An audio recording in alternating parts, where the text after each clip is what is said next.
Hello, Jonathan. Sylvia, good morning to you. I gather you have a consumer problem. Tell me all about it without naming any company names, please.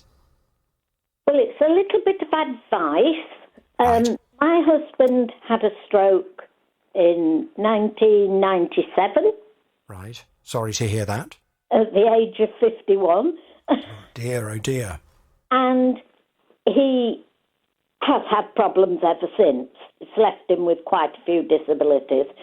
But as the years roll on, our body gets weaker, and I wanted a little bit of help with his care, mainly just in the morning, washing and dressing him, and so I could have a little bit of respite. Can I be terribly rude and ask how old you are?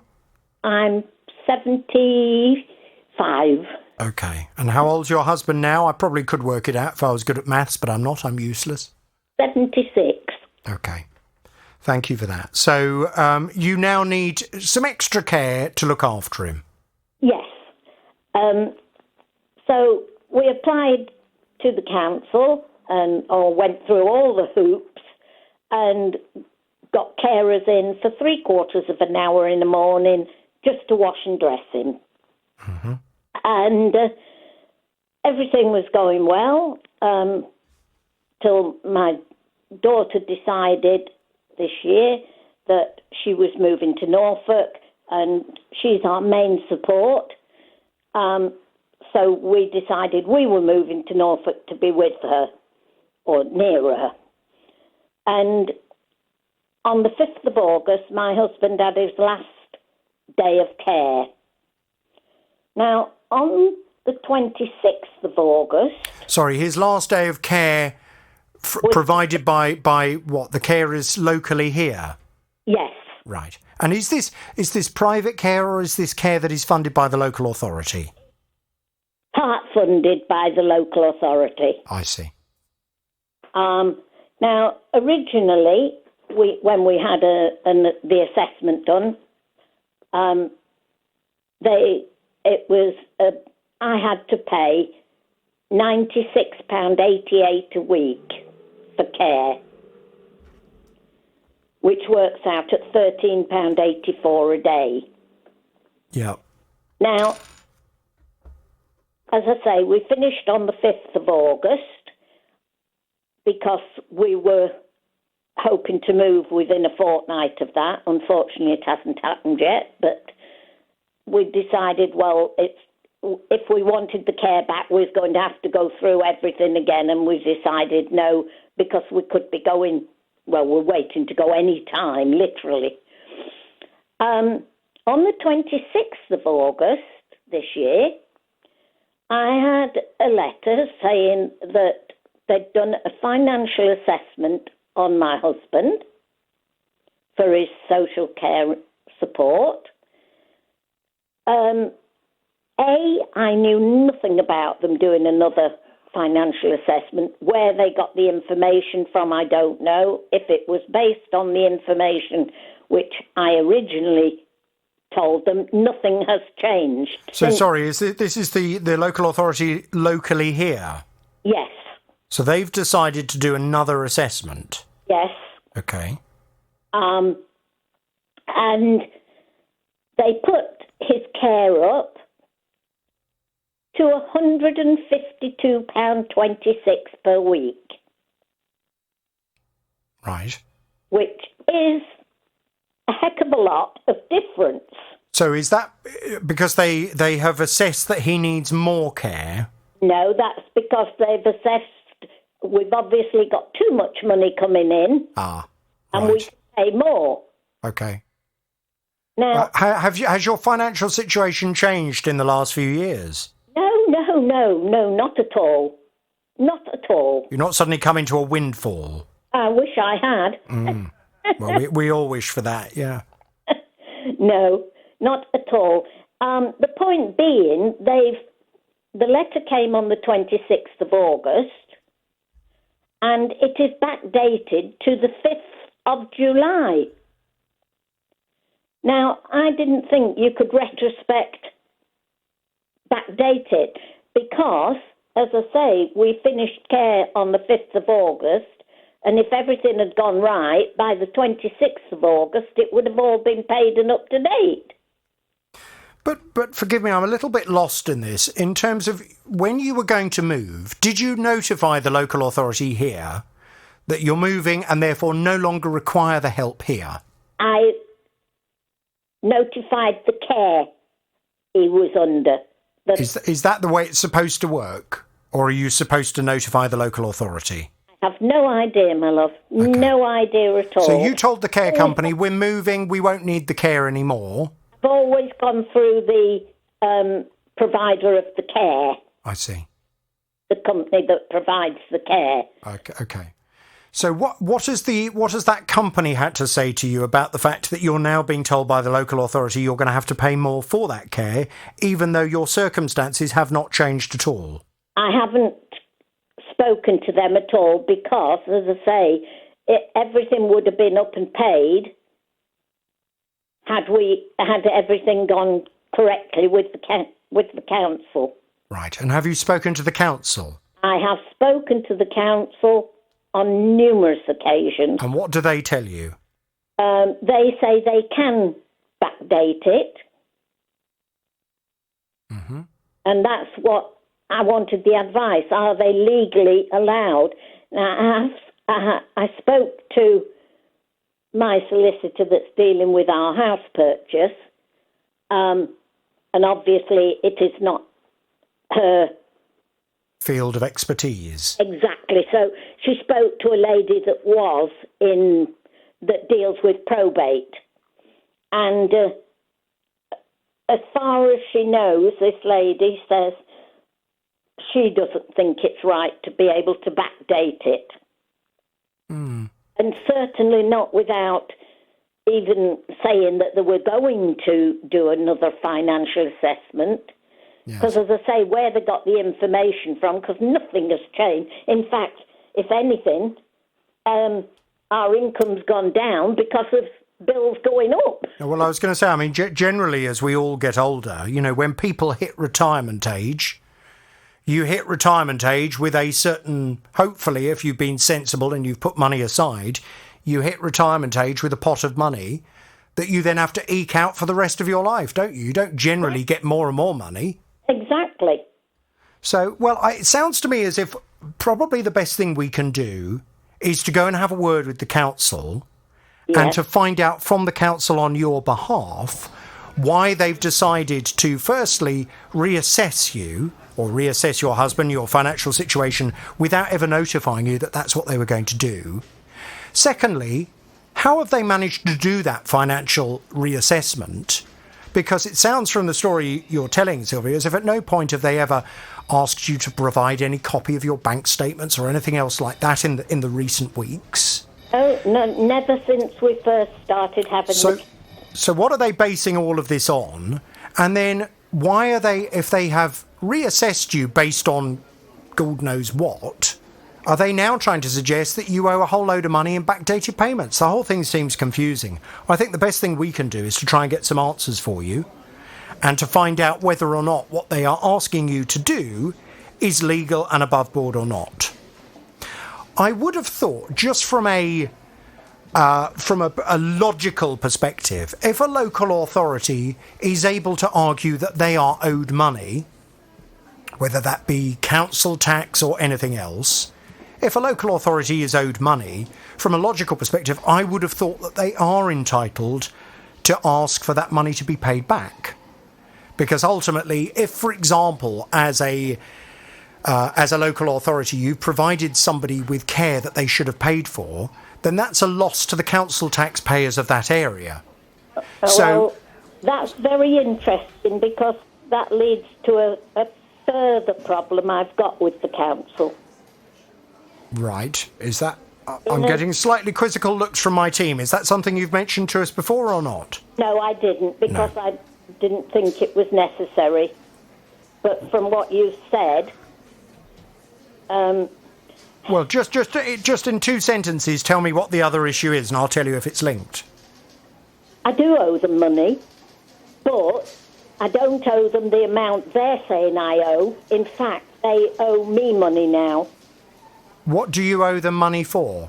for Brian's care, because I've had problems from the very beginning with direct debits and everything not being taken out when they said they would. Or Right. So hang on a second. So it may well be that in the past you have not paid the local authority what you have to pay them. That's correct, but I have done them every single month and explained. Okay. I think that may well be linked, but let's go and have a word with them. Let's try and find out, because what you need is some clarity, Sylvia. We need to find out what they're asking you to pay for, what it relates to, whether they are entitled to ask you to pay for that, and whether it's fair to ask you to pay for it. If the answer to all of those questions is yes, yes, yes, yes, yes, then my advice to you, Sylvia, will be pay them. If, however, when we look into it, it turns out they're not, this is all a bit of a mess, and it's unfair what they're asking you to pay, then obviously we will ask them to leave you alone. But at this stage, I think let's just keep an open mind and go and have a word, Miles, please. Yes, absolutely. We'll see if we can get to the bottom of this straight away. Sue wanted to get her partner some luxury beard trimmers for his 50th birthday. She doesn't have access to the internet, so a friend of hers placed an order for some on the 10th of October. They cost just over £80, and Sue waited for them to arrive very patiently. When the parcel did turn up, certainly wasn't beard trimmers in it. 2 days later, a parcel arrived at my house, my address, and the parcel was the size of the palm of my hand. So I knew that something was absolutely wrong, because it should have been in a box the size of a shoebox. So I opened it, and it was like a hairbrush, and it got written on it, hair teaser. And it was the size, as I say, the palm of my hand. We packed it up, sent it back, went to the post office and sent it back. Didn't hear from them for a couple of days, and they said they haven't received anything. Now, we know they have, because we tracked it, and they received it back on the 18th, when my friend emailed them and said, well, the lady who ordered them is now going to the radio programme, your radio programme. And the email we got back from that, you wouldn't believe, they just went, ha, ha, we'll sort it out within 3 weeks. Well, I mean, have you heard the like of it before? They responded to Sue and said ha ha at her complaint. Absolutely outrageous. Sue's back on the JVS show. Hello, Sue. Hi, that's making me laugh hearing that back, because that was horrendous. But anyway. What was horrendous? Well, for them to say that, but it obviously worked. Yes, you're absolutely right. Know your reputation, yeah, absolutely. Well, this was what I was going to say. Now, I don't know quite what's gone on, right, but you told them. Poorly. Well, no, no, bear with me. I do know what's gone on from that perspective. Yeah. But I don't know what's gone on behind the scenes here, because the way it obviously works is that people come on the programme, and either myself or Miles, after the programme is finished, will then put a call into the various companies to try and resolve matters. Sometimes customers will make companies aware of the fact that they're coming to my programme. Right. And sometimes, not all the time, but sometimes those companies decide to listen in to see whether or not the customer actually means it or not. Because there are, Sue, I'll be honest with you, there are some people who use my programme. I see them do it all the time. They do it on Twitter normally. Yeah. They use my programme as leverage against companies when in fact they haven't even contacted us. And they say, I'm going to be going on the JVS show to talk about this problem. And we haven't even heard from them before. So people do that, and companies will very often listen to see whether the person meant it or not. Now, I don't know whether they were listening to the programme when you were on, Sue. Well, they couldn't have done. They couldn't have done, because the email, sorry to interrupt, Jonathan, the email comes through at 9 o'clock in the morning, and I hadn't actually spoken to you till 11. So hang on a minute. So this was complete coincidence then? Yes, probably. So tell everyone what happened on the day that you appeared on the programme, just as we were due to get contact into the company to find out what had gone on and why they had responded to you and said, ha ha. Tell us what happened. Right, okay. I'd heard nothing. I was on the programme to you, and the email I sent to them saying that I was going to get in touch with you, because it had been 27 emails, a photograph, and a month, and I still haven't received anything. So I spoke to you at 11 o'clock telling you the story, which hadn't been told before, so they obviously hadn't heard it. I went to the hairdressers, and at 12 o'clock in the hairdressers, I got a text from my friend who deals with everything for me. As you know, I don't have email. And she said, oh, Sue, we had an email from the head of consumer department saying sorry for any inconvenience, and we will sort your problem out and you will be reimbursed within 3 to 5 days. Right. From the head of consumer. Now, they hadn't heard me talking to you on the programme. So at 9 o'clock, either the head of consumer had seen the emails and he hadn't seen any before for some reason, I don't know. And he must have thought, oh, for goodness sake, I'm not getting involved with him on the radio. I know his reputation. I'm not having it. So they've obviously dealt with it. Or it was a coincidence, like you said. Well, I don't know. We will never know which way it went. The main thing is that they have changed their tune and are no longer laughing at you, but this time are now saying they're going to sort this out. And have they done what they said they were going to do? Have they refunded you? Yes, it came into my bank account on Friday. Kay came to the programme. She was telling me that in June of 2017, she was refurbishing her house and decided to buy a new sofa system, costing about £2,500. At the time, she was offered an insurance policy that would cover this sofa for 5 years. She decided to go ahead with that as well. Within the first year of having this sofa, it developed a fault. So Kay contacted the insurance company. Initially, they said they'd help, but to this day, it still hasn't been fixed. Or it hadn't. One of the recliner chairs was unable to open up properly without the actual framing of the chair falling out. So when we had a little look underneath the actual chair itself, we noticed that there was a rip in the fabric, which is why there was an indent in the chair. Because of that, we tried to get in touch with our insurance side of the contract, and they did mention to us that they will be getting a staff member to get in touch with us and then hopefully chase things up with sorting that all out. Unfortunately, no callback was arranged. So we tried again to get in touch with them, and on about the fourth occasion of us getting in touch with them, that's when we were made aware that actually the insurance company that was taking care of the product and the insurances were now bankrupt. Well, Kay has since discovered that the sofa company that she purchased the furniture from has also gone into administration. They were called Harveys, you may well remember them. So, with a furniture retailer that's gone, and an insurance provider that appears to have gone as well, was there anything that could be done for Kay? Thankfully there was. There was a glimmer of hope because Kay had decided to buy this furniture on a finance agreement. When you buy anything on a finance agreement, in the same way that if you buy something on a credit card, you are covered by the Consumer Credit Act. The Consumer Credit Act gives you a level of protection that you do not have when you pay via other means. It gives you the ability to hold the credit provider equally liable with the retailer in the event of the retailer no longer being around. So if a company has gone pop, as long as the finance company is still around, you can take it up with them instead. And that's exactly what we've been trying to do on Kay's behalf. Kay is back on the JVS show. Hello, Kay. Hi, Jonathan. How are you? I'm all right, thank you, Kay. Are you well?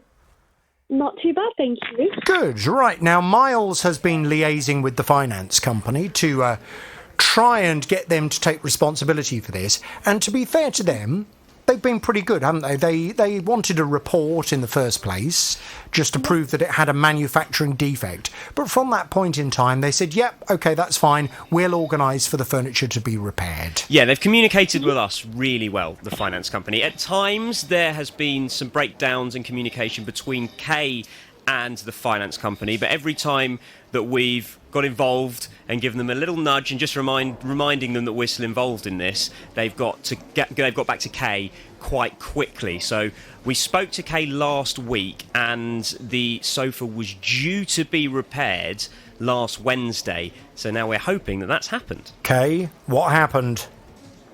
I have a fixed sofa. Yes? Yeah. They came actually this Wednesday.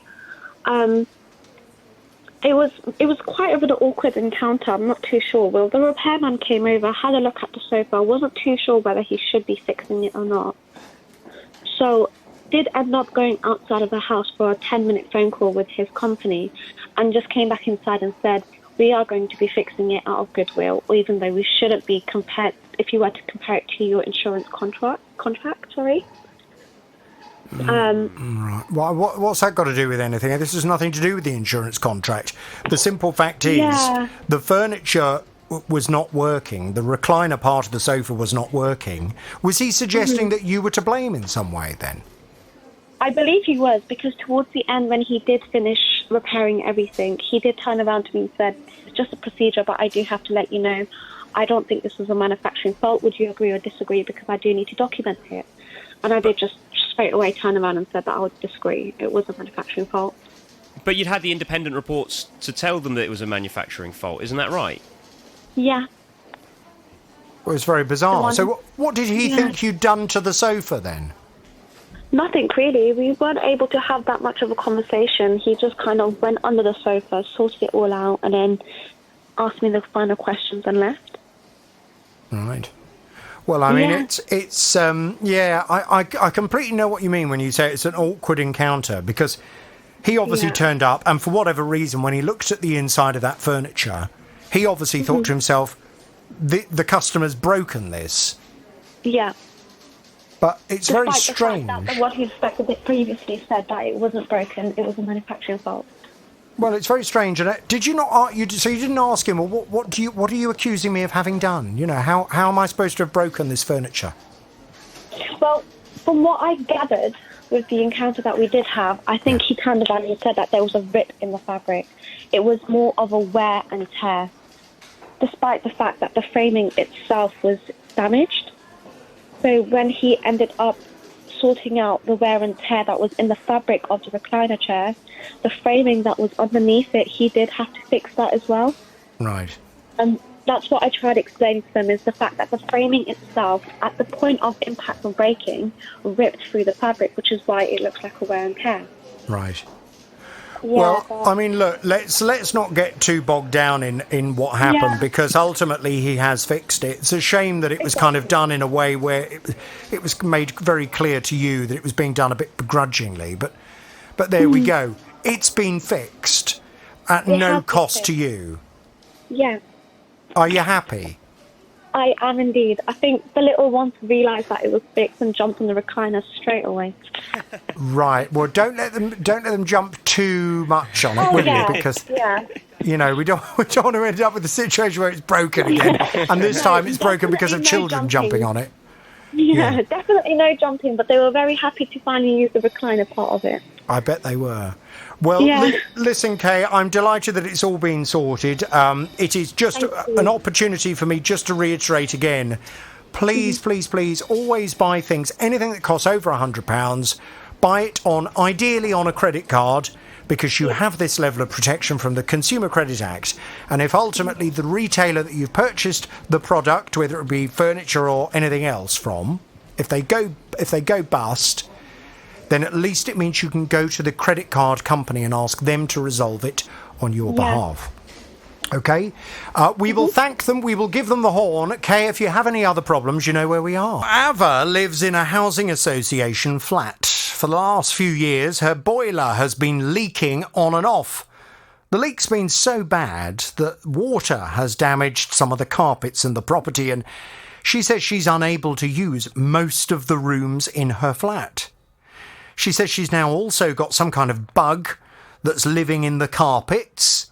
She's contacted the Housing Association but said they don't seem to be helping. It has ruined the carpet in my living room, so the leak has gone all the way through, halfway through the carpet in the living room and halfway through my boys' bedroom as well.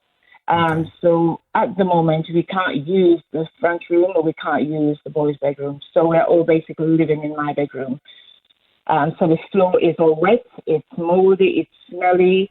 I'm just living in a really bad state at the moment. I'm still having the leak.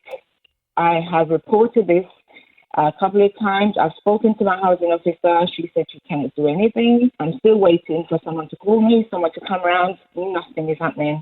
Well, Ava was in a complete state with all of this, as you can imagine, and asked if I could help her. I've been doing my best, and Ava's back on the JVS show. Hello, Ava. Hi, JVS. Hello, Ava. Now, as you know, the housing association concerned is Metropolitan Thames Valley Housing Association, MHVH. They came back with this response. They said, we're extremely sorry for the position that Ava and her family find themselves in. For quite some time, MTVH staff have been liaising with her and other residents at this particular block as we implement a plan to rectify long-standing upkeep issues. During a similar timeframe, MTVH staff have consistently attended to leaks and other issues at Ava's property. Separately, we've also had regular communication with Ava over the past several weeks regarding a recent leak which has caused some damage. As a result, MTVH's boiler contractor made an initial visit to the property and relevant parts to repair the leak have been ordered. We fully understand Ava's frustration that the matter has not yet been resolved, but we will continue to work closely with the contractor until it's rectified. Now, they then went on to suggest that things were now happening, quite substantial things. They said, we fully understand this has been a difficult time for Ava. Regarding the recent leak, we took too long in resolving it, they said. However, we appreciate Ava's cooperation to access her home to repair it. We can confirm that on Friday afternoon, this is a couple of Fridays ago now, our engineer went to Ava's home with parts that had been ordered earlier in the week, and we fixed the leak that had caused the damage to Ava's home. We will also work with Ava in order to carry out further previously agreed work, which will include a complete redecoration, repairs to window frames, renewal of locks to the door, and new carpets starting in the coming weeks. We're pleased that Ava is satisfied with this arrangement and will remain in close contact with her throughout. Now, in the process, because this was going to be such involved work, Ava, they were going to find alternative accommodation for you, weren't they? Yes, that's correct. That was going to be presently, Oh, sorry, I was just going to say, I think if my memory serves me correctly, it was going to be what they called serviced apartments. That's correct, yes. Right. So is that where you are now? That's where I am, yes. Okay, so what's happened since we last spoke? Are things happening?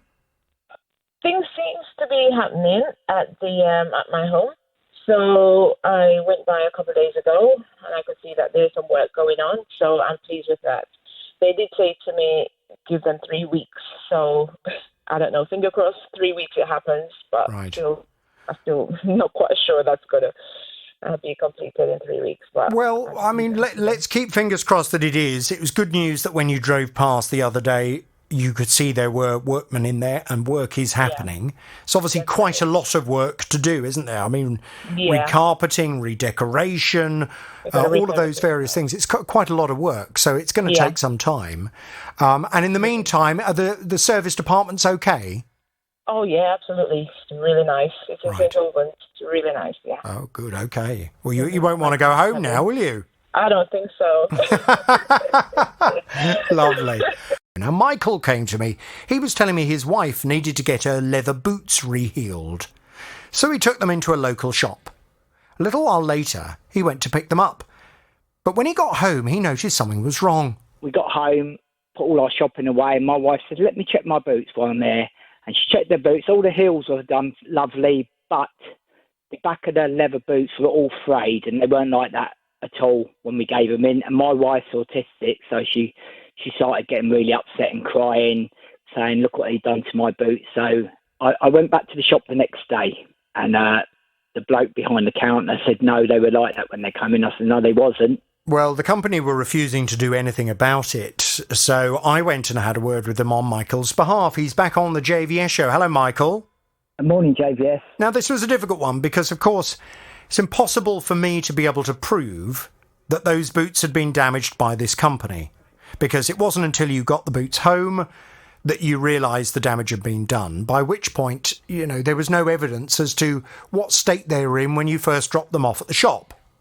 So definitely a bit of a lesson for everyone. If you're ever picking something up that has been repaired or, you've left in the care of a company, always check it before you take it away from their premises, because it's much easier to argue that damage has been done while you're still in the shop rather than when you get home.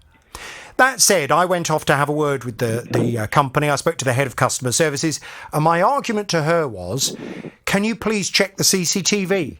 Because that way you'll be able to see whether the boots were damaged when they were put in the bag, and if the boots had been damaged by your company. Well, she promised she would go off and do what she could. She got straight in touch with you, and, well, it would appear she just wanted to resolve the matter. She said to you, look, as a goodwill gesture, we're not accepting liability, but as a goodwill gesture, we would like to pay you so that you can replace the boots. And the payment they were offering was a generous offer, wasn't it? £60.50 altogether. £60.50. And you were saying the cost of the boots was, I think, 70? Yeah. So the simple fact is your wife could get a brand new pair of boots for, well, about £9.50, really, all in. Yeah. So we were waiting for the money to turn up. My question to you, Michael, while I've been away, has anything popped into your bank account? Yeah, it turned up Friday afternoon, JBS. Fantastic. In full? Yeah, in full. Great. Shall I thank them and give them the horn?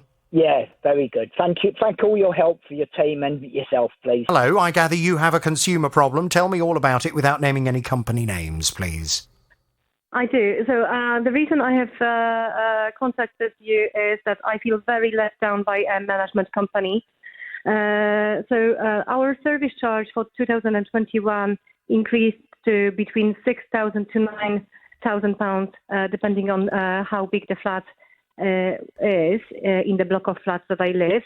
And subsequently, nobody is able to sell the property with a service charge of this level. Okay, so hang on, let me just stop you there, because I feel as if you're not starting the story at the beginning. So you live in a flat. How long have you lived in that flat? I've lived in this block of flats for about 10 years, but I've been a flat owner for about 6, let's say. So I used to rent it. You used to rent it and then you bought it? And then I bought it, yes. Oh, okay. That's interesting. I did exactly the same with my first ever property. I rented it and then I bought it from the landlady. Yeah, I did the same. Oh, did you? Okay, interesting. So you've lived there for 10 years, 6 years you've owned it, and when you first purchased the flat, what was the service charge on it? The service charge was probably £1,600 per year to start with. Okay, which is, I mean, it's on the lower side of normal, but that's pretty affordable, isn't it? £1,600. And can I just ask a little bit about the block? How many properties are there in there? About 100 or about 100, yeah. Okay, so it's a big building. And are there lifts? There are 4 or 5 lifts, yes. Oh, right, okay, fine. And any other amenities in the block? No. There used to, the block of flats was sold as a block of flats with the roof terraces that residents could go through for leisure. And only recently, after the fire that happened at the block of flats where we live, we were told that the roof, not after the fire, sorry, it was basically at the beginning of the year, all leaseholders, flat owners were informed that that we are going to be charged more for the roof repairs. And right, hang on a second, because again, I mean, you're skipping all over the place with this, and I'm not really following you. So, £1,600 a year was what you were paying for the service charge. You mentioned the service charge was then what, £6,000? Yes, the service charge increased to over 6,000 and 9,000. So depending how big the flat was. So some of us pay 6,000 a year, some of us £9,000 a year. Okay. And this is something that has happened after some kind of fire? That happened prior to the fire. Oh, before the fire. So why did they put the service charge from £1,600 up to, let's say, for sake of argument, £6,000 before the fire? Before the fire, because the management company said that this money will go towards the roof repairs. Okay. The roof terrace. The roof repairs. So different flat owners experience leaking, and we understand that this money will go towards the roof repairs and lift replacement. I see. Right. So at some point during the last 6 years since you've been an owner, there have been a couple of issues where the lifts need replacing and the roof needs replacing, both of which are very expensive jobs. So they then told you and other owners that your service charge was going to go up from £1,600 a year to more like £6,000 a year, which is a huge increase. But they are very big jobs. Hang on a second. They are very big jobs from the sound of it. Now, tell me about this fire. Okay, so there was a fire to the roof terrace in June, at the beginning of June, and what caused the fire? Well, apparently somebody had a cigarette on the roof terrace, and that started the fire. Okay, the fire did not damage any apartments, but because the firemen put the fire down, obviously that caused some leaking in my apartment, and the maintenance company has not secured the roof properly, so they sent their own contractors to make the roof watertight. Right. Is your property on the top floor of this block? Mine is just below where the fire was, on the top floor, yes. Right, okay, yes. I'm looking at some photos that have been sent by my team, and I'm looking at a photo of what looks to be a terribly damaged roof terrace. Yes. This looks like a very extensive fire that occurred on the roof. Well, the fire was, although it may seem like from the photos like it was a devastating fire, it wasn't actually that bad, because what you can see a smoke on the building basically, yeah. But the fire did not damage any of the apartments. Okay, however, well, no, it was on the roof, but I'm still looking at what looks to me to be a very damaged roof. Yes. So your property is below it, and after the fire, there's now, and I'm looking at another photo here of significant damp that is coming through the ceiling, and it looks as if there are two great big holes that are made in the ceiling as well. Yes. Okay. Yes. Yeah. This is you're looking at the communal area just outside my flat. Okay. So I reported the leaking to the management company on the 18th of June. After their contractors left, and they came with the intention to make the roof watertight. Okay, so the rain came, and I explained to the management company that we are experiencing very serious leaking in our apartment, and the management company has not come back to remedy the situation until today. Now, as a result of that, I have been not living in my apartment for the past 4 months. Okay. Recently, I have been told that the repairs are going to take roughly between 4 to 6 months. Okay. So the management company wants me. So I've been living in a hotel with my husband and a 2-year-old child, which we find extremely inconvenient. And we have been told that now we have to look for another accommodation, and that will be a minimum of 6 months. Okay, so let me just make sure I've caught up with your story. So the roof caught fire in June, and in the process of the roof catching fire, it's obviously caused substantial damage to whatever was waterproofing the roof. Yes. And as a result now, the weather is coming through the roof, which of course most impacts your property because you're directly beneath it. That's correct, yes. So the property management company have agreed that while the repairs are being carried out, they have moved you out of your flat and put you and your family up in a hotel. Yes, how long have you been living in the hotel since? We've been living in a hotel for the past 4 months. And the fire was 6 months ago. They haven't come back to remedy the situation until today. So hang on, you keep saying until today. So are you saying that today work has started on the roof? No, the work has not started yet. Not that I'm aware of, no. And it won't start in the near future. Right. So who's paying for you to stay in a hotel for 4 months when work has not even begun? It is. I don't want any names, obviously, but the accommodation is paid by the management company insurance. We believe this is what we are told. I see. So they've put this in the hands of their insurance company. The insurance company have provided you. Is it only you or any other residents that are being put up in a hotel?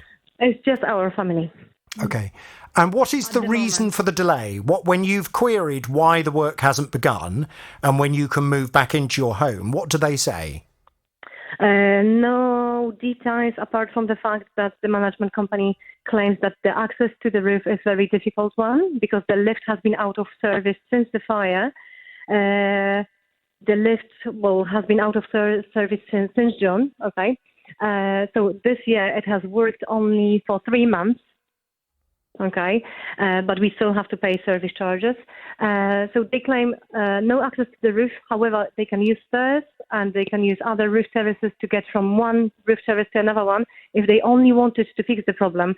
The second thing that I'm aware of is that the management company wants to combine another project with the roof repairs of Block B that was on fire, the roof terrace.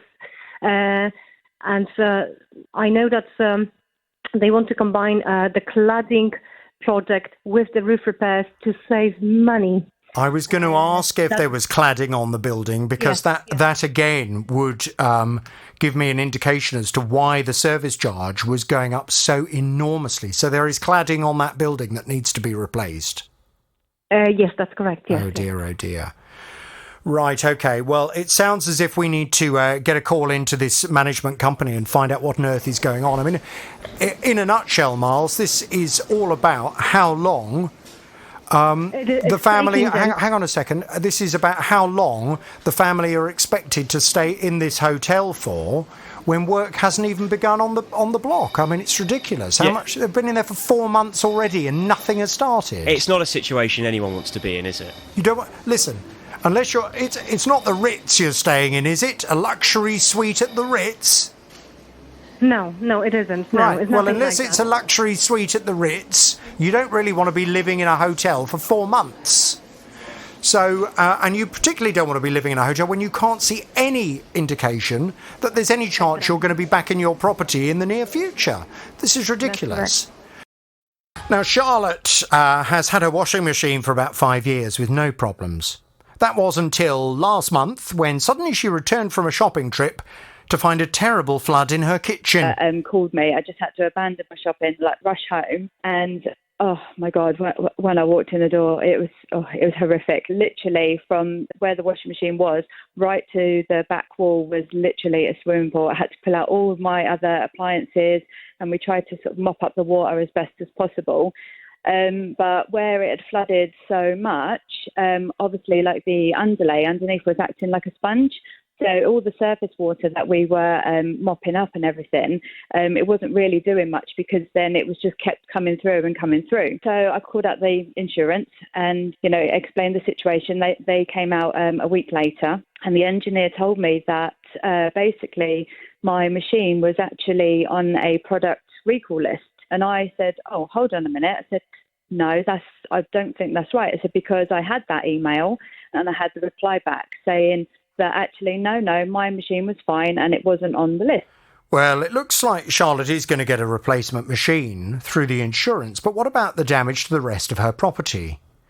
Charlotte was using a machine that she says should have been recalled, so she feels as if someone should take responsibility for the floor damaged by the flood. Well, we've been off to have a word with both the retailer that sold this washing machine and also the manufacturer of the washing machine to find out why neither of those companies seems to feel they are responsible for repairing the floor. Charlotte's back on the JVS show. Hello, Charlotte.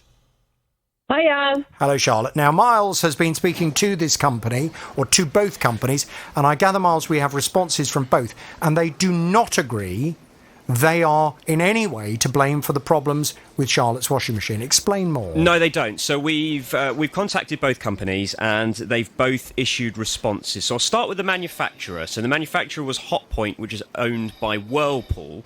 A Whirlpool spokesperson has said, "We're sorry to hear about this customer's experience. Following an engineer visit in October 2021, the cause of the leak was identified as a foreign object, in this case a coin, having been introduced to the drum during a washing cycle, which damaged the appliance. Having verified the model and serial numbers, we also confirmed that this machine was entirely unaffected by the washing machine recall." So that was the manufacturer. As for the retailer, which is Currys, they've said the manufacturer of Charlotte's washing machine has confirmed that the fault was caused by a coin in the drum and that the washing machine was not on recall. Now, they've said that they've spoken with our customer, with Charlotte, to offer as much support and advice as possible. And here's a detail, but as Charlotte is unable to locate a proof of purchase, they've advised that she should seek to secure a compensation claim through her home insurance. Right, okay. Charlotte, this is much more complicated than we were first led to believe. So, firstly, they say it was a coin that jammed in the machine that caused the leak. Were you aware of this idea that a coin had caused the problem? No, absolutely not. The first I heard of it when the company called me back up, when Currys called me back up, and he told me this over the phone. I went, "Excuse me," and I said, "I don't actually know what you're talking about." I said, on the day the engineer came round, I said, not once did he ever say anything about any coins. His exact words to us was that it was on a recall. And that literally nothing else was said to us at all about anything else. And that engineer, he was an engineer from Hotpoint? From the insurance company, because I have the separate appliance insurance company. Okay, so he was not an engineer from the manufacturer. This was a third-party engineer who said to you, well, this is intriguing. So the third-party engineer that came out at the behest of your extended warranty company told you that this machine should have been recalled. Yeah. And then when I've actually looked up my model number and everything, and my model number is on the recall list, and I've sent pictures to them saying, look, on your website, here is my model number. This is the model number on your website. It's my model. It's on the recall list. And I've also had a letter. Did you get, before we get to what's in the letter, did you get anything in writing from that engineer to state what he had found was wrong with the machine when he came out to look at it? No, because the reason it took so long is, and I had to keep chasing them in the beginning, is because the engineer didn't even submit the report to say what was wrong with my machine. I called up like a week after he'd been out, and they said, "Oh, sorry, Mrs. Evans, the engineer doesn't seem to have submitted a report. We'll have to chase him." So I think he's just made this whole thing up because he actually forgot what he came round for. Well, listen, at this stage, I think there are too many question marks to be making that kind of allegation, because at this stage, I'm not even quite sure who the engineer was working for who came round to you. This was a... Am I allowed to say the company? No, I don't want a company. Okay. But this was a third-party warranty provider.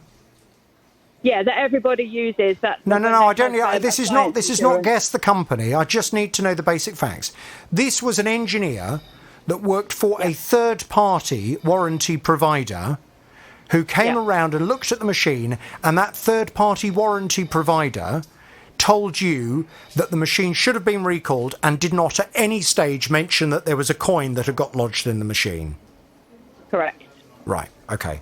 In that case, before we go any further, Miles, what I'd now like to do is go and have a word with the third-party warranty provider, who I'm sensing is separate to both Hotpoint and Currys. Yes. Let's get a copy of the report. Mm-hmm. Let's find out what that engineer actually found.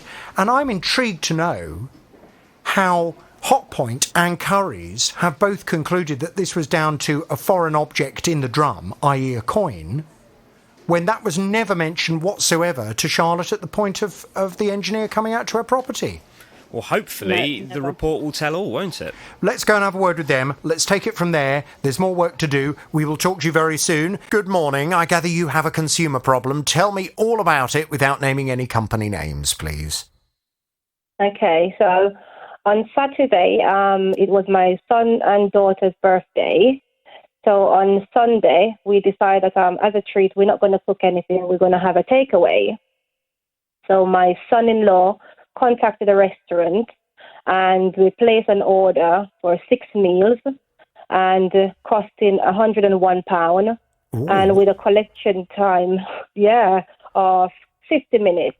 So what kind of food was it you were ordering? So we've ordered three jollof rice with beef, 2 mixed meat stew, and 1 okra stew. And the specific instruction with the okra stew was that it's to have no fish at all in it, as my daughter has a severe fish allergy, and if she come into anything with fish ingredients, she could practically die. I'm just trying to think. Hang on, okra. I can't think what okra is. Okra soup. Hang on. Yeah. Okra is a green veg. Do you mean ladyfingers? Yes. Right, okay. So this was ladyfinger soup? Yes. Right, okay. And does okra soup normally come with fish or without fish? Well, you can have whatever meat you want in it, or whatever you need in it. Oh, okay. What's the nationality of the food? Because I'm not familiar with the kind of dishes you're talking about. So this is African. African food, okay. So An okra soup, it would be normal to have okra soup with, and then you add a meat of your choice. Yes. Right, and you said you wanted what with it? Anything at all, or just plain okra? Beef. We wanted beef in it, and but no fish. Specific, no fish or fish ingredients or anything to do with fish. Right, and did you say this was for your daughter? Yes, I said it for my daughter. She had a severe fish allergy. She has to walk everywhere she goes. She has to carry 2 EpiPens because of the severe allergy that she's got. Wow. Gosh, that does seem severe. I mean, I hate fish. If I have become Prime Minister, your daughter will like this, Simone. If I become Prime Minister, I'm going to ban fish. It's the work of the devil. It's absolutely disgusting. But this sounds terrible. So your daughter's allergy must be very extreme. Very extreme, yes. Dear, oh dear. Right, okay. If she smells it or anything, she could have, if she comes into any contact, like even the smell of it, she could have a really bad reaction. Right. Now, this sounds obviously as if it's very important then. So did you say it was your son-in-law who ordered it? Yes, he made the phone call because he's of a Nigerian background, so he was able to order it and speak to them in their language. Okay, now do you know if when he ordered it in the language, did he make it absolutely crystal clear that that okra soup was not to have fish because of a severe allergy? Yes, he did. Okay. So what happened, Simone? So after we got my daughter went to collect the food, and when she got there, she asked again specific to say did the okra soup contain any fish? And the waiter, the person that was delivering handing the food over, said no, there was no fish inside it. Mm-hmm. So we took the food home, and when they got home, because it's a large portion, because it's a stew, it's kind of a soup, so it's a large portion. So I decided that I was going to have some of it with my meal. And so I was in the kitchen, so I take some out in the kitchen, I put it on my plate and hand the rest of it to my daughter, who was sitting at the table in the living room. So as soon as I put my spoon in it and take a mouthful, I realized there was fish. So I had to shout, drop my food and rush in and said, please don't have it. Fish is contained fish. So, it was a massive shock and panic going on. Have you seen your daughter have a reaction to fish before then? Yes. And I would imagine very frightening. Very frightening. Her throat will swell up and she just can't breathe. Right, okay. So it becomes very critical very quickly if she eats fish. Yes. Right, so you managed to run in before she'd tried any of it? Yes. Okay. I shout from the kitchen, don't have it, there's fish. Instead you're going quite panicky not to have it because you just know what could happen. Yeah, okay. So obviously, and was this the only okra soup, or had you ordered different versions of okra soup? No, that was just the one okra soup. Okay. So they'd made, it would appear. And can I just ask you, I mean, you say it contained fish. How do you, might be a stupid question, but how do you know it contained fish? Well, I saw the fish, and there was flake of fish. There was a big fish bone, and I could taste it, because as soon as I pick it up and I taste it, I thought, this is fish. What, so there were actual chunks of fish in it? Yes, chunks of fish in it, yes. Oh, and you can see the tail of the fish was in it as well, so you can see the tail of the fish. That's very hang on a minute, distinctive, in an okra soup that the restaurant was told was for someone with a severe fish allergy, there was the tail of a fish floating in it. Yes. What kind of fish? I don't know what kind of fish, but the tail of the fish, they all look similar, so you could see that was quite physical. Right. Was it big or? A big bit of fish, and there was not just one piece, there's quite a lot of fish inside it. Right. Well, how on earth could they have made that kind of mistake? So I presume you got straight on the phone. So I got straight on the phone and said to them that a gentleman picked up the phone, and I said, the food that you sent here that meant to have no fish in it, you had a specific instruction on part of your. I said this was negligent because this contained fish. My daughter could have died, and there could be severe consequence here. And he just thought, I could hear him laughing to his colleague, like, don't be melodramatic, like, don't talk about someone dying. I said, hang on a minute, do you understand what a severe food allergy is? And I think he probably didn't know, but because you could hear him laughing and talking to his colleague about it, they just laughed me off like it was nothing. Well, that's outrageous. And as you say, I mean, the most charitable way you can explain that away is that it was complete ignorance. He obviously has no idea the severity of the consequences for someone with a severe meat allergy or fish allergy or whatever it may be. I mean, people can be allergic to all kinds of things, and the physical reaction can be deadly. It could have been quite severe, and that's what I'm saying to him, that she could have died. Do you understand what I'm saying to you? And, he kind of just fobbed me off, and I could just hear him laughing at me in the background with his colleague. Right. So what did you do next? So I said to him that, can we have, we don't need it, we can't have it, so we need to have a refund, and he said to me that, well, if it's that serious, I then need to bring the food back to them and get a replacement. So I said, no. I said, this is your negligence. So if the whole contents need to be replaced, no, I'm not really sure what's in the rest of the food. And if you could make such a big mistake, we're not going to have any of it. So it's either we get a fresh set delivered to us because it was a special occasion, or, we need a full refund for it. And what did he offer? He said to me, no, he can't do that. It's not the policy to do that. We would have to bring the food back, to bring it back to them. So I said, can I speak to the manager? And he said, obviously the manager wasn't there. They were going to get in contact with the manager and have the manager call me Monday. So I said, well, we accept that the manager was going to call Monday, and we've not heard anything from the manager. And we were just left shocked at their response. I'm not surprised. I mean, apart from anything else, I think this needs reporting to the local authority.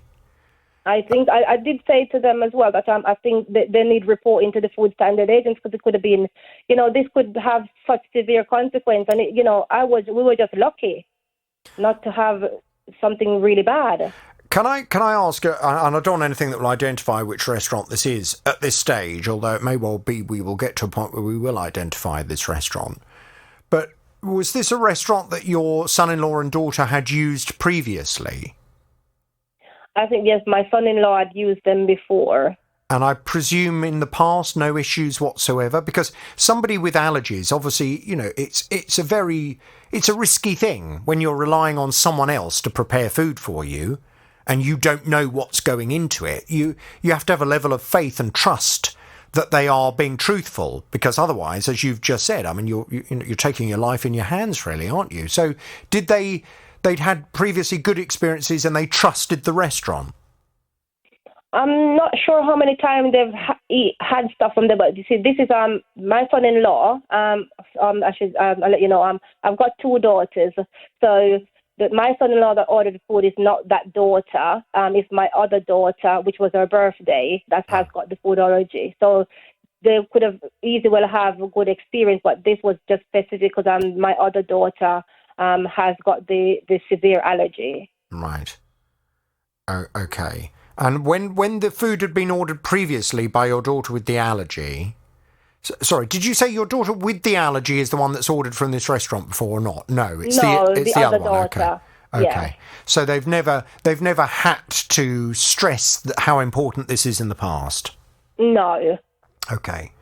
Well, I mean, I'm shocked by what you say, Simone. You would like to think that anyone running a restaurant nowadays with so many different kinds of allergies would be aware of the severity of it and would be aware of the consequences.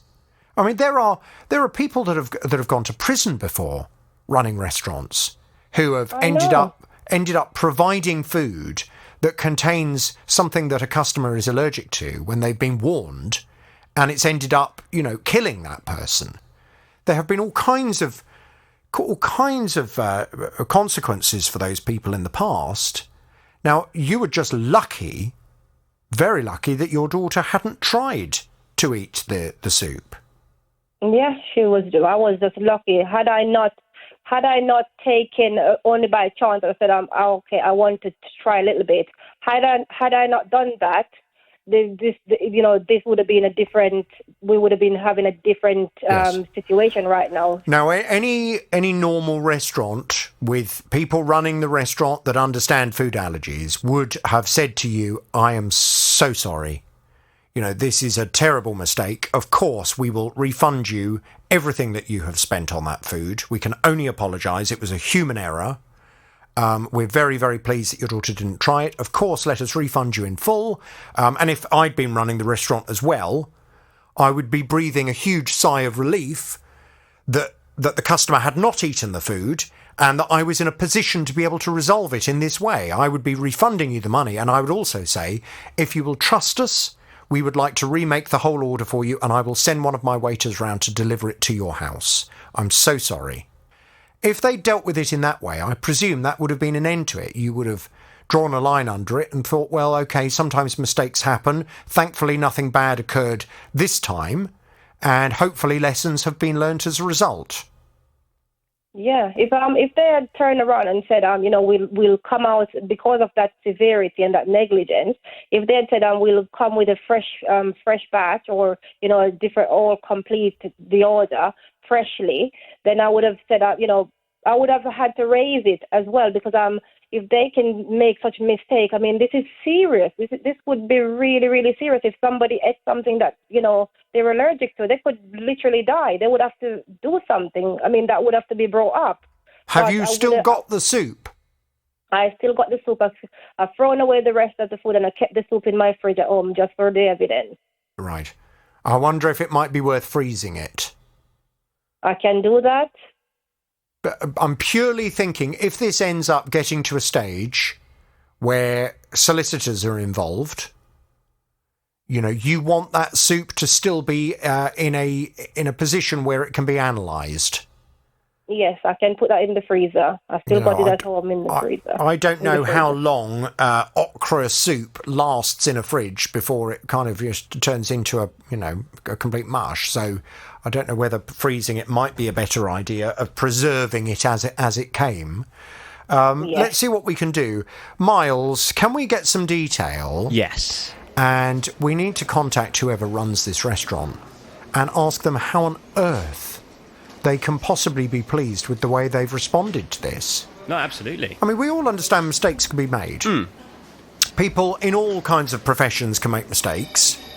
And I'm sure it would never be the intention of a restaurant to deliberately put a customer in any kind of harm's way. I hope not. You just wouldn't do that, would you? However, it would... From the response that Simone had, where they literally, according to you, Simone, they laughed at you... Yes. and made you feel as if you were being overly dramatic, that suggests to me that these are people working in that restaurant that do not understand food allergies.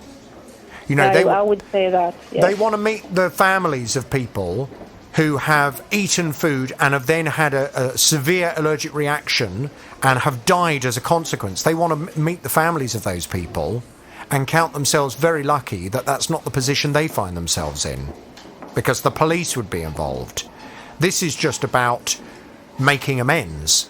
This is about good customer service. This is about holding your hands up and accepting that lessons will be learnt. You don't laugh at the customer. This is potentially something that is now going to have very serious consequences for this restaurant because of the way they've responded to it. So what I would like to do, I'm going to pass you back to Miles. We'll get the detail, and I will contact the owner of that restaurant this afternoon, and we'll take it from there. Okay, thank you. Can I also suggest, Simone, that after this conversation, can I also suggest that you contact the local authority that will be responsible for providing the licence for this restaurant in that area, and can I advise you to make a formal complaint to the local authority about this as well? Okay, yes. Okay. I will do that. Let's see what we get back. We'll take it from there. At this stage, we'll keep an open mind, because maybe they'll hold their hands up and admit it, and we can use this as a good opportunity for a bit of education to take place. I hope that that's the case, but we'll see what their response is. Simone, I'll pass you back to Miles now. Okay, thank you. Now, Colin bought a new property a couple of years ago. He has to pay a yearly service charge for the upkeep of the surrounding areas, but he doesn't think he's getting good value for money. I pretty much live at the bottom of the estate where there's a balancing pond. Lovely view, or it was a lovely view out of all of our windows. All the kids used to come down, play football on the green. Then sort of COVID hit and things sort of went by the by, and the maintenance wasn't getting done by the developer. But then I sort of thought to myself, well, hold on a minute, my contract's with the maintenance company that I'm paying this yearly fee to, and it's gone on and on and on. It's just an overgrown mess of weeds, dead trees. There's a park there for the kids. It's just overgrown. The bins are not being emptied. There's just I can't see any maintenance whatsoever on the estate. Well, Colin was telling me the management company is blaming the developer for leaving the place in such a state, which means they can't maintain the land. And he's very worried that if nobody steps in and resolve this, the problem's just going to get worse and worse. So I promised Colin I'd go off and have a word with the powers that be to see what we can do to assist. Colin's back on the JVS show. Hello, Colin.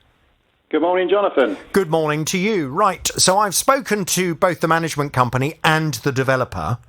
Mm-hmm. The management company is a company called, I've not come across them before, Preem. Preim. Preem. Mm-hmm. And a Preem spokesman has said, on behalf of this particular residence management company, we provide management and maintenance services for any completed amenity areas that have been formally handed over from Crest Nicholson, the developer, to the residence management company. These services are then funded through the service charge that the homeowners pay. Over the past 5 months, we have been working very hard with Crest to help move the remaining communal amenity areas to a point where they can be handed over and looked after by us in order to carry out the ongoing maintenance work required. Residents are aware of this progress through our quarterly newsletters and monthly steering committee meetings, and we will continue to share news of when this handover of the communal amenities into the residence management company is fully complete. So, in effect, in a nutshell, they're saying that certain parts of the area have not yet been handed over to them to then manage. Mm-hmm. And they're saying that all falls to Crest Nicholson, the developer of the property. You wanted to respond to that before I get the response from Crest Nicholson? Yeah, basically, yeah, because this steering group that they keep mentioning and this quarterly newsletter, in the 2 years I've been here, I've only ever received one newsletter, which I did forward on to your team. And the steering group, no one on the estate actually knows who the steering group is. And when you ask the question, you don't get told who they are. Right. So, I presume, though, because I'm looking here at a limited company that it exists to represent you and all of the other owners. Have you ever looked into that company to see who the directors are? I can't say that I have, Jonathan. No, I was under the impression the steering group was some residents off of the estate. Why would an independent company be looking after our interests? I was under the impression it was people that lived on the estate. Right, okay. I mean, I would certainly suggest you look into the company, the limited company that has been set up to represent you and everybody else that lives on that particular development. And it may well be that you will be interested in becoming a director of that company yourself. Yeah, okay. Because, it may well be that that's something that you would be interested in, and then you will have oversight of who is involved. I mean, I certainly think that the management company should advise you as to who is on the steering committee, because it may well be that you would like to join it yourself. I presume you would. Yeah, exactly, yeah. I mean, I've spoken to other residents since my last conversation with you, and it's unbelievable how many people have got the same opinion of me, of the management company. Okay, well, what I can certainly do is to go and have a word with Preem and ask for them to please put you in touch with whoever is responsible for the steering committee or the steering group, because you would like to join it. I'm more than happy to do that. And I would certainly say that there's a very strong argument to suggest that you've got an interest in being a part of that steering group. You'd think one person at least off of the estate would be part of it, wouldn't you? There should be a whole load of people off the estate. Yeah, exactly. Yeah. So I'm more than happy to oversee that and to make sure that happens. Now, regarding Crest Nicholson, the developer that built the estate, they've come back with this. They say, we are doing all we can to finalise the landscaping at this particular development as soon as possible. Works are due to be completed throughout November, at which point the land will be handed over to Preem for future maintenance. We apologise for the delay and for any inconvenience this has caused local residents. Yeah, so, okay. I've heard this quite a few times, to be fair. But yeah, okay. Well, you may well have heard it quite a few times, but Crest Nicholson, I've never dealt with Preem before. I have dealt with Crest Nicholson before. Yeah. They know that I don't go away until things are resolved. Very good, yeah. So they will know that until this has all been resolved, I'm going to carry on talking about it on the programme. So the sooner they get it sorted, the better. Now, have you seen any movement or any action taking place? None whatsoever, and I actually work from home, Jonathan, and I sit in a bay window overlooking the Balancing Pond and the communal areas. So it's not as if I'm not around all day to see if any... And there hasn't been any action at all, and here we are on the 9th of November? Exactly. No action whatsoever. No one's even knocked on my door. They know who I am. They could have at least knocked on the door and said, look, we're here just to sort of look at the pond or look at doing some stuff. But yeah, I can pretty much... To be fair, I don't think, and they haven't at any point agreed to knock at your door and to involve you in the decision. What they have agreed to do is to finalise the landscaping and for work to be completed throughout November. Okay. Well, if we're now on the 9th of November and you're saying nothing appears to have been done at all, I mean, obviously you don't know necessarily whether they've been working in another area of the development, but you can certainly talk about the area around your property, and you're saying that you have not seen anybody do any work at all on it. No. Where my house is located, I pretty much overlook the whole of the communal areas in question. Right. So, yeah, there could have been someone that's walked around and I just haven't picked up on it, but there's definitely not been any works carried out. Okay. Well, there's two things then that I will do as a result of this conversation. Yeah. Firstly, I will be going back to Preem to explain that you would like to know who is on this steering group who's on this steering committee, Yep. because you would like to very much be a part of it, and you would like to be able to join it if possible. Yep, I think there'll be quite a few residents who would like to be on it. So yeah, if we could do that, Jonathan, that would be brilliant. Quite, and I will go and speak to Crest Nicholson and ask exactly when in November they intend to start the work, because their statement suggests that it will be throughout November. Okay. Well, I'm interested. We're 9 days into November, and you're telling me nothing's been done so far. Exactly, yeah. Okay. Well, leave it with us, Colin. As I say, I'm not going anywhere until this has been resolved, so we will talk very soon, and I hope things will look more positive. I hope so, Jonathan, because at the end of the day, I mean, people might want to put their house up for sale, and if someone was to come down and wanted to buy their house, as it stood at the moment, potential buyers would be put off because of the state of the areas. Listen, you don't need to justify it to me. Crest Nicholson have built your house. Yep. They've built all those houses. And I presume they have, as a business, made a lot of money from selling those houses to people like you who've given them money in return for a nice property. Yeah. If they also have a responsibility to make sure that all of the surrounding area is finished off nicely and then is formally handed over to this management company who can maintain it, that's what should have happened. You shouldn't need to be coming to my programme because nothing's been done. Agreed. So, you don't need to justify it. Let me go and have a word with them. We'll talk very soon. Mark came to me. He was telling me that he takes his fishing very seriously. He likes to take part in match fishing competitions. Well, to give himself the best chance of winning, he decided he was going to spend £3,600 on a new pole, which was very long and would help him reach the best fish. He bought this pole in June, and to his dismay, 4 weeks later, one of the sections of the pole snapped in two. Well, he took it back to the shop, which is based at the fishery where he competes, and they agreed it was faulty, and they replaced it for him. But Mark couldn't believe it when in September, a different part of the pole broke. A different section of the pole broke, the number one section, because the poles they come into number 1, number 2, number 3, and 4, and so on. So it makes up to 16-metre length. So I was playing the fish, probably about 4 pound in weight. I was just about to land it. I heard crack, looked up, and the number 1 section completely snapped. Could not believe it. So I rang up the shop where I bought it from immediately, spoke to the manager there, and he knows me by name. So I told him what happened, and he said, "Oh, I've never heard of that before. Number 1 section broke." I said, "Well, what just happened to me just now?"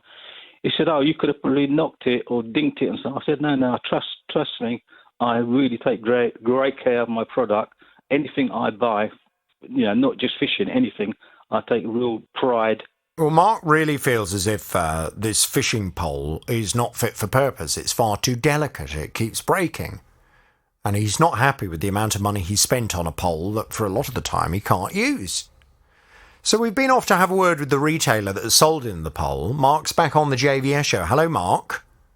Good morning, Jonathan. Good morning to you. Now, I think it's safe to say the retailer does not agree with your version of events at all. The retailer, Miles, has repeatedly said that as far as they are concerned, the pole is perfectly fit for purpose. They just think either Mark's used the wrong elastic on it or has mistreated it in some way, and that's why it's broken. Yeah, so the last communication we had with the retailer was to tell us that Mark had fitted with what they were saying was a solid type of elastic, more powerful than what the manufacturers state and recommend for the pole.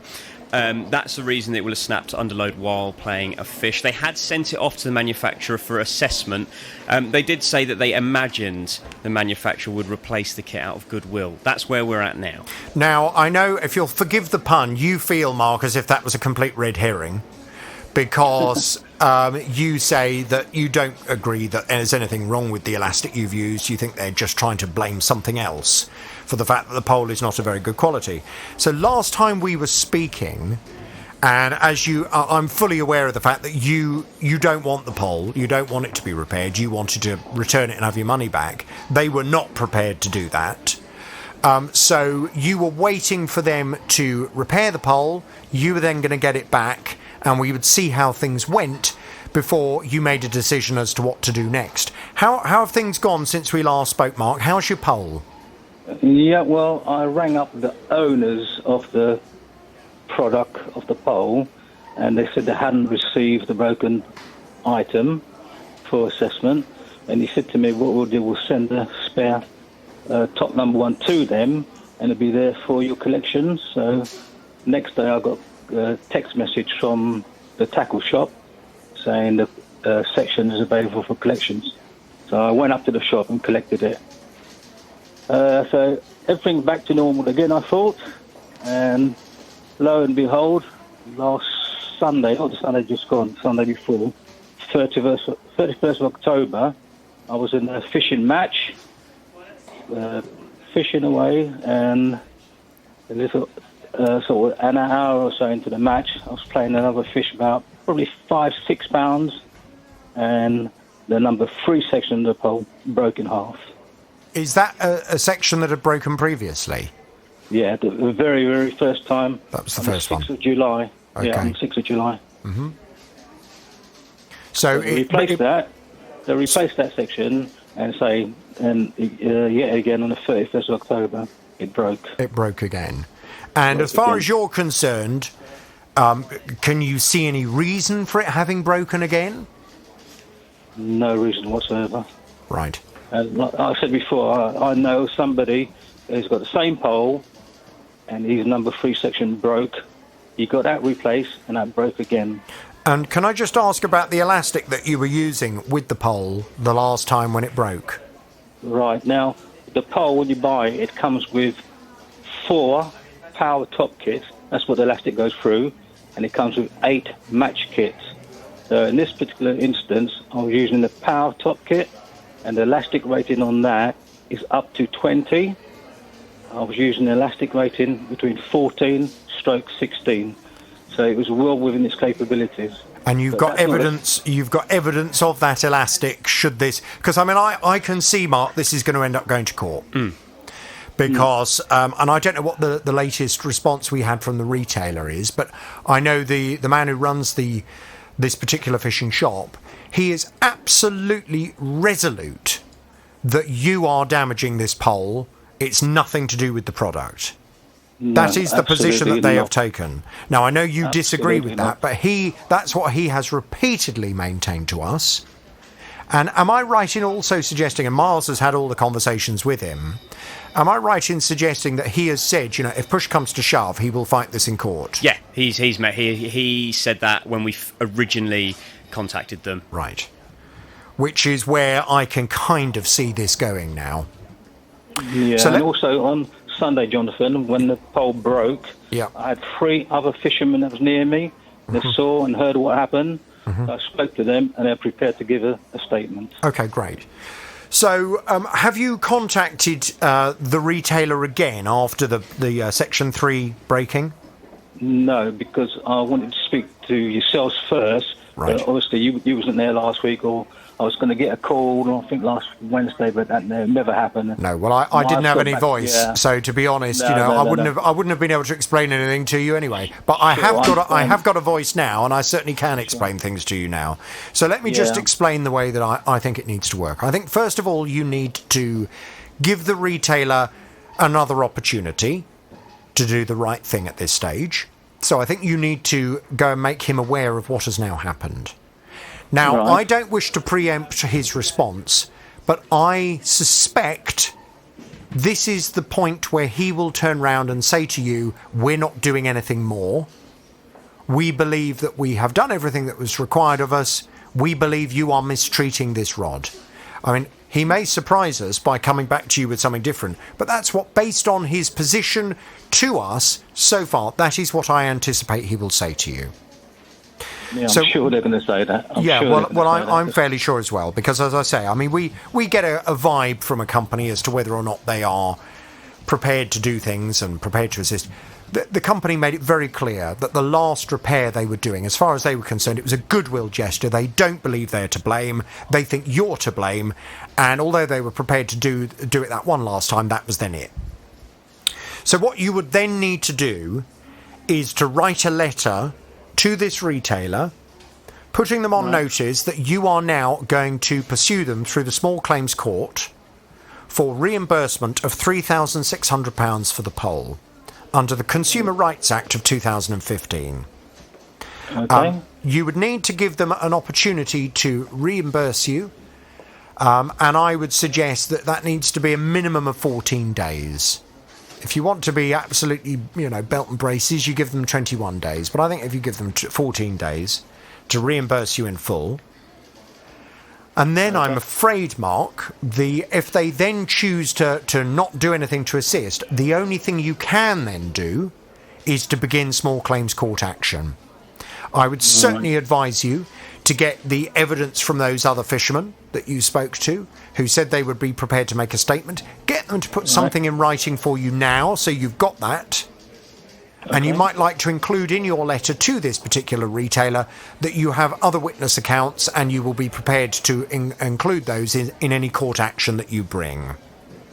Right, we'll do that. What we will do, hang on a second, what we will do is to contact the retailer, let them know what has happened today on the programme, to let them know that you are now at the stage where that's what you're going to do, and let's see if they decide to change their plan, or whether they say, as I suspect they will, OK, that's fine, we will see Mark in court.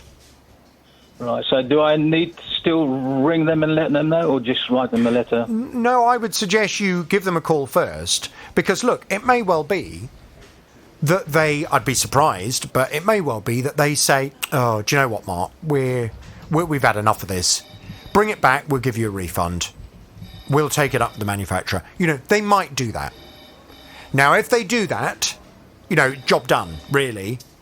Right. So I don't think you want... I think you want to give them a chance to do that, but I would be very surprised if they did.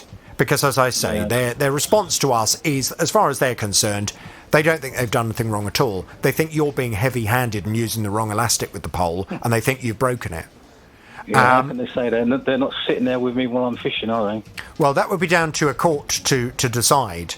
So I would give them a call, let them know what's going to happen, give them that opportunity. If they do say, well, sorry, that's it. As far as we're concerned, we've repaired it for you several times. We're not going to do so anymore.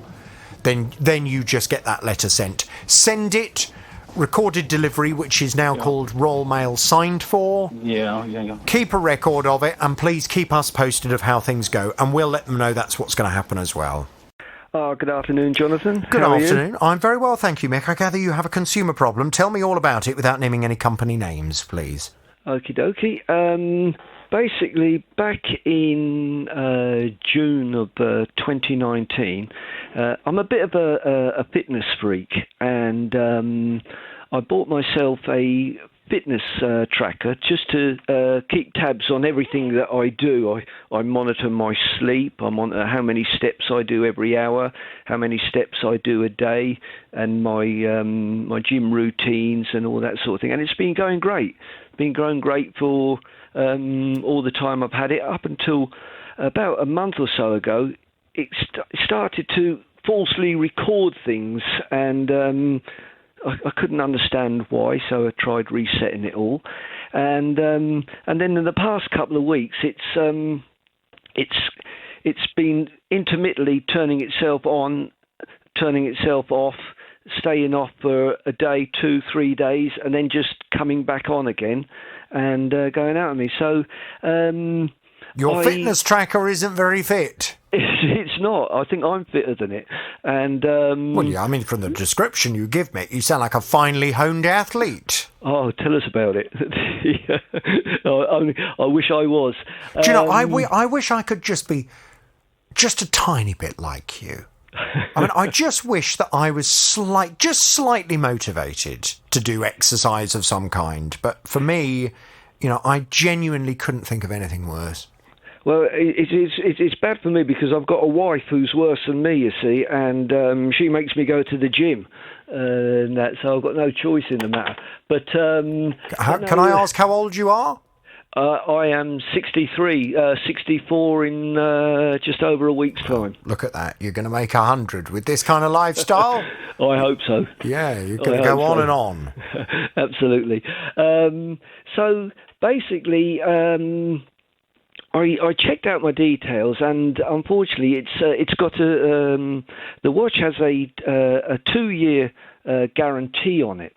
And but I seem to recall you talking on the programme previously about things, although they might have a warranty, they are expected to last a little bit longer than the warranty. The warranty period.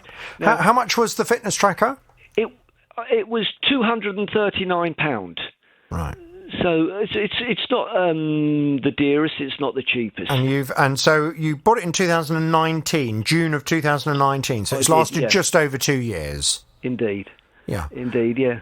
Okay. So, well, let me just for any new listeners, and just to kind of confirm what you have suspected. Yeah. You are indeed covered by legislation. The legislation is called the Consumer Rights Act of 2015. And that legislation states that any product you purchase, as long as you purchase this from a British retailer, you are entitled to expect that this product will be A, fit for purpose, B, of reasonable quality, and C, will last for a reasonable amount of time. Now, I don't know much about fitness trackers because, as I say, it's not something that motivates me, sadly. I wish it was.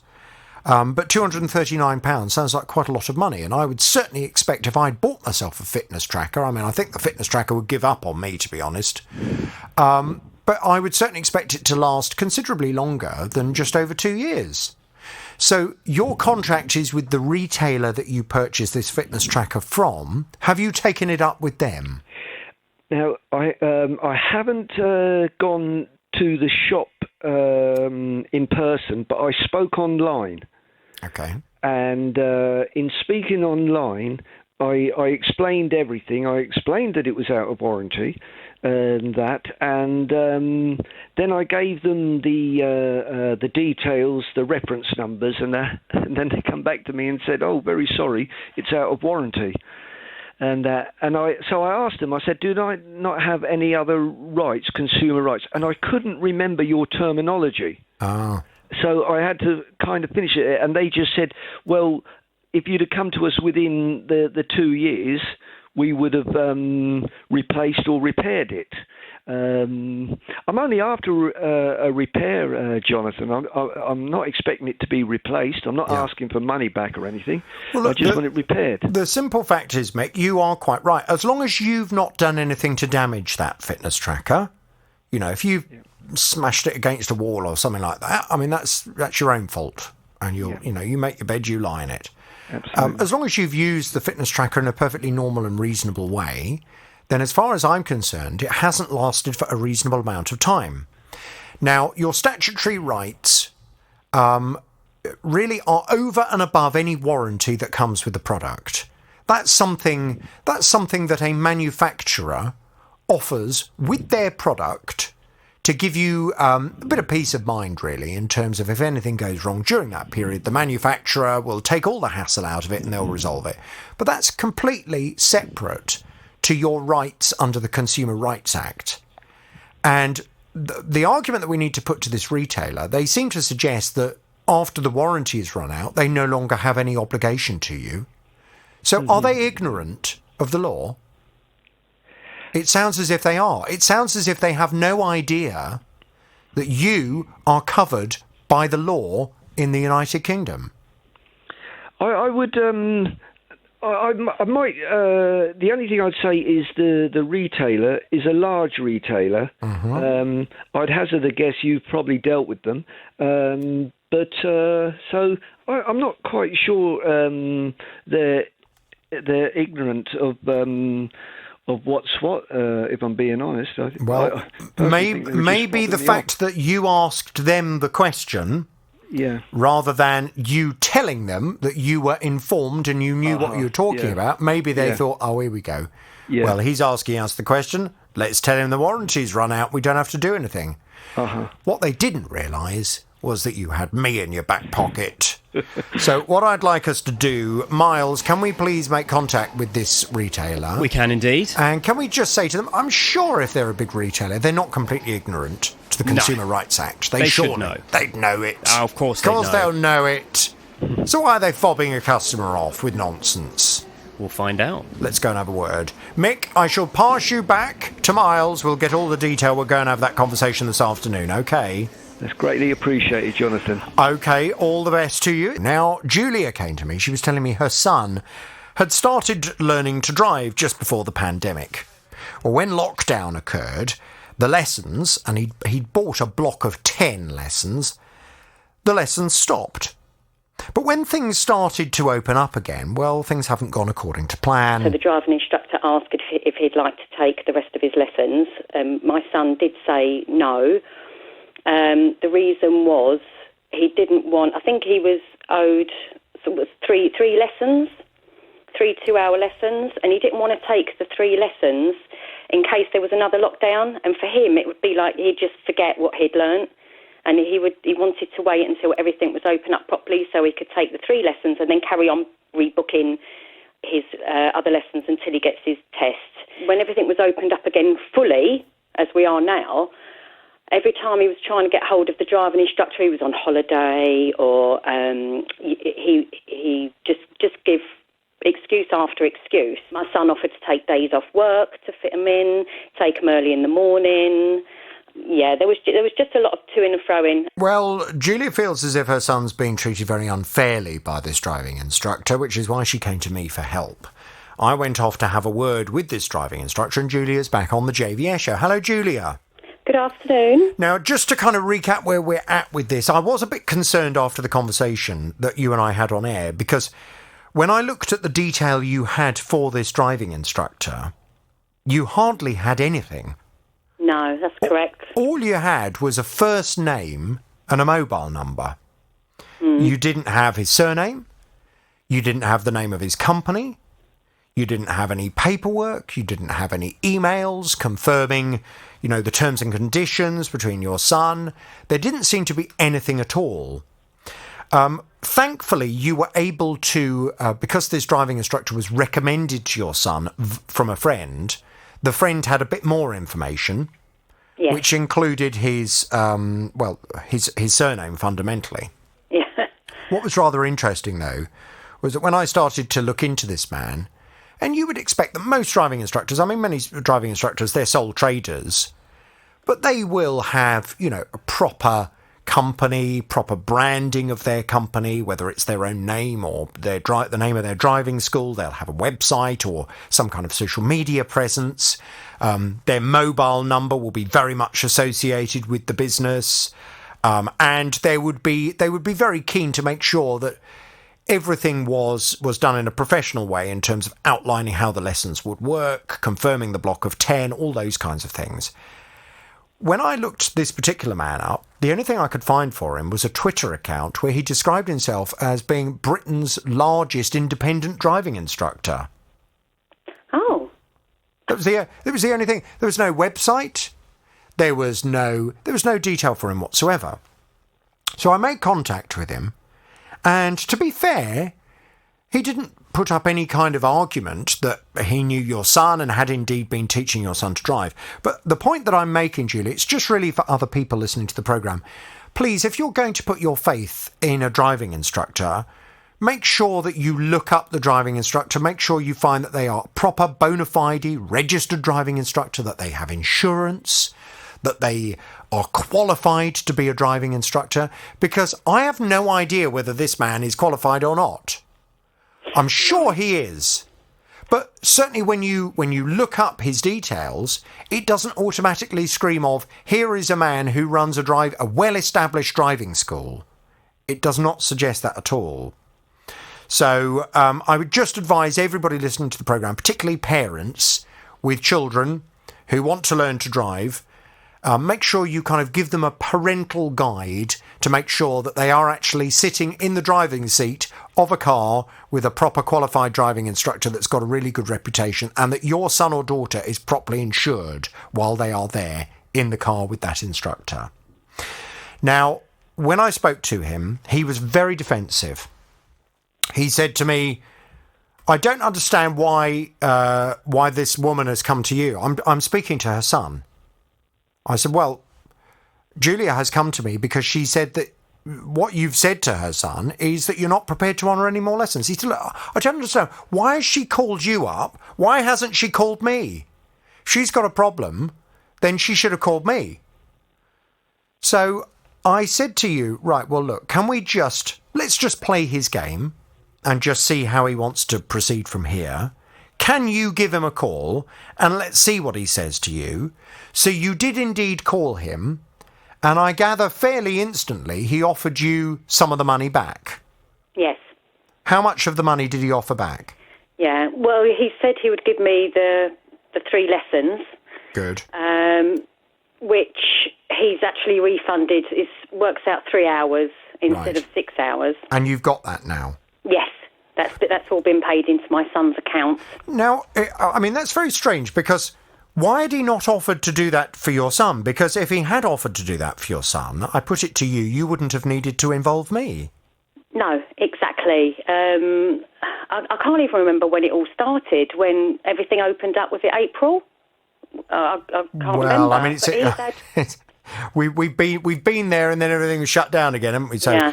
You know, it's over the last year and a half, well, nearly 2 years now, there have been so many instances where things have restarted and then gone backwards again. So it's difficult to work out what happened at what time. Yeah, I just think there was plenty of time for both of them to come to an agreement, you know. Yeah. Anyway, thankfully, he's paid my son. There's a small fault on the car, which the refund will pay for. And my son... Sorry? There was a small fault on the car that we bought my son. Oh, right, OK. Which the refund will pay for is oh, OK. Oh, fine. I thought this was something to do with the driving instructor's car. No. I thought, why are you having to pay for that? No. The son, the car we bought for my son, which the refund will cover that payment. So he's very happy.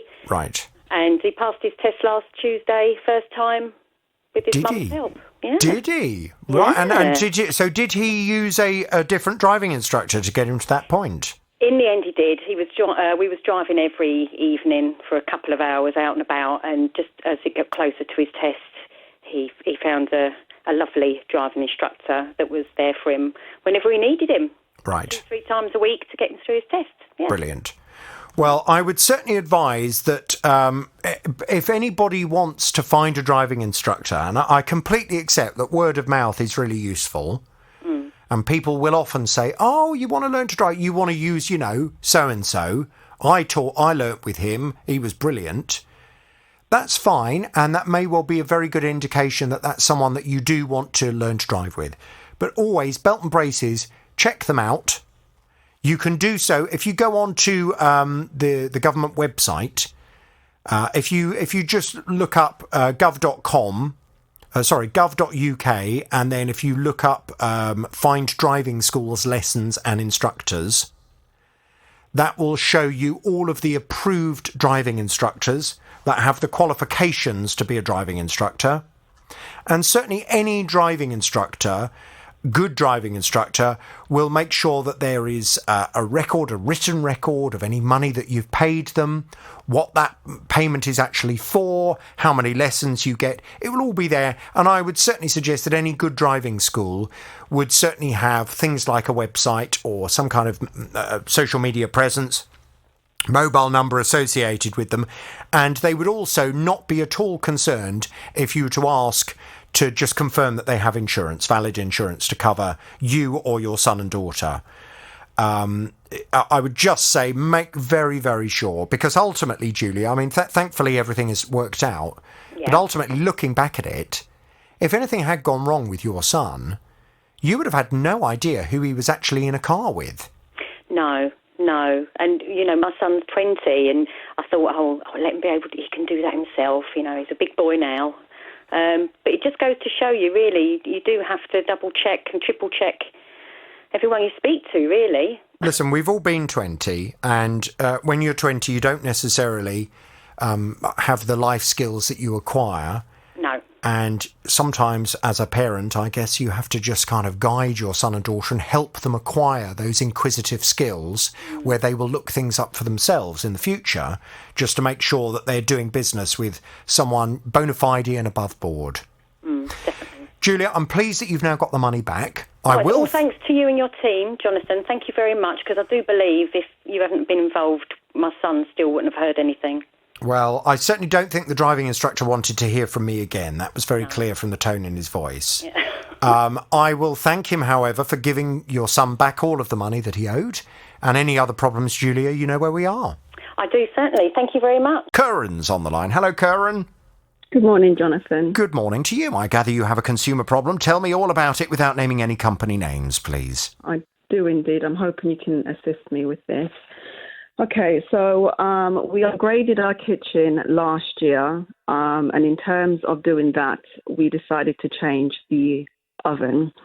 I purchased a double oven. The bottom half of it was electric off the internet, hoping that it would fit in with the current decor of the kitchen. Within the space of 13 months, so purchased it in July, and by October, I noticed the bottom part of the oven, the electric fan oven, had stopped working and it wasn't heating as it should. Right, just bear with me 1 second. So you purchased it in July of 2020. Mm-hmm. How much was it? $329.99. Okay, and you purchased it from a good, reputable online retailer? Yep, I did. Okay, fine. Bought it from a online platform. So it was purchased. I think the company sells through that platform, if that makes sense. Right, okay. All right, well, I'll reserve judgment. At this stage, I don't know who they are, but I would certainly just always urge extreme caution, ladies and gentlemen, when you're looking at stuff on the internet. We can all go down to a good, reputable department store or electrical retailer, find something, and then go on the internet and try and find it for £100 cheaper from some company you've never heard of. That doesn't necessarily mean you're doing good business with a good company that will treat you nicely if things go wrong. So just always be aware of that. Life's quite short, and it's quite short to be having constant arguments with companies that, don't give a tuppenny if something breaks. Now, at this stage, I don't know whether that is what's gone on, but carry on with the story then. So it's £329.99p, mm-hmm. and it went wrong in October of 2021? Yes, it did. Okay, and you say the bottom oven, the electric oven, just stopped heating? Yeah, it wasn't eating as it should. Okay. Right. So what has happened? I presume you've gone back to that retailer. I went back to the platform that I bought it off just to say, look, I'm having problems with the oven. It's less than 2 years old. Can something be done about it? They then send the company that sold it to me through their platform an email to say the oven is defective. Can it be replaced or a refund offered? The company then responded to say no, they have a 30 days guarantee in which when the oven had gone wrong, I should have come back to them. And in any event, it only comes with 12-month guarantee. So no, there's nothing that they can do about it. I then went back to them with the whole scenario in a sense that my consumer rights and the fact that it should be covered by the manufacturer warranty. No. That's not. No, that you're conflating two things. You're not entitled to expect that it will be covered by the manufacturer's warranty. Mm-hmm. You're entitled to expect that the retailer that sold you the oven has sold you an oven that is of reasonable quality and has lasted for a reasonable amount of time. Okay. If the oven, through completely normal use, has not lasted for a reasonable amount of time, then the retailer that took your money, the retailer with whom you have a contract, is responsible for the fact that that product they have sold you has not lasted for a reasonable amount of time. It's nothing to do with the warranty at all. Okay. Just so we're clear on that, because I know sometimes, and I feel as if sometimes retailers, they play a part in trying to confuse customers by bringing in the warranty.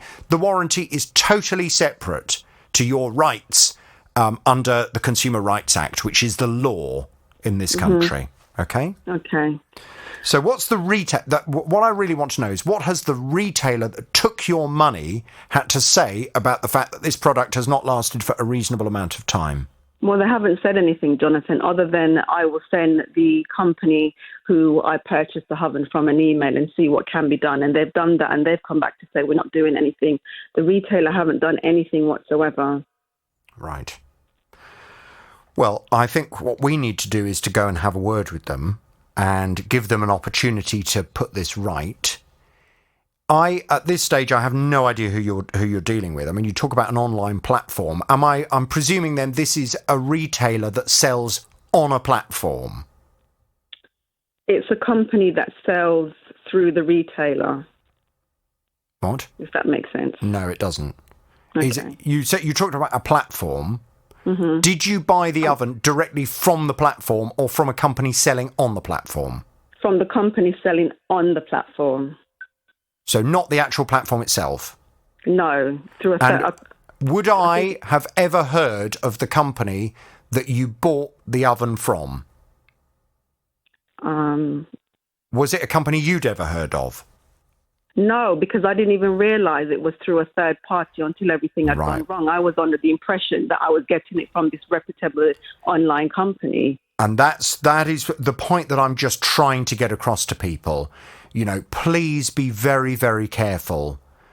Just because you're buying from a platform that may well have a very reputable, well-known name, make sure it will show whether you are buying from that platform themselves or from a retailer using that platform to sell stuff on their behalf. Okay. Your contract is with the retailer that you've paid the money to. Okay. And if you've bought it from, you know, some 17-year-old trading out of his bedroom and his garage who happens to have decided to stick it on a well-known platform, but he's going to provide you with the world's worst customer service, then you may well find yourself in a complete pickle. And that's what people need to be very aware of. There are good retailers in this country that sell things like ovens. There are good, well-known companies that have a long-established record of good customer service. And if problems occur, they try and resolve the matter. But my advice is always to buy from good, reputable retailers when it comes to things like this. Now, that said, let's go and have a word with this particular retailer, Miles. Yes. Let's give them an opportunity to obey the law. If they don't want to obey the law, then Curran will be left with no alternative but to sue them through the Small Claims Court. Are you sure the retailer themselves are based in the UK? Yes, I am. Sure. Yeah. Okay. We'll look into them. We'll find out. I'm going to pass you back to Miles. We'll get some detail. We'll go and have a word, okay? All right, thanks a lot, Jonathan. Hang on there, please, Curran. It's the JVS show. It's BBC Three Counties Radio. If you have a consumer problem, if you need some help and assistance, 08081 008800. That's the number for your call. Tackling your consumer problems. Jonathan Vernon Smith. BBC Three Counties Radio. Now, Simone came to me yesterday. She was saying that she wanted to get a takeaway for her son and her daughter's birthday. They had a kind of family gathering. They chose a restaurant which sells a certain kind of African food. The total cost of this takeaway was just over £101, so it's a lot of food that they'd ordered. And as part of the order, it included some okra soup for her daughter, who has a severe fish allergy. Now, at the time the food was ordered by Simone's son-in-law, he made it absolutely clear to the staff member on the other end of the phone that they did not want, and in fact it would be dangerous, to have any fish in that soup. Well, Simone's daughter went to collect the food and again reiterated when she collected the food, you know, just to make sure the okra soup doesn't have any fish in it, does it? No, they said, no fish in that at all. She got the takeaway home. Simone started to dish all of the food up. Because the soup was a large amount of soup, Simone decided that she was going to try some of it as well. And thankfully she did, because to her horror, she discovered there was fish in it. I put my spoon in it and take a mouthful. I realized there was fish, so I had to shout, drop my food and rush in and said, please don't have it. Fish is contained fish. So, it was a massive shock and panic going on. So I got straight on the phone and said to them that a gentleman picked up the phone, and I said, the food that you sent here that meant to have no fish in it, you had a specific instruction on part of your, I said this was negligent because this contained fish. My daughter could have died, and there could be severe consequence here. He just thought, I could hear him laughing to his colleague like, don't be melodramatic, like, don't talk about someone dying. I said, hang on a minute, do you understand what a severe food allergy is? I think he probably didn't know, but because you could hear him laughing and talking to his colleague about it, they just laughed me off like it was nothing. Well, Simone was really unhappy about this. She came to me really because she wants answers from the restaurant as to how this could possibly have happened, to make sure that it never happens to anyone else. Simone's back on the JVS show now. Hello, Simone. Hello, Jonathan. Good morning. Now, I know, before we go any further and before I tell you how I got on with the restaurant, because I did indeed call them yesterday afternoon and I had a conversation with the manager. Miles, you've seen Simone's soup. I have seen Simone's soup. OK, let's just find out what happened when you saw her soup. I have to say, the first thing that strikes you is the smell. It's definitely very fishy, isn't it? Yes, it is. And looking at the soup, so I don't know if you know what okra is, but it's also known as lady's fingers. You might have had it with an Indian, with a curry. It's a green vegetable. Sort of looks a little bit like a runner bean, doesn't it, okra? Yeah, it does look like a runner bean with seeds in it. So you can see plenty of okra throughout the soup. The soup has dried up now, so it almost looks like a risotto at this point. It does, yes, it does. Yeah. But when we're looking in, there is a big chunk of beef in the middle. But when you look around, so mostly green, I can see quite a sizable bit of white meat, which there's only one thing that is, isn't there? That is the fish, yes, yeah. That's the fish, definitely fish. It looks like fish. Let's give it a quick smell. Yeah, it smells like fish. We can also see some big bones in here, which you're saying are fish bones as well. Those are fish bones. Those are the bits of fish bones, and that's the fish tail right there. It's almost a stringy looking tail. Do you mind if I put the lid back on, because it does smell a bit, doesn't it? Yes. Okay. Yes. Right. Let me pop that back on. It's pretty clear to see there is quite a bit of fish in this dish, and a lucky escape. I would say that, yeah, if I didn't find out, today we'd be having a different conversation. Well, it could have been very, very dangerous. Simone, I should just point out, I saw Miles shortly after he had seen the soup, and all of the colour had drained out of his face. Oh, dear. You were almost retching at your desk. Well, yeah, I don't do that well with fish as it is, and it was a couple of days old, wasn't it? So. How utterly disgusting. But of course, if you've got a fish allergy, it could have been dangerous. Now, I contacted the restaurant yesterday afternoon, Simone, and initially I just got through to, I presume, a member of staff who answered the phone, and I was told that the manager wasn't available to speak to me. So I explained the situation, I explained who I was and where I was calling from, and suddenly, miraculously, the manager was there. And I was told that the manager would indeed speak to me.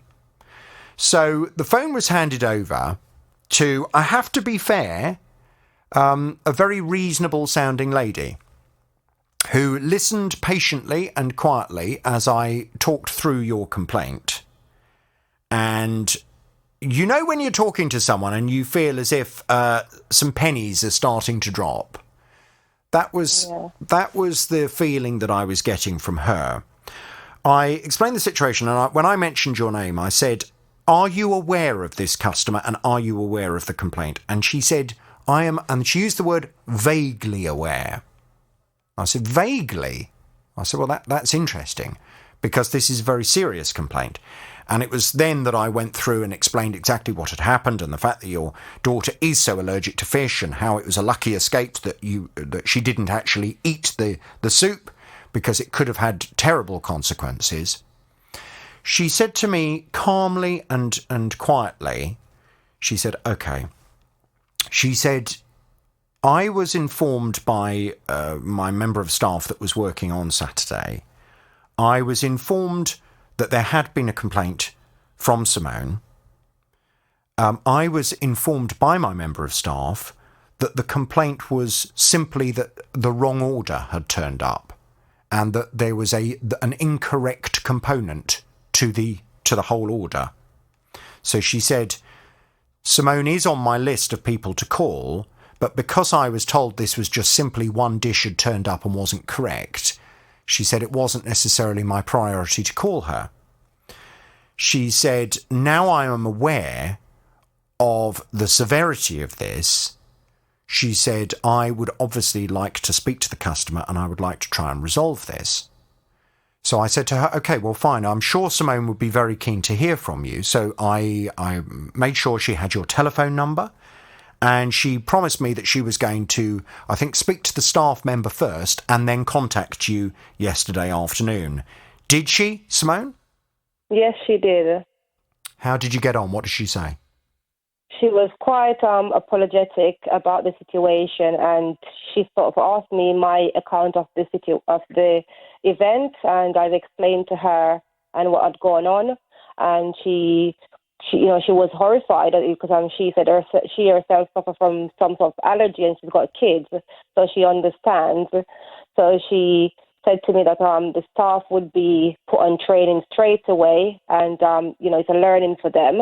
And she offered to, if I wanted to have the meal, have the order sent out to me again. So I said, well, I wasn't so sure because, I don't know what's going to come in it. So she said, she personally will, cook it and plate it up and have it ready when I'm ready to have it, and she would give me a full refund.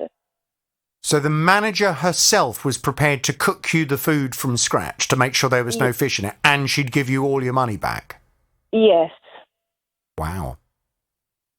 How are you feeling? Well, to be honest, Jonathan, if you hadn't, come in and speak to her, I don't think I would have ever gotten that call. So I'm quite happy that I came to you, and so I'm quite pleased now that we've got it resolved. I just feel this is a case of, and I mean, this is not to excuse it because it's unacceptable, but I think the member of staff that had dealt with all of this on Saturday was clearly completely out of his depth and didn't realise what a food allergy actually was. Maybe he, for some reason, and I mean, I really would like to think that restaurants would train staff up on food allergies because it is really important. But he probably just assumed maybe a food allergy was that your daughter didn't like fish. And that's why he thought you were being dramatic by, talking about how she could have died if she'd eaten it. That's completely unacceptable because the reality is, and I don't wish to over-dramatise it, but your daughter could have died if she'd eaten that fish. If she had an anaphylactic shock, and if you weren't able to get her, whatever she needed in order to stop that anaphylactic shock in time, it could have had terrible consequences. Yeah, it could have, yeah. So I would really hope, and clearly the staff member had played it down to her as well, because she was very, she was very straightforward with me. She said, I was just told that this was just a customer who was kind of having a grumble because the wrong order had turned up. I was not told anything about an allergy at all. So I have a sneaky feeling probably some interesting conversations have taken place in that restaurant, and I would imagine they've realised just how lucky they have been that your daughter didn't actually try that soup, because the consequences could have been terrible. And I did a little bit of research on the restaurant. They seem to have very good customer reviews. People rate the restaurant very highly. This is not some kind of dodgy restaurant that people say are, always getting the wrong order and don't care. They seem to have a good reputation. And for a restaurant with a good reputation, the last thing you want is to be giving someone with a food allergy a bowl of soup with fish in it. I mean, it's just ridiculous. Definitely, yeah. When are you going to get the refund? Well, Jonathan, to be honest, at 6 6 o'clock last night that the refund came right back into my bank account. You got the full amount? The full amount, yes. Shall I thank the manager? Shall I thank the restaurant and give them my horn? I think so. I think they deserve it, yes. And plus, I'm going to have a meal as a courtesy as well when I'm ready, when I've got the kids back and we get together as a family. I'm going to call her. She gave me a personal number to contact her, and she will have that order sent out to me again as a courtesy, plus the full refund. So, yes. Fantastic. Right. Well, I mean, she can't really do more than she's offered to do. So I will thank her very much indeed. If you have any other problems, Simone, you know where I am. Thank you. Linda bought herself a composite front door in March of 2019. Since she's had it, though, she says she's had constant problems with a draft coming through it. The company have been out numerous times, but Linda's still not happy. Now, the company I dealt with have sent an engineer down innumerable times, I must admit, give them their due. They've changed the lock, they've changed the hinges, they've taken the whole surround out and the door and reconfigured it, and I'm still getting a draft. In fact, today I've got sellotape on the inside of the door. Because it's a windy day, the draft is coming through. And I spent all last winter freezing in here, in my bungalow, my pensioner. Something's got to be done about it, but the correspondence I've had with the company, they're now saying they will no longer come out to me because there's nothing wrong with the door. It is my fault because I have arthritis in my hands, and I've got arthritis all over me. I can still look after my grandson, garden, cook, clean, open other people's doors, composite doors as well, but my one, no. Well, Linda's had enough of this.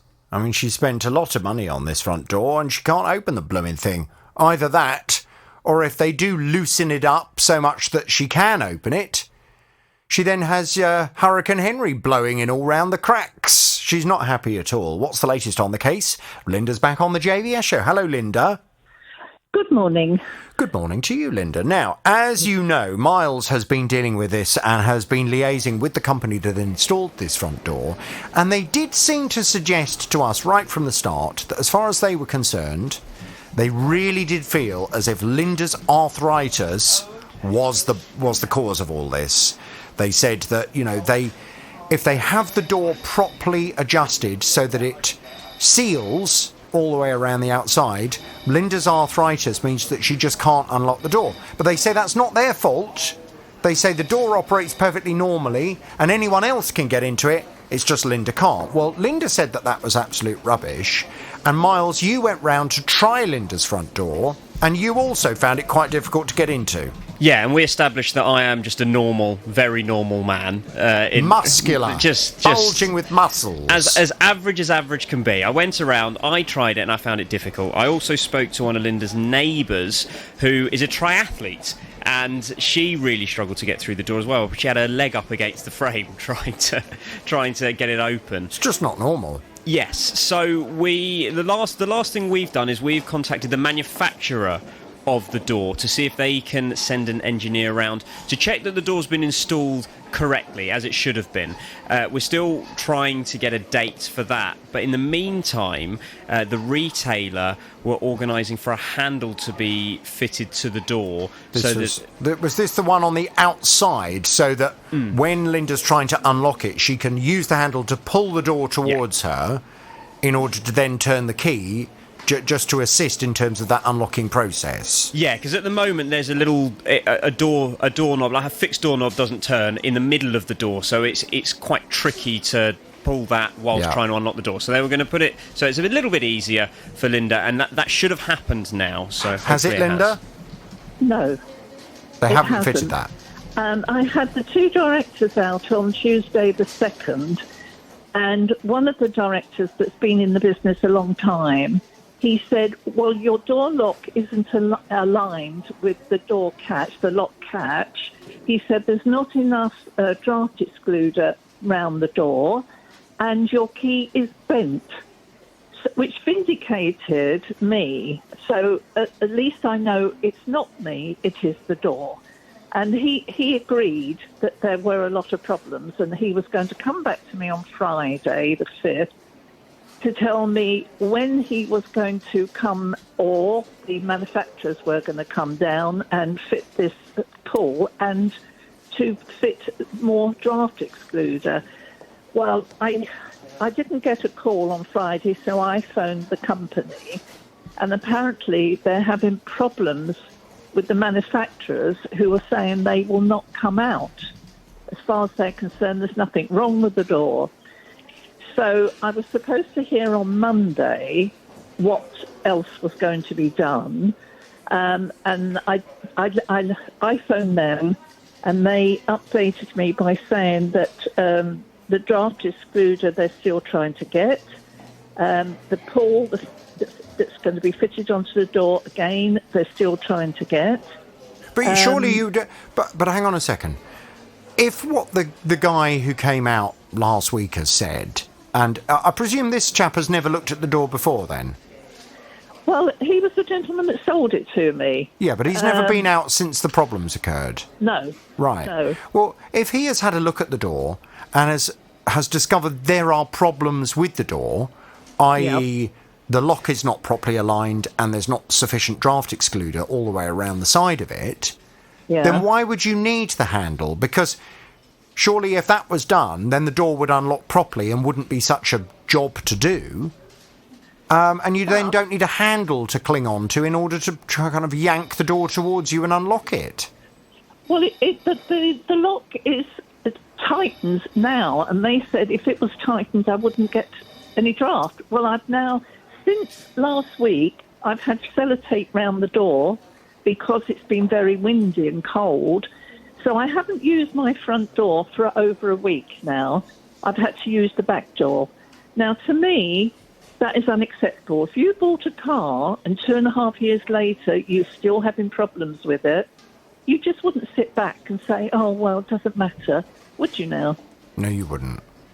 And the law also protects you against having to adopt that principle as well. So, I mean, the simple fact is and I find it intriguing that they're suggesting the manufacturer doesn't want to play ball with this because they don't think there's anything wrong with it. They haven't actually been out, have they, the manufacturer?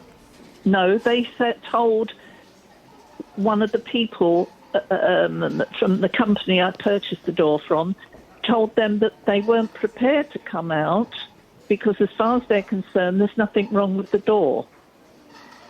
Well, to be honest with you, I mean, it's not particularly helpful from our perspective because it would have been useful to get the view of the manufacturer. Yes. But actually, none of this really is your problem.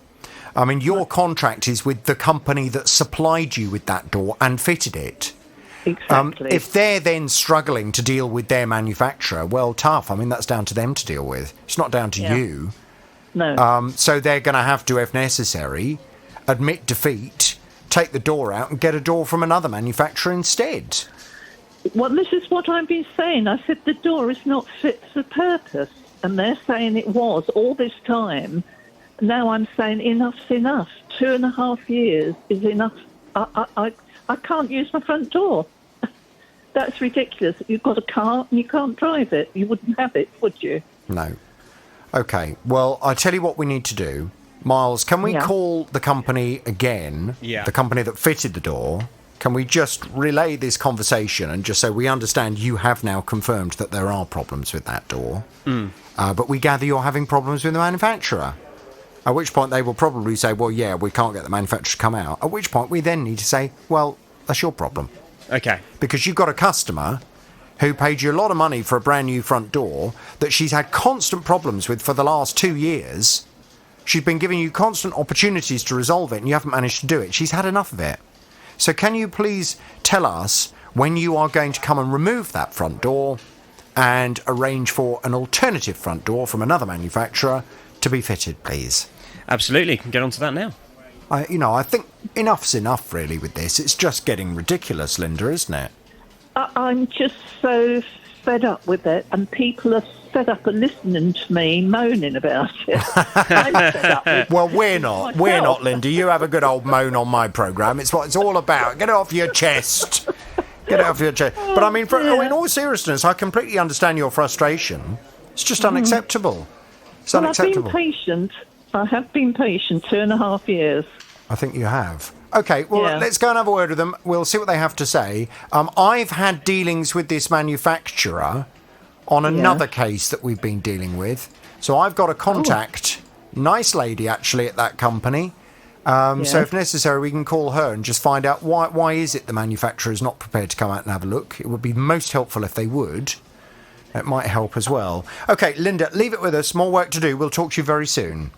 Thank you very much indeed. Thank you. Now, Ben came to my programme last week while I was off with no voice. He was telling us that he'd moved into a property in January and changed his water supplier.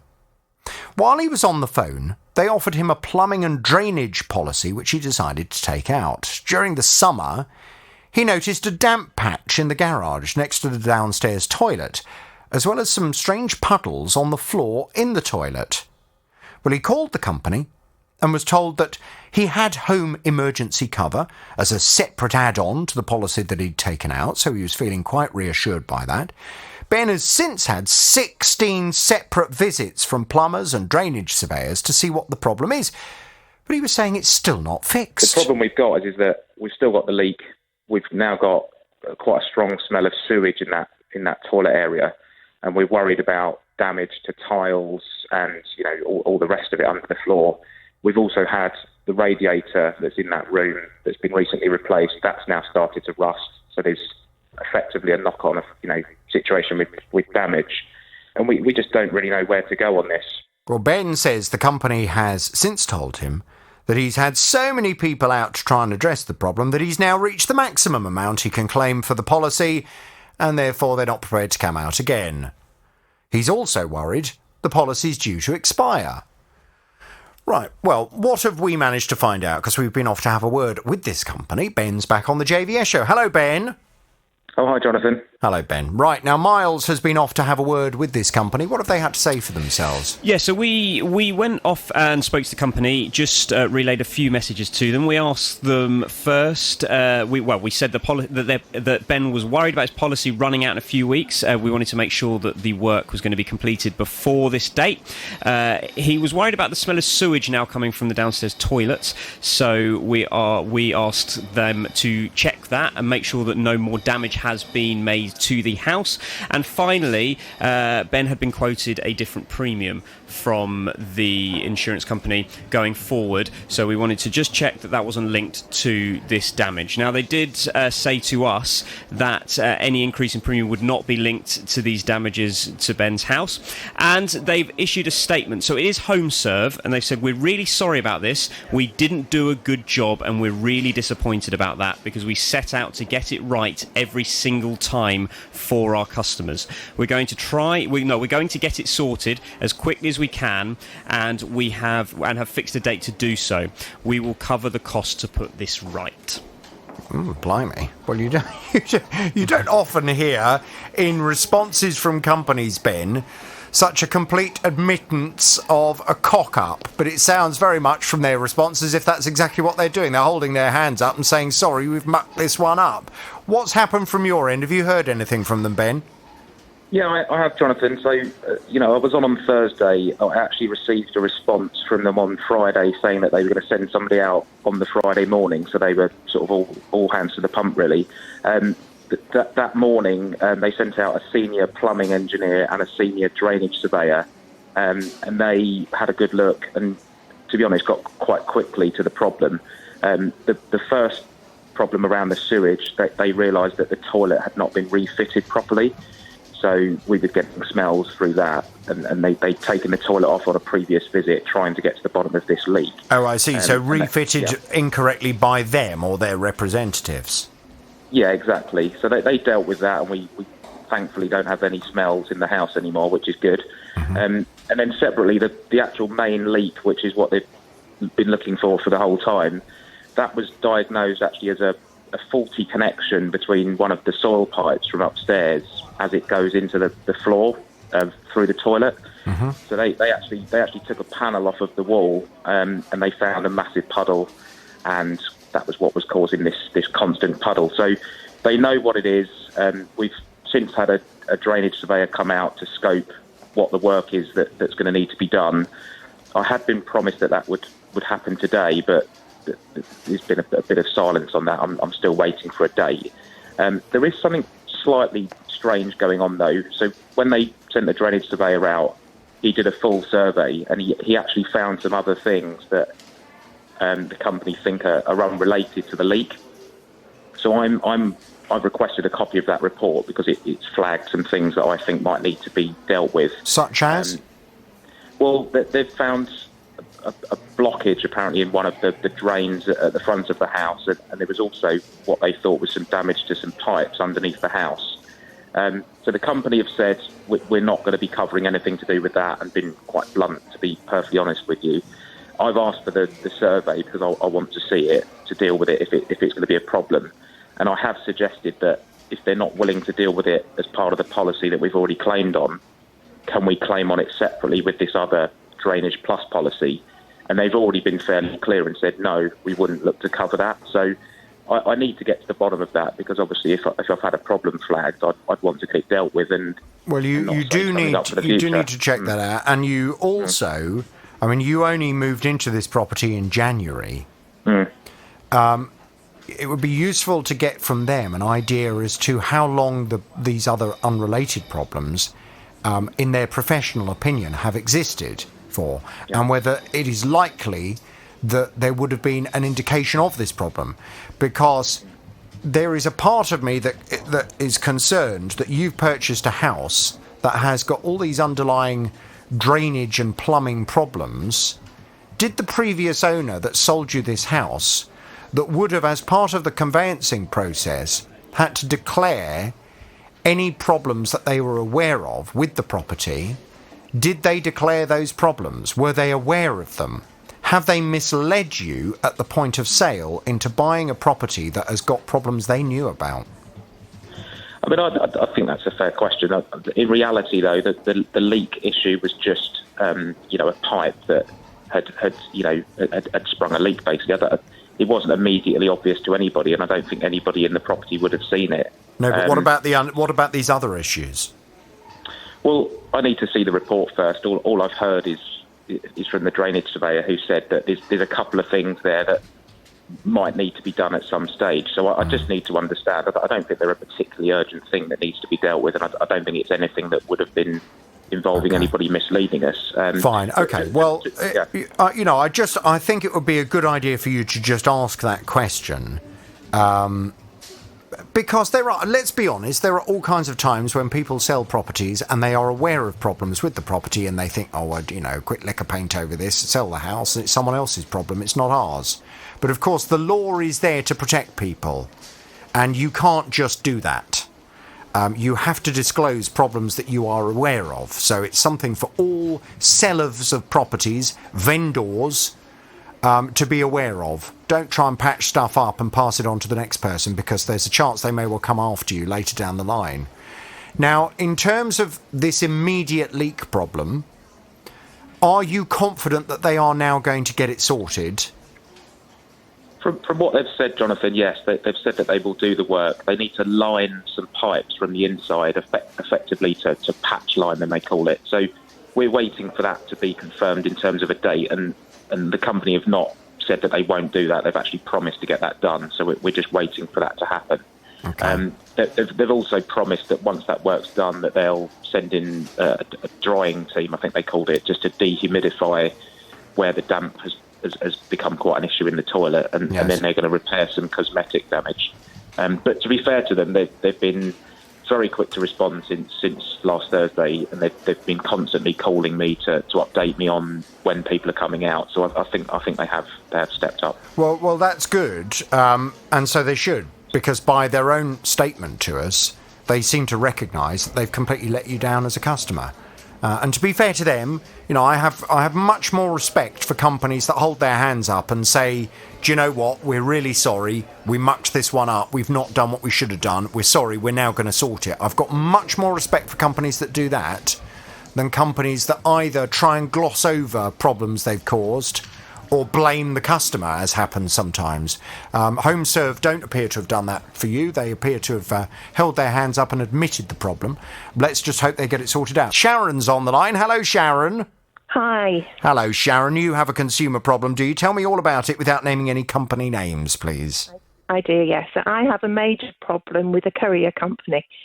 So I live in a village in Hertfordshire, and I've always used online shopping delivered by couriers. But since COVID, I've used it so much more, and I've never had any problems. But in October, I stepped up my usage, buying early for Christmas, etc. And this was when the problems with a recent courier started, and that was around the 20th of October. So I had messages from the company that I was purchasing an item from to say that it had been dispatched and it was with the courier. It was some spoons. Anyway, it never arrived. Some spoons? Spoons, yeah. Spoons. What kind of spoons? So they were ceramic spoons. Oh. They had a special design on them. They were in the shape of a face of a cat. They're only small, but like measuring spoons, for cooking with. It was a gift. It was a gift. Lovely. So they never arrived. So I contacted the company that I had bought them from, and they said to me, well, we'll see what we can do, but you need to give it like 7 days just to make sure they don't arrive late. So they never arrived. I contacted them, and the company actually gave me a refund.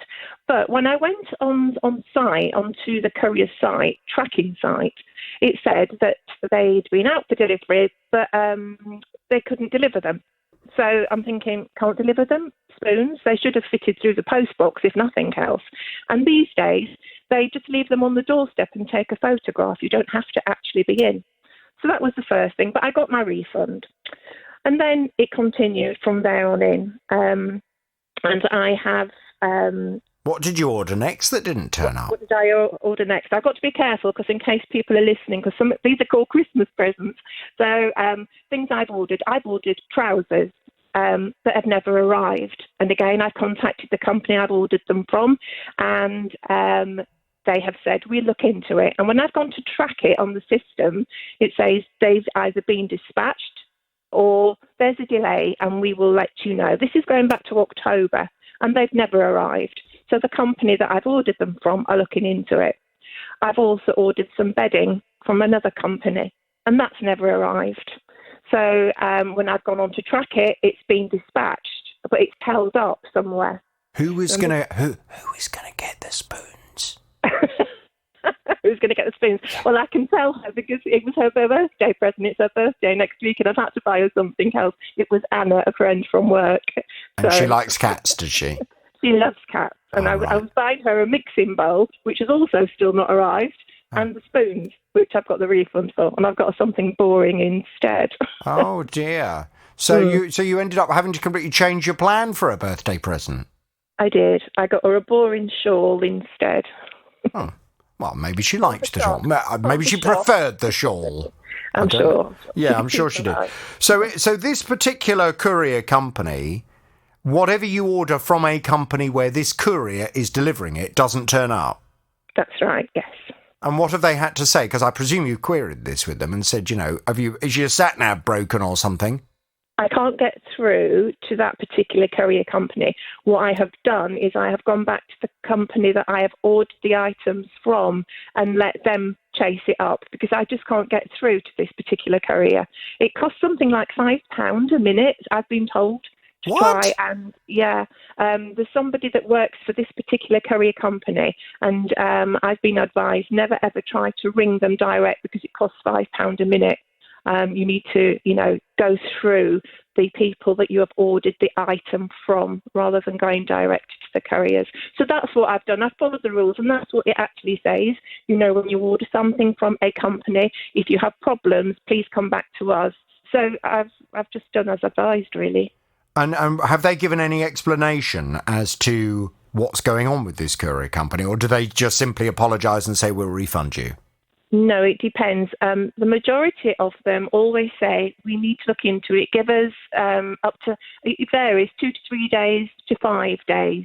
But as of, there was only, so I had a refund from one company and another company that I ordered toy from for my grandson, they actually sent the same toy out with a different courier company, and that arrived the next day as promised. So what do you think's causing the problem? I mean, does anyone else have any difficulty locating your address? If I was to put your address into my sat-nav, would it bring me to your property? It would, yeah. So why aren't they then? I mean, is it just that they're useless, or that the courier driver can't be bothered, or what do you think's behind it?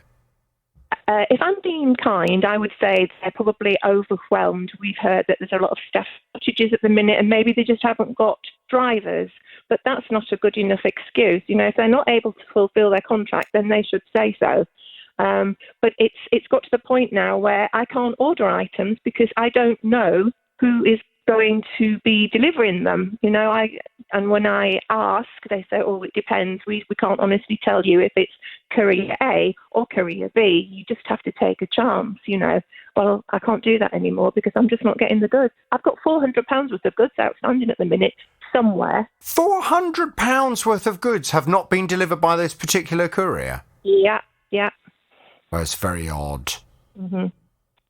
It's very odd. Well, I'm not going to say too much more, but it's very odd. There's something going on there. Yeah. Okay. Well, Sharon, we must try and get this sorted out before you try and send me my Christmas present for this year. Because mind you, it wouldn't be a problem, would it, unless I sent you a Christmas present? Absolutely. Maybe your ceramic cat spoons will turn up. Do you like cats? No, I don't particularly mind them, but my friend absolutely adores them. So, well, she'll get an extra birthday present then. Suddenly, get it in time for Christmas if it turns up. Lovely. Right. Okay. Well, let's see what we can do. Miles. Yes. I'm just wondering whether we need to check and see how accessible your address is as part of this investigation. Let's go and have a word with the courier company first. Let's give them the opportunity to respond and explain what's going on. If they start saying to us, well, yeah, but you haven't seen Sharon's house, you know, she lives down this dusty track in a shack that's you can't even see on a map, then, you know, maybe we need to try and find it ourselves. But if they hold their hands up and admit that there's some kind of issue going on with this particular driver, because certain courier companies, they tend to use, if it's anything like where I live, you get the same driver for that courier company all the time in your area. Right. You know, I see the same guys all the time whizzing around delivering to people in their vans. So they cover an area, don't they? So is there an issue with one particular driver covering Sharon's area? You know, the courier company surely would see that. If they're getting complaints from their client, retailers, in that area, none of the products are turning up. Why is that? Is it that his sat-nav doesn't work? Or is it that his van is just absolutely full of other people's stuff that for some reason he's not delivering? I don't know what's going on. Let's see what we can do. Valerie was playing a game on her phone one day, and an advert popped up for some kind of robotic toy dog. This toy dog cost £54, and she thought, oh, that's nice. That would be a nice gift for one of the grandchildren. Well, Valerie's friend also liked the look of this dog, so she decided to order one as well. Her friend paid for both of the toys on her credit card. Well, after they placed the order, Valerie then thought, oh, maybe I better do a bit of research on this company that I've just come across and ordered these dogs from. When she did the research, she discovered an awful lot of previous customers who were very, very unhappy with their decision. I was actually quite shocked when I actually went into the company, because there was people there that lists and lists and lists of not receiving the thing. When the item arrived, it was nothing like they said it was. To get a refund, it says on the website to get a refund or to send it back, but there's nothing there. There's no numbers, no nothing. You can't contact them at all. Well, Valerie's in a situation now where when she came to me, she said, look, the dog hasn't arrived, but I'm worried about it. I'm concerned that I'm not going to get it. I'm concerned that even if it does turn up, it's going to be a load of rubbish, and I'd quite like to just kind of cancel and have my money back, please. Well, Well, I'll tell you what, let's take this step by step, shall we? First of all, Valerie's back on the JVS show. Hello, Valerie. Good morning, JVS. Good morning, or good afternoon to you now. So, first up, let me just reiterate, just for any new listeners to the programme, please, ladies and gentlemen, if adverts pop up on computer games or social media, please be very, very sceptical. The internet is a big wide world. The internet opens you up to every single Tom, Dick and Harry, some of whom may decide to try and sell you stuff. Just because they're advertising on the internet does not mean they are good people to do business with. Now, unfortunately, this particular advert, it caught you at a weak moment and you thought, oh, lovely, I'll get that, before you'd looked into the company you were doing business with at all. As you have quite rightly pointed out, when you do start looking into this company, the reviews are not good at all, are they? No. Lots and lots and lots of people advising others, do not make the same mistake, do not buy from this particular company. Now, can I just ask, in the last couple of weeks since you appeared on my programme, have the dogs arrived? No, they haven't. They haven't. I'm not particularly surprised, to be honest with you. The company concerned is a company called Kuveer.com. That's Kuveer.com. It says on their website, Kuveer.com is one of the world's leading online stores, and you may have many great reasons to buy from us. We are a fast-growing company because we always put the customer first. A customer-centred shopping experience has always been our goal, and we pride ourselves in our comprehensive policies that have put us in a realm above and beyond our competitors. Come and pick your favourites. Yeah, right. Yeah, right. Exactly. Yeah, right. Because once you start looking into Kuveer.com and you start looking at what people say about them, they don't appear to be a company that always puts their customer first. I tried to make contact with them. I have messaged them. They have not responded at all to me. And I'm not particularly confident that they will respond. At this particular stage, I haven't got a clue who on earth you've given your money to. It seems to be linked back to some kind of Chinese company. They do have a registered office somewhere in the UK, registered to a person. But I have no idea where the company's actually based. I have no idea whether that person actually exists in the UK. And I have no idea who ultimately has taken your money. So in terms of, do I think you would stand a good chance if you were to pursue this company through the Small Claims Court? I don't feel particularly confident, to be honest with you. Okay. So the only potential glimmer of hope is that your friend paid by credit card. That's correct. Your friend, who had paid for both orders, would have a total amount taken by Kuveer.com of over £100. Now, I'm hoping that means the credit card company would allow your friend to do a Section 75 claim.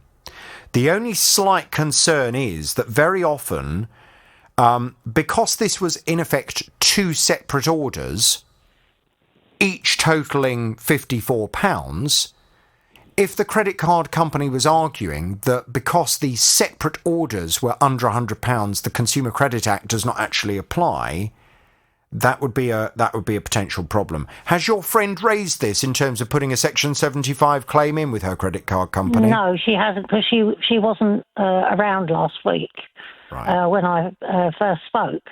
And she wanted me to talk to you today before she wanted to do anything herself. Yeah. I think the best thing she can do, were the orders placed both in her name? Yes, they were. Okay, good. I think the only thing she can really do is to call the credit card company and say that she had ordered these products, the two products for herself, at £54. The fact that you were then going to buy one of them off her, that's something that was going to go on between the two of you. But I think if she says she ordered the two items and they haven't turned up, and it would appear based on the customer reviews she doesn't have confidence they will turn up, and therefore she would like to do a Section 75 claim, I think that is the best chance. Now, the only slight problem is that very often a credit card company, will want to make sure that the customer has given the retailer the full opportunity to deliver the product. What did it say in terms of how long it would take for the items to turn up? I'm sorry, I don't remember that. I think it was roughly around 7 to 10 days, and it's gone past that. So. Okay, that's fine then. If it was 21 days, something was making me think that it was 21 days, but maybe not. If it was 21 days, then obviously the credit card company would probably want to make sure that you'd allowed that time to lapse first. Yeah.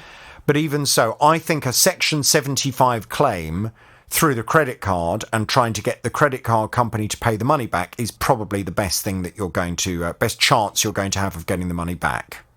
Okay. All right. But there is no guarantee. And I would certainly just urge anybody out there, and this applies not only to anyone who comes across adverts for this Kuvia.com, who have chosen, it would appear, not to provide any response for inclusion in today's programme, but just for any advert that pops up on social media. You know, it's that there are all kinds of very good, reputable toy shops out there and toy retailers that sell toy dogs, Valerie. Yeah, I'm sure. If you decide you want to buy a toy dog, go to a good, reputable toy retailer to buy the toy dog. Once bitten, twice shy, I'm afraid. Well, yes. The only slight thing I would say, and just be very aware of this, some of these companies that target people on computer games and on social media, they do share customer details with other like-minded companies, because they recognise that you've fallen for it once, you'll fall for it again. Not me. No way. Well, yeah. Well, I hope not. Just be aware, you may well find you will get a lot of adverts coming up when you're playing your computer game, hoping that just one of them will catch you at the right moment and will have just the right photo for you to think, oh, that looks nice. Maybe I'll buy that. That looks a good deal. So just be very aware of that. Can you please ask your friend to go and speak to the credit card company and let me know how you get on? I will indeed, yes. Hello, Jonathan. Hello, Sue. Right, tell me everything without naming any company names, please. Okay. Well, it starts, I'm afraid, 2 years ago, because in July 2019, I bought a couple of tickets for a theatre show, which was due to take place the 31st of May 2020, which was my birthday. And the actual cost of the tickets ended up altogether at £123, which included the tickets, a service charge, a facility charge, a delivery charge, and insurance for missing the event. But of course that show didn't happen because obviously in May 2020 we were in the middle of COVID. Yes. So the theatre website just said something about lots of people not contacting, that they would contact their customers anyway, which I completely understood. Now, I didn't get a new date. I wasn't notified of a new date, and the theatre didn't open until this July, this year. So I quickly looked on the website then and found the show had been rescheduled for this September. But you know whose law, we were away on holiday when the show was due to be performed. So I knew I wouldn't be able to attend. So you hadn't chosen a date, they just automatically allocated you a date? Well, they allocated they just said it was being shown between the 9th and the 11th of September. They were the dates that it was being allocated to. Right. And you're away for those, for all of those dates? For those dates. And if it had just been one day, we could have hung on and gone the following day, which we have actually done before when something similar happened. But this would have meant hanging on for a couple of days, and by now the birthday's over and everything, and I thought, no, I'd like my money back. So I tried starting to ring the theatre to say I wouldn't be able to attend. Well, they must have taken their phones off or something, because it just kept cutting off, couldn't get any reply, either a recorded message or it rang, and then they cut us off. But still before the performance date, I contacted the ticket agency, because although I booked the tickets from the theatre, when I got the email back as confirmation, there was a different name, a sort of ticket agency name along the top on the email. So I contacted them, And I also contacted the insurance people that I'd taken out. I didn't get any replies. Well, still before we went away in early September, I then had an automated email from the ticket agency saying, oh, the show's coming up, but they didn't give a date. They just told me all the COVID regulations and don't go if you're ill, wear a mask, etc. But I immediately emailed back on the back of that and just got an automated reply, receiving a high volume of queries, and they'll be in touch. And on all of these automated replies, it says, do not reply to this. So you're stuck. So I received 2 emails from them on the 30th of September from the ticket agency, one saying at 9:15 saying they were looking into it, and the second 25 minutes later saying all ticket holder was advised of the new date, I quote, and they couldn't offer a refund. So I tried emailing the insurance company, and I was told, no, the insurance doesn't cover that because it doesn't cover epidemics or pandemics. So I had paid by credit card. I thought, I know what Jonathan would say. So I rang the credit card company and was told, no, I was out of time because I bought the tickets over 2 years ago. And she kept saying, why didn't I ring sooner? No. Hang on. You say you pay by credit card? Yes. No, there's no 2-year limit. I mean, the only thing I can think of, there's 2 different ways of trying to claim money from a card company. Yeah. There's what is called a chargeback. Yeah. Which is a bank, basically a bank policy. It's not legislation. And you can do a chargeback on a debit card or a credit card. Right. But that's something that banks agree to, and there is a time limit on doing a chargeback of 120 days. Yeah, I read that.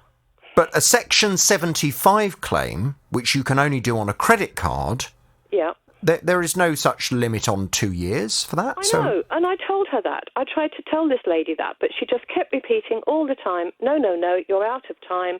You should have rung us before. And I said, well, at what point should I have rung you? And she said, months ago. And I said, well, I didn't know until July that I wasn't going to be able to go. Right. But we just kept going round in circles, Jonathan, and I don't know where to turn now. So you've missed the show. I mean, I have now, yeah. We've missed the show. But this was all going on in the build-up to it, while there would have been time for them to do something about it. Absolutely, yes. I mean, I sent all these emails out as soon as I got the date. I got the date from the website in July. And I started sending out all these emails at the time. And I either received no reply or automated replies saying, please don't reply to this email. Or if I tried phoning, I got cut off straight away. But in those days, in the early bit of it, I could have been refunded. They could have sold the tickets somewhere else. Well, I mean, this is just very, very disappointing and very frustrating. Very frustrating. I presume from the way you're talking and from the fact that they'd only offered this narrow window of opportunity, this show you were going to see, I presume it was only on for a very short period of time. It was only on for 3 days. Okay, fine. Yeah.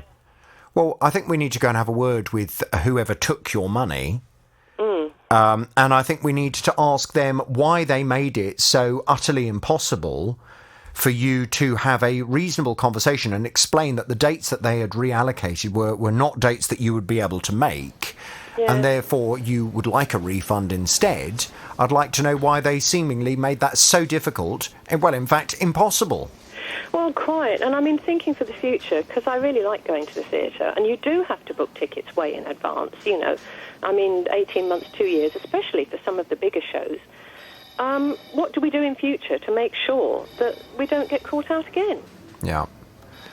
Well, let's see what we can find out for you. I will pass you back to Miles. Thank you. Can we get some detail, please, Miles? And of course let's we can. Have a little word and just see what we can find out, yeah? Yeah, I'll get onto that straight away. I love the theatre as well, so this would be very disappointing. Yes. I went to the theatre recently. I went to see, this was going back a couple of weeks ago. I don't really like plays, but I went to see Jennifer Saunders in Blithe Spirit. Oh, yeah. Very good. It was very funny.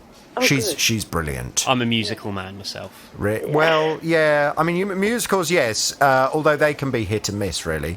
But it doesn't sound like this was the kind of... It doesn't really sound like this was a kind of musical or play.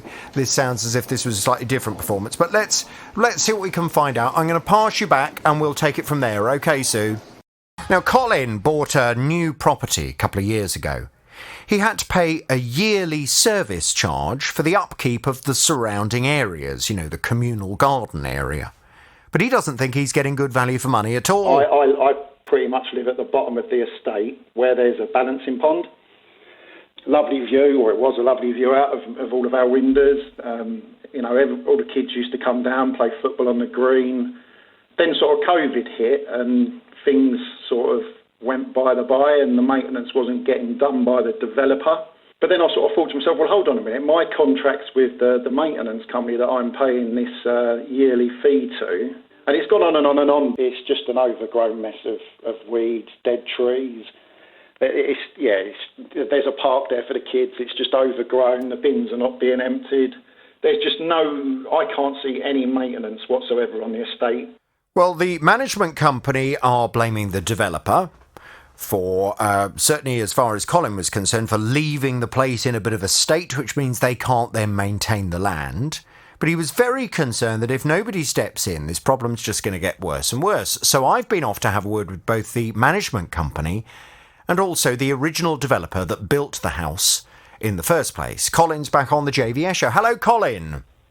Morning, Jonathan. Good morning to you. So let me just briefly recap what happened last time we spoke. So the management company is a company called Preim, Preim.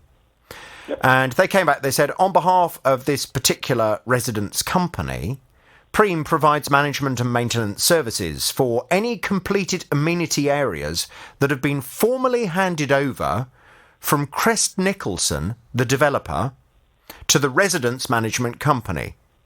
These services are then funded through the service charge that homeowners pay. Over the past 5 months, we've been working very hard with Crest to help move the remaining communal amenity areas to a point where they can be handed over and looked after by us in order to carry out the ongoing maintenance work required. Now, this is the crucial bit. Residents are aware of this programme through our quarterly newsletters and monthly steering committee meetings, and we will continue to share news of when this handover of the communal amenities into the residence management company is fully complete.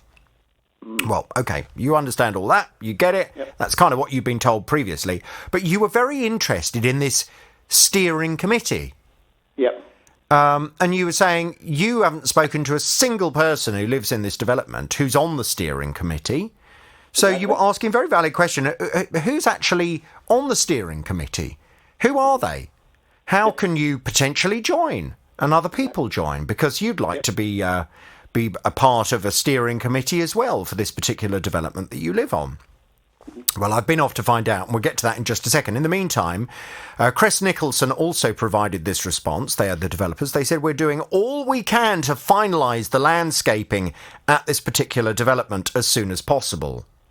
Works are due to be completed throughout November, at which point the land will be handed over to Preim for future maintenance. We apologise for the delay and for any inconvenience this has caused residents. Now, I've gone back to Crest Nicholson again just to ask when the work is due to start, because last time you and I spoke, you said nothing seems to have happened. You know, you haven't suddenly had loads of people outside working on the garden. I don't know if has that changed at all in the last couple of days? Nope, nothing whatsoever. Still nothing at all. Now, in the meantime, I also went to speak to Preim to ask, who is this steering committee made up of and how can you join? Yep. And they've come back with this. They say, the steering committee is currently made up of 7 residents, all living at this particular development, who meet on a monthly basis together with Preim's customer account manager, Sean Mundy. Whilst we are unable to give personal details of each member, we are always happy to hear from more people interested in joining. Okay. We have recently sent out a residents newsletter which gives details of how residents can join, which we always welcome. Okay. If Colin or any other residents are interested in joining the steering committee, they can, in the first instance, contact Sean, and they've given the email address there for you to contact him on. Mm-hmm. Okay. So I think it would be very interesting for you to send that email, and I would certainly suggest that it is in your interest, If you can be bothered with all of the various problems that occur with joining committees like this, it's in your interest really to join it, isn't it? Because you can then be a part of shaping the development. Oh, most certainly, yeah. Because I've spoken to quite a few residents. I was speaking to my neighbour yesterday, and I've asked them if they know who the residents are from the steering group, and nobody actually knows. And my neighbour actually said to me that when he spoke to Preem, they said that they can't divulge names because of what's the word? Is it GDPR? GDPR, yeah. GDPR, that's correct. That's the reason why they can't tell us who these people are. No, but if you join, you'll see them, you'll meet them. Exactly, yeah, exactly. But you'd think someone. It's not a massive estate, Jonathan. So you would think someone on the estate would actually know who these people were. And everyone I speak to, nobody knows. The slight... I should just point this out. Have you ever been on this kind of committee before? I haven't, no. Well, look, I used to be, as regular listeners will know, I used to be the chairman of the Residents' Association for the block of flats that I lived in. Right. There are certain times when it's a rather thankless task. I can imagine, yeah. You know, you spend a lot of time trying to do your best to help for, in my case, it was for a building with also communal grounds. But in your case, this will be for a development. Yeah. You're going to do your very best. When people find out that you're on this kind of committee, they then come to you with all their moans and groans. And they hold you responsible for any problems they have. I'll never forget one day being absolutely lambasted by a lady who lived in the next block along from me, so not even where I lived.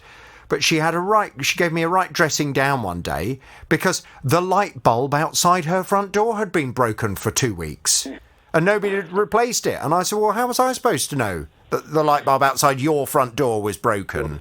You haven't told me about it. Well, I would have thought you should be going around and inspecting it, she said. I said, hang on a minute. I, like you, am just another resident in this particular block that has volunteered to provide my services to try and help people in the block. But if I'm not a mind reader, I'm not going to start going around like a caretaker inspecting the building. So it may well be, and I'm not saying this is, but this may well be why some members of the committee keep a bit of a low profile. Yeah. Because if there are still lots of outstanding issues on the development, when people find out who they are, they're going to have residents on their front doorstep all the time, aren't they? So that is understandable. So just be aware, if you do join the committee, you're likely to get some knocks at your front door saying, "Oi, why hasn't this been done yet? And why haven't you done that?" As if you are the one responsible for it. Yeah, no, definitely. But when I've spoken to the other residents, I think most residents on here are quite happy to have a meeting where most of the people, or a vast number of the people, can come. Because at the end of the day, this is our estate. We want this estate to look the best. So I think everyone would have an interest. I think it wouldn't just be me. Yeah. I think there'd be quite a few people that would be interested, especially in the early days of where the development is new and there is quite a few issues of snagging. So I think there would be quite a few people that would be interested in maybe just even attending a couple of these steer meetings, just so they can put their voice over. Well, what I will do, I'm going to pass you back to the team. We'll give you the full details for the chap who is the customer account manager for your development. Yeah, Sean. I have spoken to him. That's the guy that rang me back the first time when I spoke to you. Fine. And I said that I was coming on the programme. Email him. He's a nice guy. Yeah, okay, great. Email him and say, "Hi, Sean. I'd really like to join the steering committee, please, for the development." And I feel as if with my building expertise, I will be able to add something. So I really hope to hear from you very shortly, etc., etc. Please let me know how joining the steering committee goes.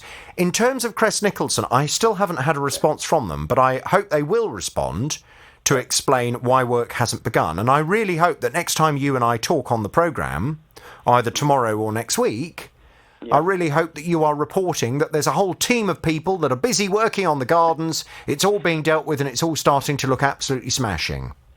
Okay. I keep my fingers crossed, but we was told all this during July. During July it'd all be done. We're now in November. I spoke to my neighbour yesterday, who this first time I've spoken to him for a while. I managed to catch up with him, And he said, oh, funny enough, I've had a response by email today saying they've got no programme or no time for programme of the works, which is strange when you've had a conversation with them. It's not just a conversation. It's not just a conversation. I've got it in writing that it's all going to be done in November. Now, Chris Nicholson, they know my programme, and they know that I'm not going to stop banging on about this until that garden is sorted out properly and that area of land is sorted out. So they will know that the sooner they come out and get it sorted, the sooner I'll shut up about it. Maria came to me. She was telling me that she'd ordered a new back door for just over £2,500. She paid a deposit to the company of £575. This was in September of 2020. Its delivery was delayed. When it finally arrived in mid-October, pretty much everything was wrong with it. The window didn't fit properly. The infill that should have clipped the door and the window together was too small, but they managed to clip it together by leaving gaps on each side. And then, oh God, we found that it was cream inside and out, but I said, that's okay, I can live with that. But when it came to the door panel, it was white inside and outside and the wrong design. Well, the manager of the company came round to try and sort things out in December. But despite Maria warning that the weather was going to be very bad on the day they intended to come, and she was worried about, the rain coming in, they came anyway. And she said it was a nightmare. She had hail and rain blowing into her kitchen through the door while they were working on it. 8 months after it was ordered, there are still problems with the door. But what's going on now? Maria's back on the JVS show. Hello, Maria. Hello, Jonathan. How are you? Hello, Maria. I'm okay, thank you. Now, Maria, as you know, I've had many conversations or emails with this particular company. It's a company called DG Solutions, based in Hainault Business Park in Essex. And they agreed to begin with that they were going to replace the door for a composite composite back door rather, which they felt was a more suitable back door for you. That then took ages. It was on order and there were delays with the door slab turning up and it's just been an absolute nightmare. To cut a very long story short, they finally turned up with the door. The fitter turned up and took a look at all the bits and pieces that came with the door and said, oh no, the trim's the wrong colour. We need to get different trim. I'll go and get some trim. Trouble is, he couldn't get the trim because the shop was shut. So he said, OK, well, look, we'll leave the door with you, but we'll come back and we'll fit it another day when we can get the trim. He did finally come and fit the trim.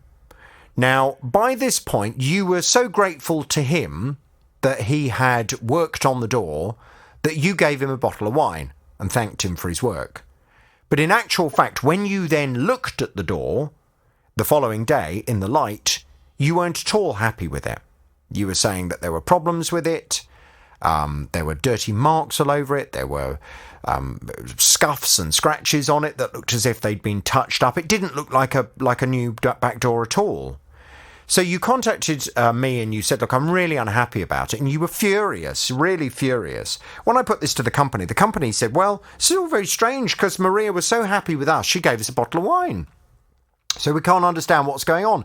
Well, I explained that was before you'd had an opportunity to properly look at it. They said they were then going to come out and put all of the other issues right with it. What's happened since we last spoke, Maria?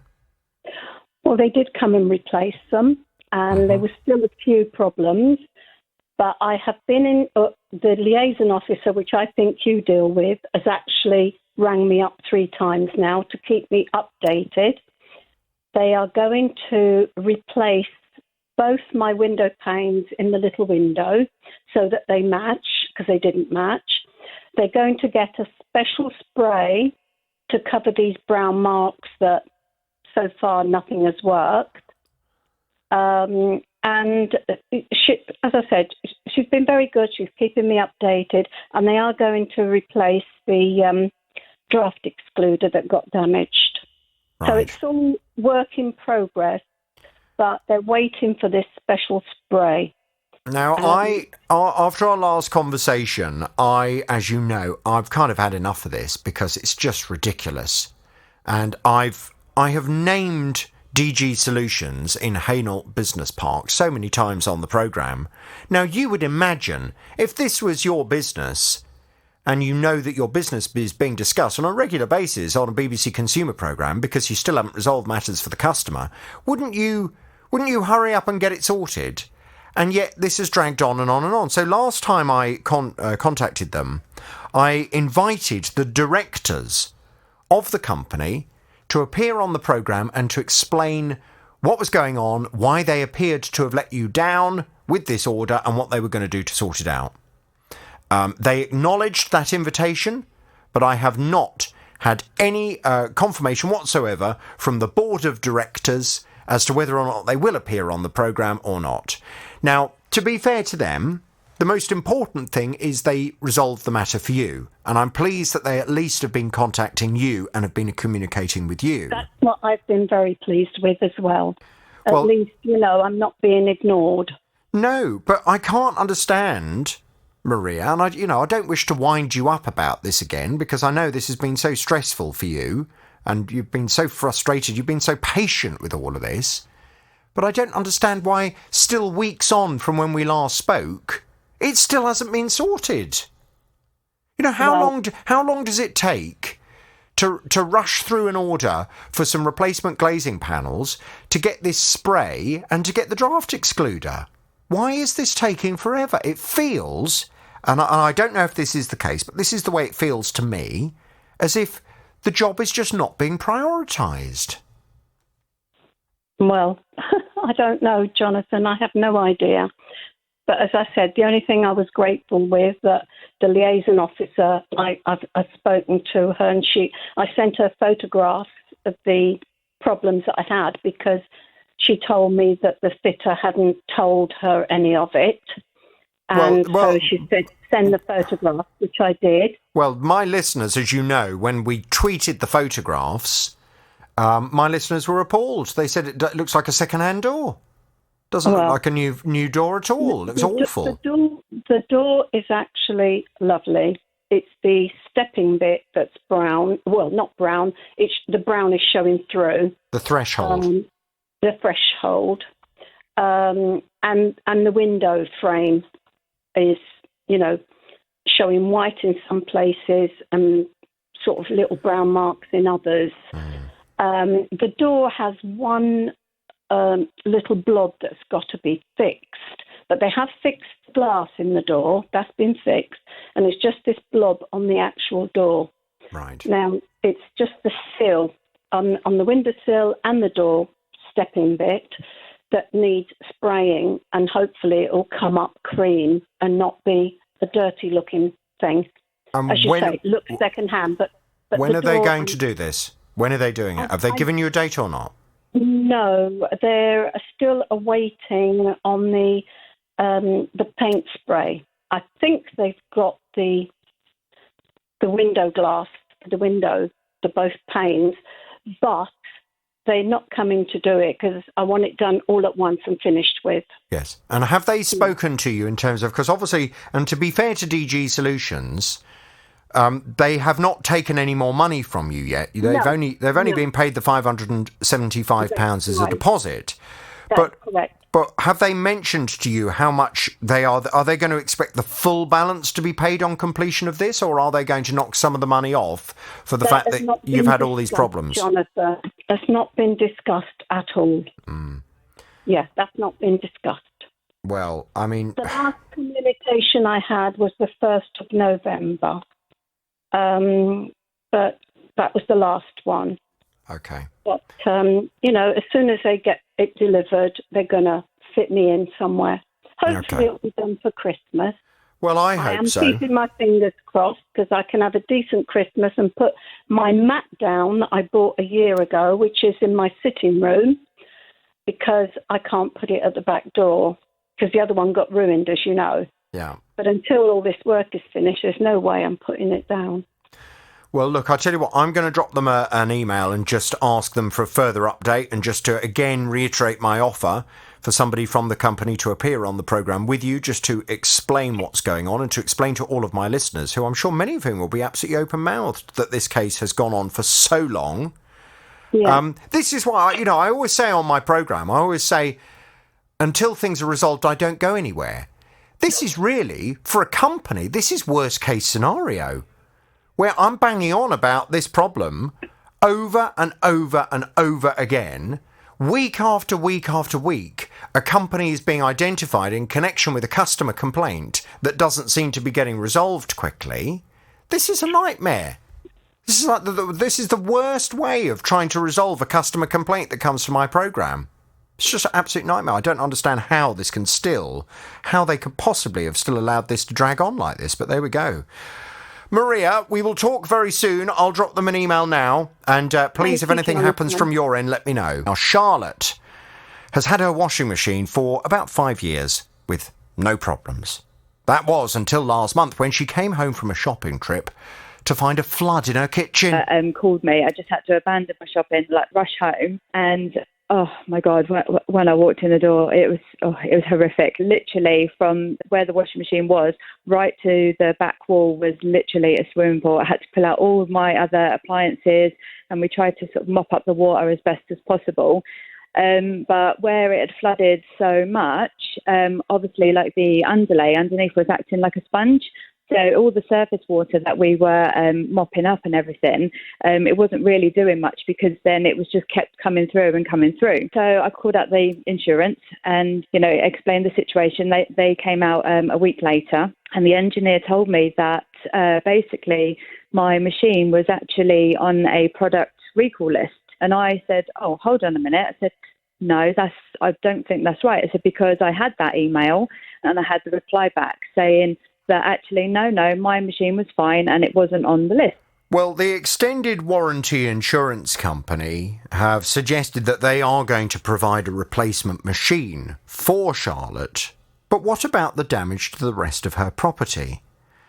Charlotte was using a machine that she says should have been recalled, so she feels as if somebody, whether that be the retailer that she purchased the washing machine from in the first place, or the manufacturer, should they wish to offer it, should take responsibility for the consequential damage that this machine has caused to her property.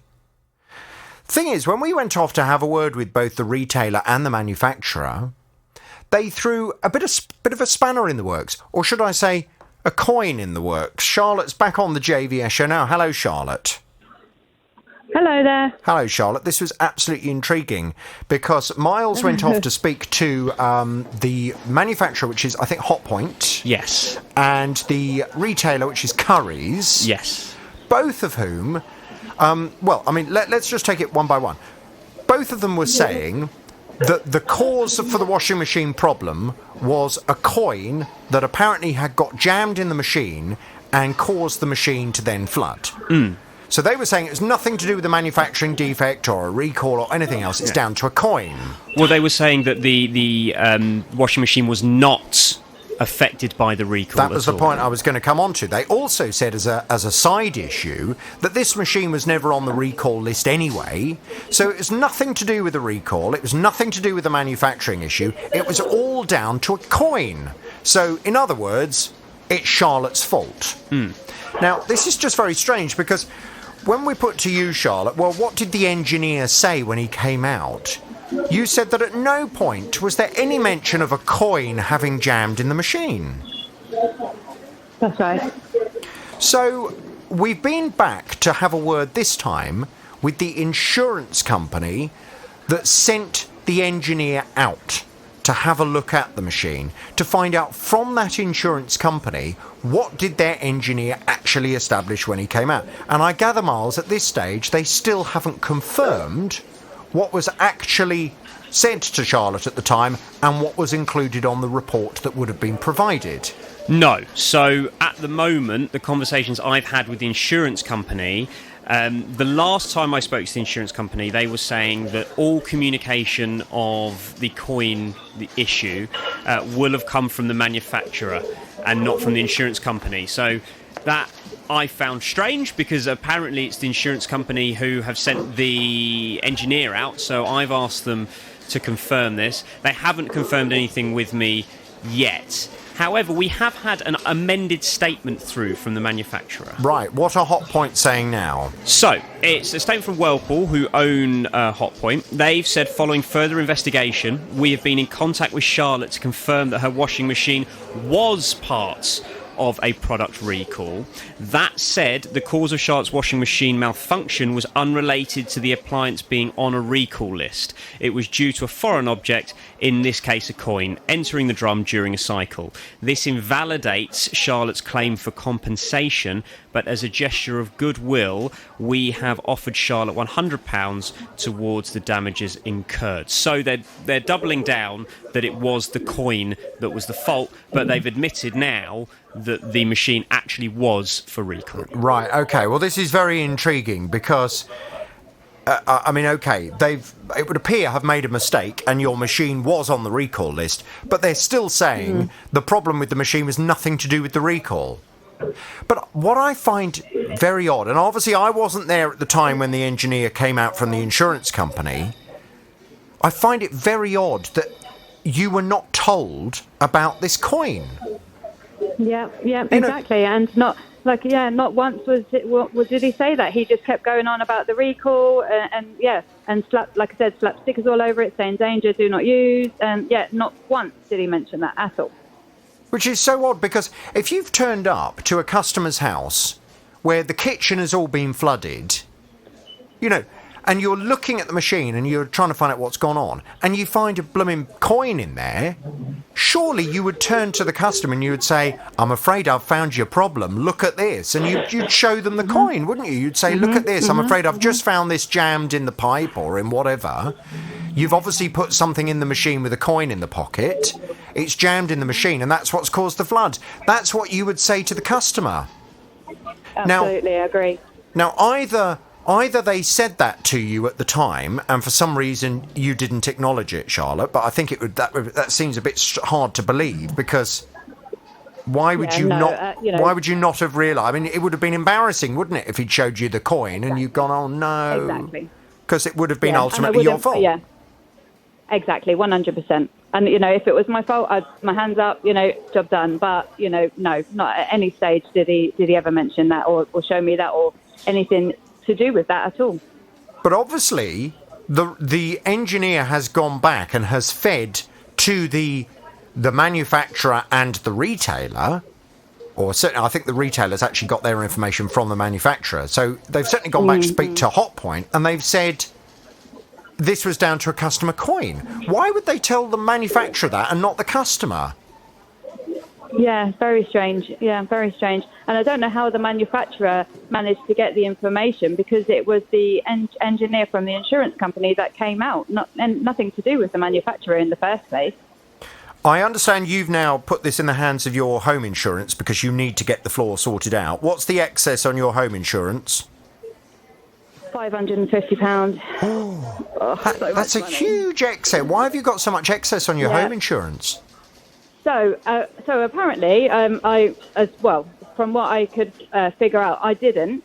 The voluntary excess that I originally chose was £150. Right. Now, that's what I thought. I'm like, okay, fine. But when I phoned up my insurance, they said for water damage or anything to do with water damage, apparently there's been a lot of claims through this, so the excess has to be higher. I'm like, oh, okay, right. Well, no one actually told me that, but it is what it is. I had no choice but to pay it. Well, it is. I couldn't leave my floor like that. It was horrendous. That would have been, I'm sure, available to you at the point that you took the policy out, and it is worth just kind of mentioning that as a side consumer issue, really. That very often home insurance policies, certainly some of the more affordable policies, the reason they are more affordable is because what they do is they whack the excess up, which means it's very unlikely you're ever going to make a claim on it, because it's going to cost you so much in excess in order to claim on the policy. Yeah. So always just look very carefully at the excesses to see whether or not the policy you're buying is actually worth buying, or whether if the excess is... I mean, in your case, it is still worth paying that, because I dread to think how much it's going to cost to sort the floor out. Do you know? Yeah. No, I mean, I mean, we have a neighbour a few doors down who works for like a flooring company, and he has been to my house before. And I said, look, just off the top of your head, how much do you think it would cost to get that all replaced? And he did say to me over like £1,500. So. Yeah. So paying the 550 quid excess is, I mean, it's worth doing. It's now going to be £450 because Hotpoint are offering £100 towards it. But I think we need to go and ask the insurance company to please come back with a decision on this, because we seem to be not getting any clear response from them. Very interesting point that one of my listeners has made on text, Bob in Stevenage, who's asked the question, where is the coin? Exactly. Where is the coin? Where is the elusive coin? Yeah. Because surely, Yeah. if the coin was found in the machine, then the coin belongs to you, and the coin, apart from anything else, apart from having shown you said coin to explain what had caused the problem with the washing machine, the coin is your money. So surely the coin should be sitting there on the worktop above the washing machine because it's your money. Yep. Where is that coin? And then exactly. And surely he would have probably maybe explained to me, all right, so this is what I found, this is where I found it, this is how it happened. But nope, and they said absolutely nothing in relation to that. You know what I mean, at all. This is why I'm so, disheartened, annoyed, stressed. Bob in Stevenage, thank you for your text, because I think that gives us an extra line of argument to put to the insurance company. Where's the coin? Where is Charlotte's money? If it was Charlotte's money that destroyed the washing machine, where is the money? Surely the engineer wouldn't have taken the money with him. You can't pocket that, surely. Well, I mean, at this stage, we don't even know what kind of coin it was. But even if it was a 1 penny coin, it's still your 1 penny, isn't it? It'd be exactly. it would mean that your excess would be £499.99. Oh dear. You know what I mean? I mean, it's your money. So I think that is an extra line of argument for us to try with them. Charlotte, leave it with us. We'll go and have a word with them. We'll speak to you very soon. Hello, Tom. I gather you have a consumer problem. Tell me all about it without naming any company names, please. Okay, so in 2017, I moved into a new build house that came fitted with a number of white goods, fridge, washing machine, dishwasher, oven, etc. And about 3 to 4 weeks ago, my dishwasher stopped working, started making like a gargling, curdling kind of sound, and it wasn't working. The sound wouldn't go away, so we turned it off, and I asked for an engineer to come over and have a look at it. So he came over and had a look and found that there were 2 holes in the water tank underneath the dishwasher that they were there through corrosion. So he sent us a picture, and it had 2 like small rusted holes. And in his professional opinion, he said that there's no way that a dishwasher that's just over 4 years old, this should be happening. So he goes, you need to go back to the manufacturer, because is it a high-end dishwasher then? Well, probably mid-range. I wouldn't say high-end, but he goes, it's a stainless steel dishwasher. It shouldn't be rusted and corroding with holes causing leaks, not after 4 years. Okay. So I said, okay. So I said, can I have a report? Can you do that in a report format for me? So he wrote me a report saying that, in his professional opinion, there's no way it can be fixed. It needs to be replaced. But very crucially, does the report state that the machine has got inferior manufacturing components, which has caused the problem? It's nothing to do with customer misuse, and there's no way this machine should have failed after this short period of time. It says that, yeah. It says that he thinks, in his opinion, it's a manufacturing defect. Okay, fine. So with that, I rang up the manufacturer of the dishwasher. Right, well, I wouldn't bother with that because you don't have any contract with them. No. Okay, well, so, because I listened to this show because I heard that, but I thought I'd give it a go, went to them, and then, they said that, no, you need to go back to the person you purchased it from, who ultimately was the housing developer, yeah, correct. Yeah. So I went to the housing developer and explained the scenario that I was in, and they have come back and said, we only guarantee products for 2 years, and you need to go back to the manufacturer, because if it's a manufacturing problem, you need to go back to them. And at this point now, I've got the manufacturer saying I need to go to the developer, and the developer saying no, it's a manufacturing problem, and they're playing each other off against each other, and I'm stuck in the middle with it's nothing to do with the manufacturer. Mm-hmm. The manufacturer, you don't have any contract with the manufacturer whatsoever. Mm-hmm. You have, as you've quite rightly identified, you have a contract with the company that sold you the house, that was a brand new house that came with a brand new washing machine, dishwasher, that you feel has not lasted for a reasonable amount of time under the Consumer Rights Act of 2015 that applied in 2017 when you purchased your property. Correct. And therefore your claim is against the developer under the Consumer Rights Act. I actually used that legislation when I went to the manufacturer, and then they signposted me, as you said, to the housing builder. Yeah. Now, in my experience, house builders don't really like addressing issues under the Consumer Rights Act, and very often will put up quite a fight.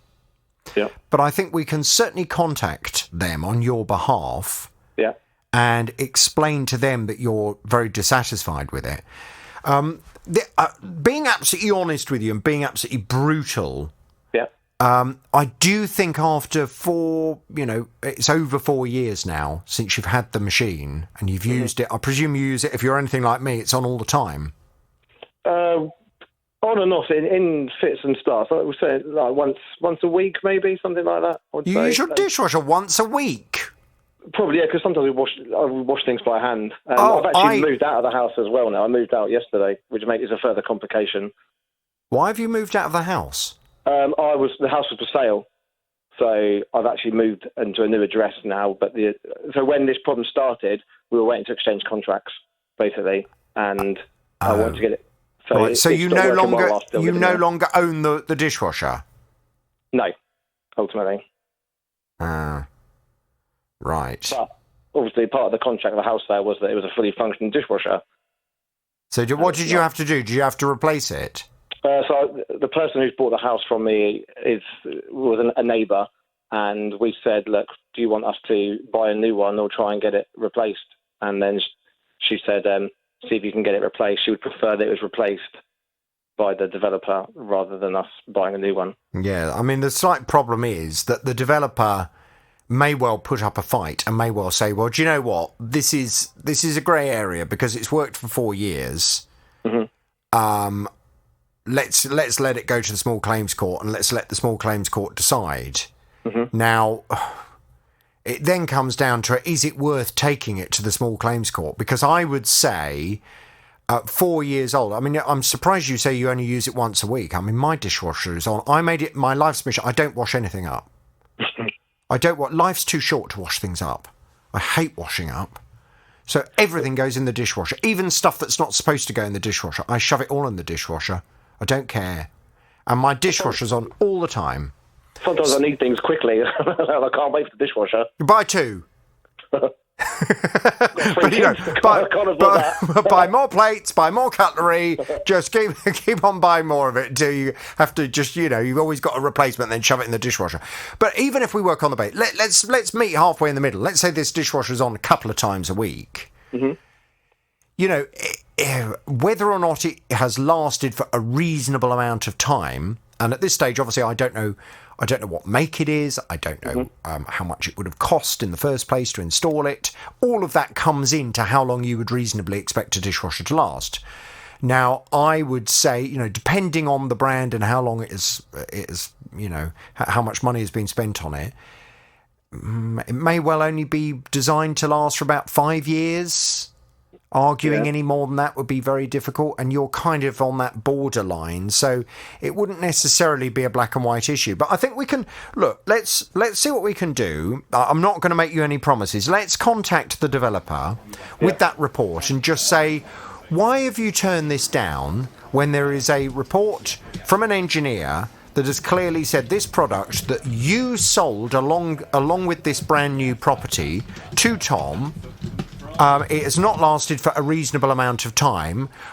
Can you please explain why you're not taking responsibility for it? Let's go and ask that question. Yep. Now, Sylvia's husband had a stroke in 1997 at the age of 51.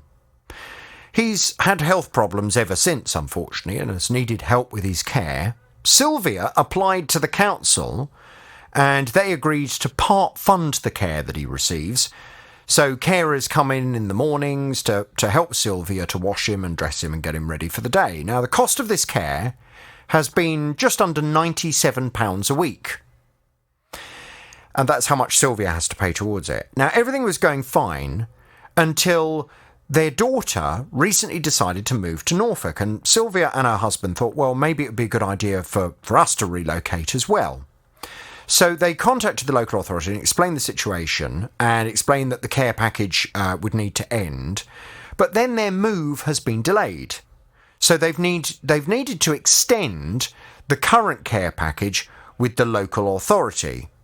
But Sylvia says they've now received a letter to say they've got to pay much more money.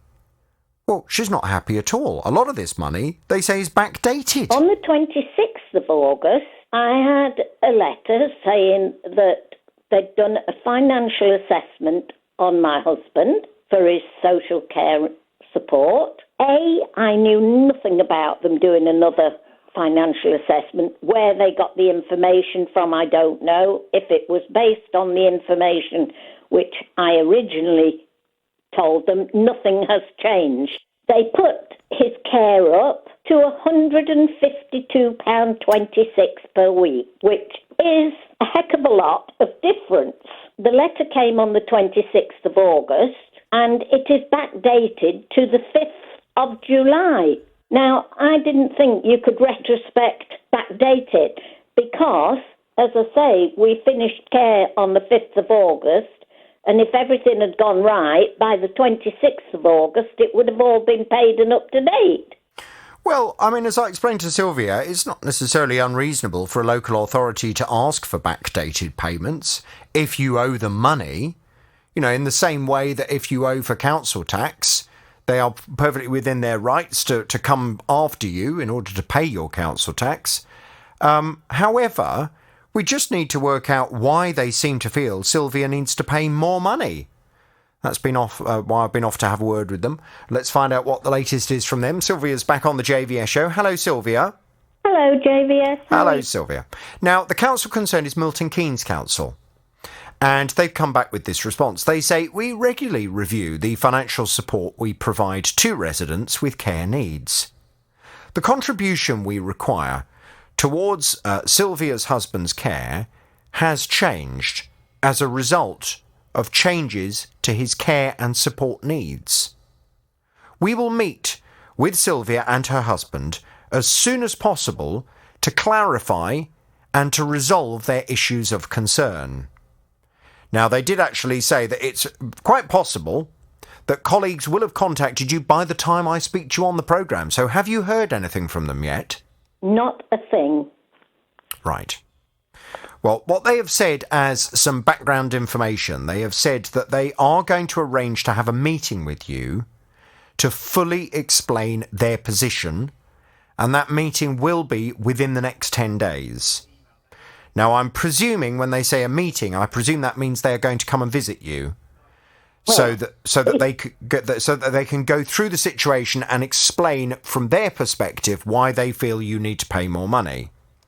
They do go on also to add there is a clear rationale behind the contribution increasing, but as we're dealing with Sylvia and her husband's private financial matters, we cannot share these details with the BBC. That's what they're saying to me. But obviously it would be nice to think that they had contacted you in the meantime, but you've heard nothing. No, not a thing. Is there a chance, because they seem very sure that the amount of money they're asking you to pay, you know, they're not suggesting that's a mistake at all. They are suggesting that as they describe it, there's a clear rationale behind it. Is there a chance that what has happened is, because your care kind of stopped, you then stopped paying your element of it, but the care continued, and therefore what they've decided to do is to, rather than asking you to pay one lump sum so you reimburse them for everything they have had to carry on paying, they've decided to split it over your weekly payments so that it's not such a huge amount of money for you to find in one go? Well, I don't think so, to be honest, because the company that came out and we received the care from have known for quite a while now that we, in fact, since April, this has been ongoing, that we're moving to Norfolk, and I informed them at the time in April that we would be moving. And have you at any stage stopped paying for the care? Care has been a problem from the beginning, paying, because they've never invoiced me with the correct amount. Right. There's been a problem from the very beginning. And now, are you sure that as things stand at the moment, are you sure that you are up to date with what you owe the local authority? No, I'm not up to date for the simple reason they charged me for the whole of August, for which I had an invoice, and it was at the new rate, obviously, but our care actually finished. The last date of Brian's care, or I saw anybody from the carers, was the 5th of August. Yes, but the care's continued, hasn't it, because you haven't moved? No, I've had no care whatsoever. So the care itself has stopped as well? Yes, because I stopped it, because we thought we were moving the second week in August. Oh, I see. I thought the care was continuing. We have had no care whatsoever, or a carer near the door since the 5th of August. Right. But so when I ask the question, as far as you're concerned, are you up to date with what you owe the council? Shouldn't the answer to that be, yes, we do feel we're up to date with what we feel we owe the council. The problem is the council's trying to get more money from us than we feel they're entitled to. The reason, as I say, it's not up to date is because we've had problems with paying it from the very beginning. What do you mean? Well, for instance, in August, we got a bill. Yes. Which, right.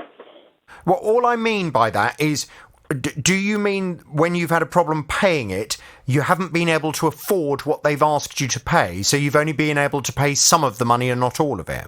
Not at all. No. I have been trying to pay it ever since day one. Right. So what happened is, in March the 8th, as I say, we were hoping to move April time. March the 8th, things went all wrong, and we reduced the care down to 4 days a week because my daughter said she would help me at weekends. Right. OK, I'll tell you what, listen, rather than us going through this again, I think what we need to do, and I'm disappointed this hasn't happened so far, and I will go back to Milton Keynes Council this afternoon and just ask them why you haven't heard anything since their response.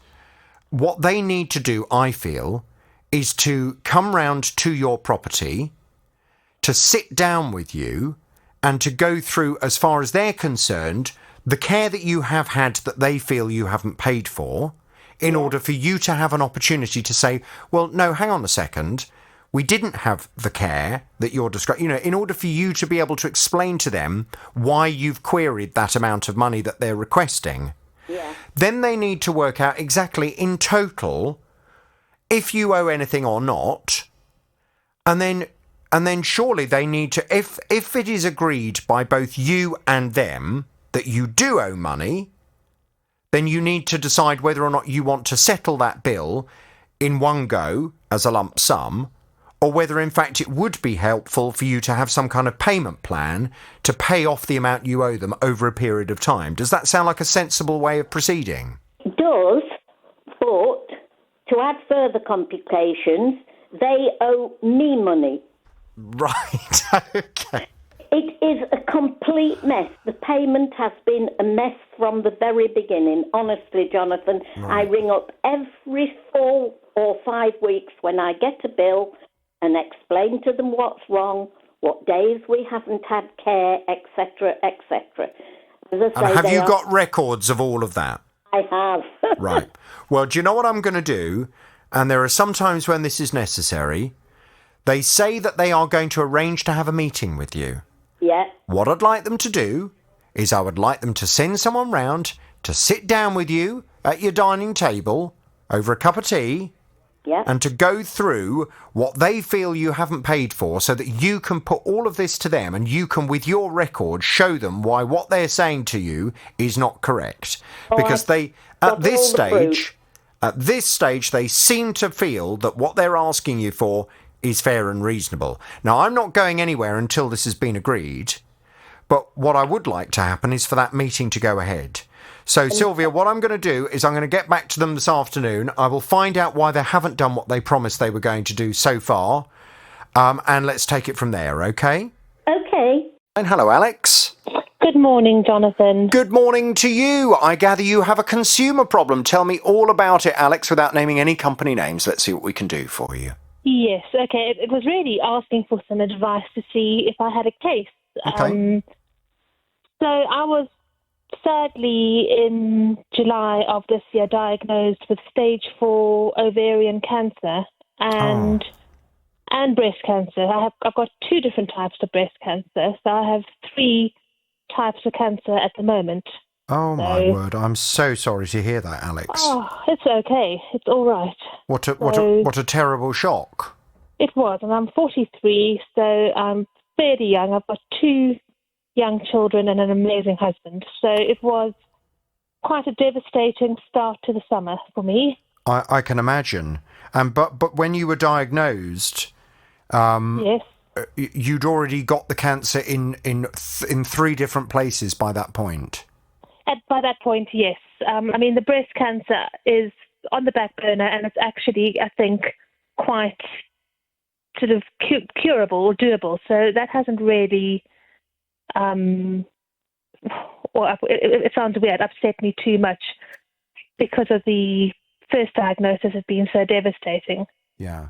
And what kind of treatment are they giving you for this stage 4 ovarian cancer and breast cancer? Okay, so things started moving quite quickly, and on the 9th of August, I had a 7.5-hour abdominal operation where they removed so much from me. Sorry, this is quite emotional. That's okay. Just take your time. I mean, it sounds like you've been through absolute hell for the last few months, to be honest. I have. But I mean, I have the most phenomenal team on my side. So I'm feeling very optimistic and very sort of confident. My wonderful surgeon removed, I don't know if you want to know exactly what he removed or... Well, if you don't mind sharing the information, I don't want to be personal. No, I don't. I'm being very open with everyone about this. So I had a complete hysterectomy, so that's all the reproductive system removed. I had my appendix removed. I had something what they call the omentum. It's like an apron covering, a fatty apron covering all your organs. Yeah. The peritoneum removed. I had my spleen removed.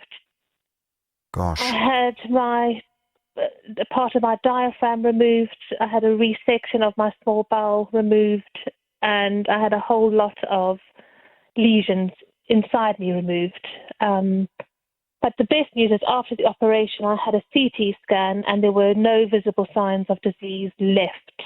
Wow. So my surgeon is one of the top ones in the country. He's amazing.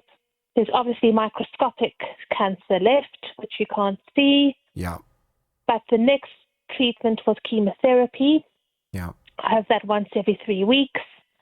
You've started that, I presume. I started that on the 15th of September. So literally about 5 weeks after they said, because I'm quite fit and healthy and I've got a good BMI, I'm sort of good weight, they said I was able to tolerate the chemo that early. And how have you found that? Because, I mean, you sound so strong, considering everything you're going through. Jonathan. You sound so strong. I haven't felt this well in over a year, I can tell you that.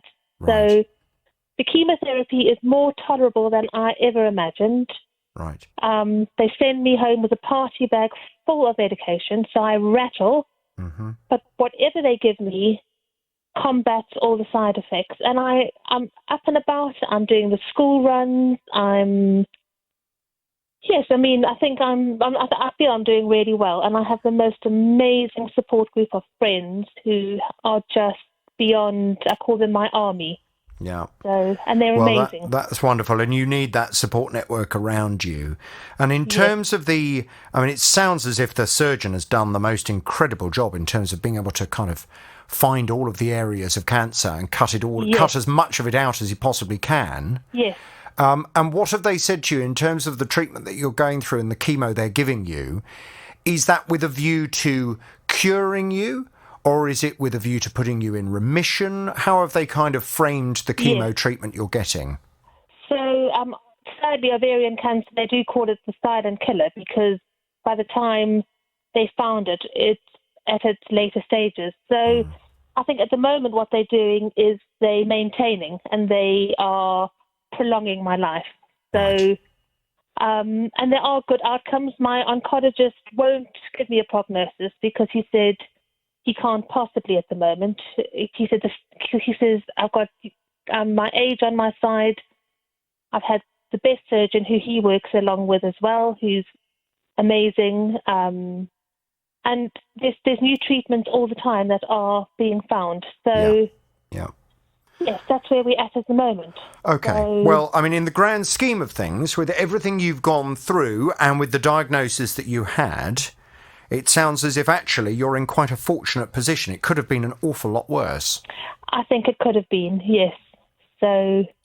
Right. Okay. Yeah. So you've got to... I mean, the most important thing with this kind of cancer and with the kind of treatment that you're going through is you need the action plan, don't you? You need something to focus on in order to try and get through all of this. So where do I come in all of this? How can I help you? Okay, so you come in where I mentioned my lovely army of friends. One of my friends has been obviously devastated about my diagnosis. So she said, Elle, I want to help you, and I think you can do this with the help of a dietitian. It was quite expensive. It was £600. So she said, if I pay half, will you guys pay half? And my husband jumped in because he's also a very big sort of health guru. And at this stage, my mind was just not really coping with any big decisions. So I put it in their hands, and they got this dietitian on board who really sort of... she sent me a whole load of information which I had to fill in. It was basically information on history, on what I eat at the moment, what medications I'm taking. So I thought, well, this is one thing I can control, and I'll go with it. So skip to the 27th of September. So I had already had my first chemotherapy on the 15th of September. Now, did you, because obviously, I don't know which, are you prepared to tell us which hospital you're being treated at? Am I allowed to say that? No, I don't see why not. I mean, you've got positive experience, haven't you? Yes, no, it's the LOC, which is in Harley Street in London. Okay, so you're being treated privately, are you? I'm being treated privately through my husband's insurance. Yes. Wow, okay. I'm fortunate as well. So that's another reason why I'm... the NHS uses the same drugs as the LOC. So, I mean, there's no difference in the treatment plan. Okay. So, and in terms of the... because I know, I think back to my own late mother's cancer treatment, and she was lucky enough to have her cancer treatment at Mount Vernon, largely. Okay, that's amazing, yeah. And Mount Vernon were absolutely brilliant. But I remember it was all very much part of a whole package of doing as much as possible to help. So, for example, along with the medical treatment of the chemo and all that kind of stuff, they also involved a dietitian, and I remember her having a conversation with the dietitian in terms of things that she could eat that would help during the chemo and help with the cancer and all that kind of stuff. So have you not had any of that through your doctor and through the hospital that you've been treated at? Yes, I was going to get there. So sort of going back to the 15th of September, which was my very first cycle, I didn't realise that I would have a dietitian with part of my oncology team, and she's amazing, and we have a very, very good relationship with each other. And she sort of spent a good hour with me actually in the first, second, and third cycles, I've had her pop in and talk to me. Yeah. And telling me what the best things are to eat. Yeah. For example, she said to me, try and eat good quality or high fat dairy. She said, don't go and eat your low fat and fat free. Good quality, high fat, like Greek yogurt, beautiful cheeses, and things like that. But you didn't realise you were going to get this dietary advice. No, I didn't know. Along with the treatment, which is why you then involved an exterior dietitian. Yes, exactly. So I think that's quite an important thing. And so, for example, like I've just said, she told me to eat high protein and high dairy. Skip to my first appointment with the, I can call her my paid-for dietitian, just so we don't get confused. Yeah. I had a Zoom call with her, and she started giving me quite conflicting information. So she said, now listen, I want you to stop all dairy. She says dairy is very dangerous for ovarian cancer. She said it can feed it, and that scared me quite a lot, because I thought, why wouldn't my first dietitian have told me this? If they can I just ask? I don't want anything obviously that will identify this dietitian. Yes. But how did you come across the dietitian? Was this a dietitian that the friend of yours had used herself? Okay, so her friend is a dietitian working in cancer treatments, but she's on maternity leave, so she is the one that recommended this dietitian. Right. So it was a direct referral. Okay.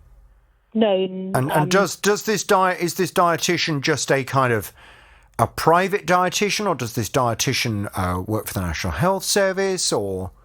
So it's not National Health, but it is quite I think a big organisation. Okay, fine. Because obviously with things like dietary advice, I mean, if you think about it from a logical perspective, no one really knows for sure what certain foods that you eat, the health benefits or disadvantages of eating certain foods. I mean, we have an idea, don't we? I mean, for example, they're able to say, don't eat too much red meat, because too much red meat can be bad for your bowels and all that kind of stuff.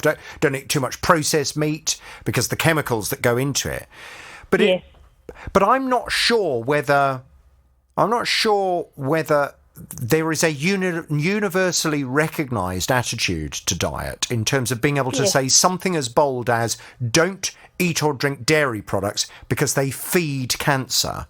I mean, that sounds like quite a strong thing to say. And that's quite scary when you're going through something like I'm going through, because you suddenly think, oh my word, this is my fault. I've been doing the wrong thing. So, and then another thing that my London dietitian said to me is, she said, now, Alex, I want you to be really well nourished when you come in.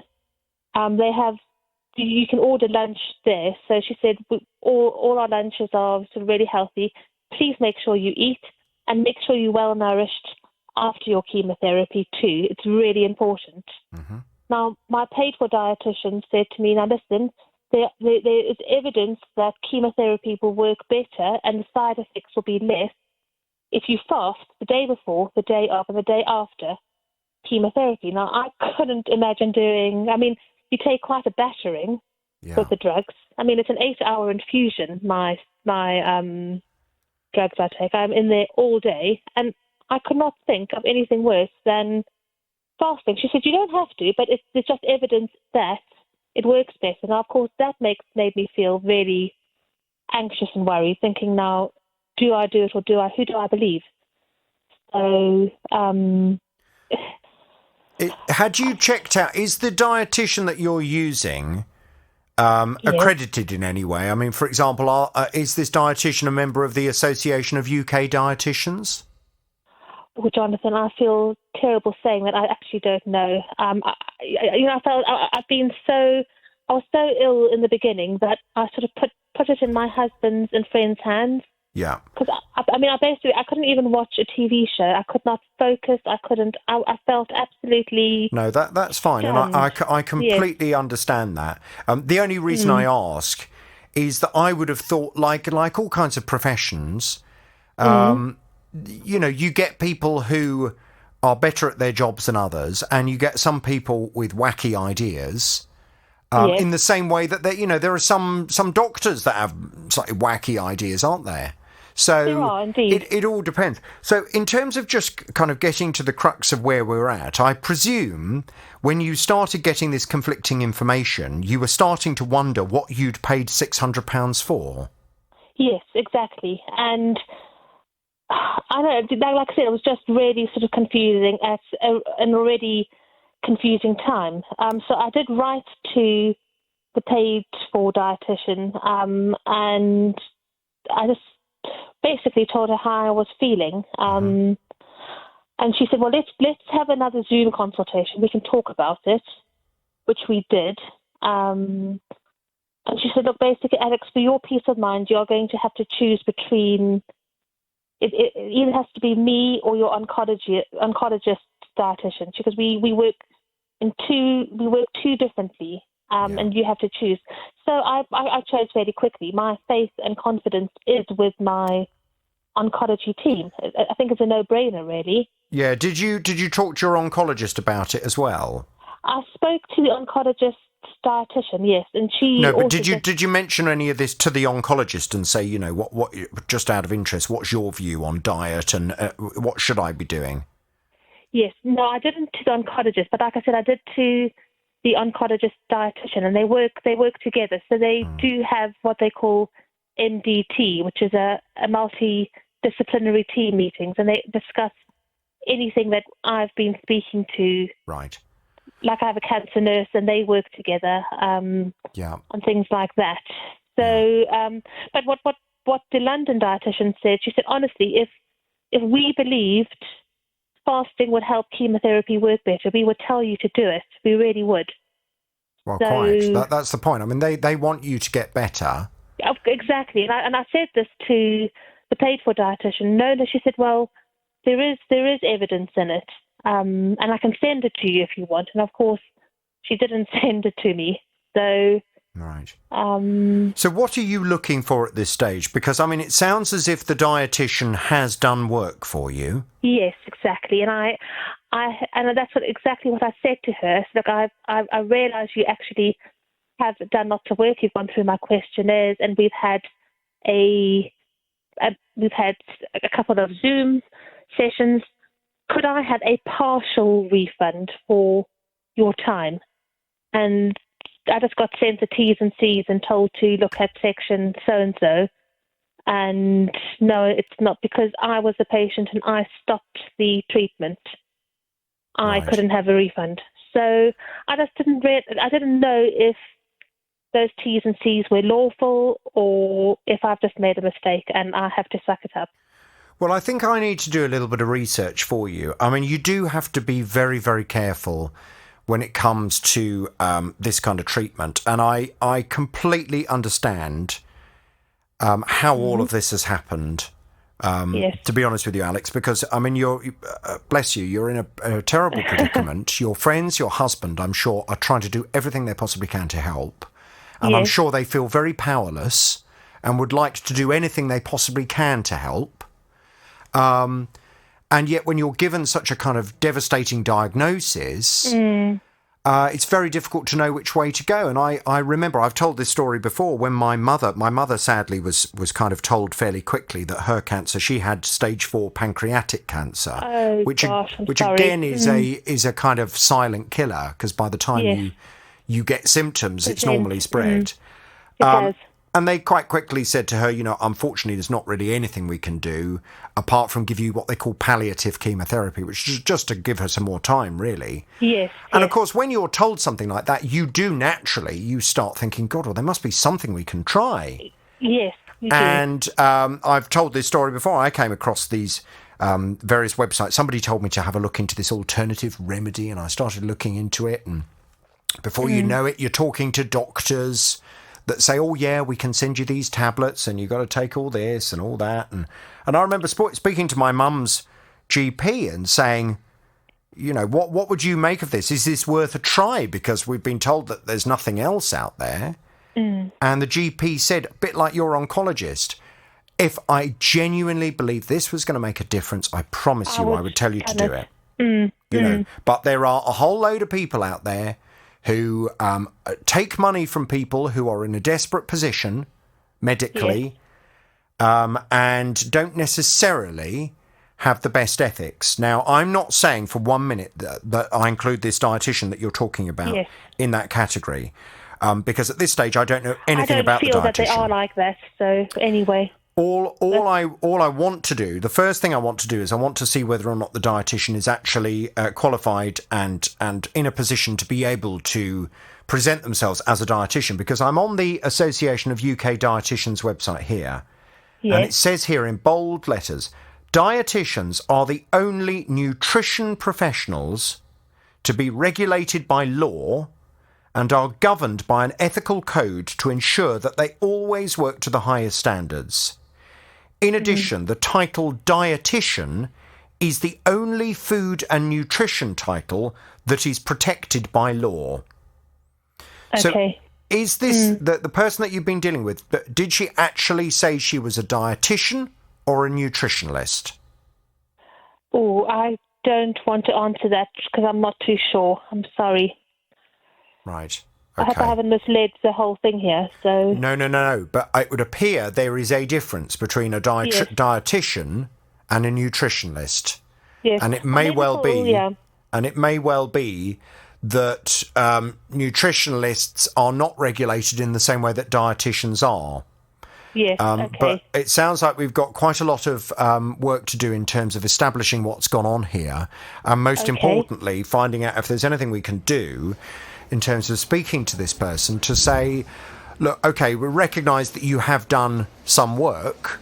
However, Alex is not happy with the advice that you have given. It seems to be completely contradictory to the advice from the dietitian working for an oncologist. Yes. And therefore she's wondering why on earth she's paid you the money, because it doesn't feel as if your advice is necessarily the most appropriate advice in Alex's case. No. But let's see what's gone on. Let's have a little look into it. I'm going to pass you back to Miles. Now, Sue came to me. Sue was telling me that her son is a leaseholder in a block of flats. This block of flats has a secure gated car park.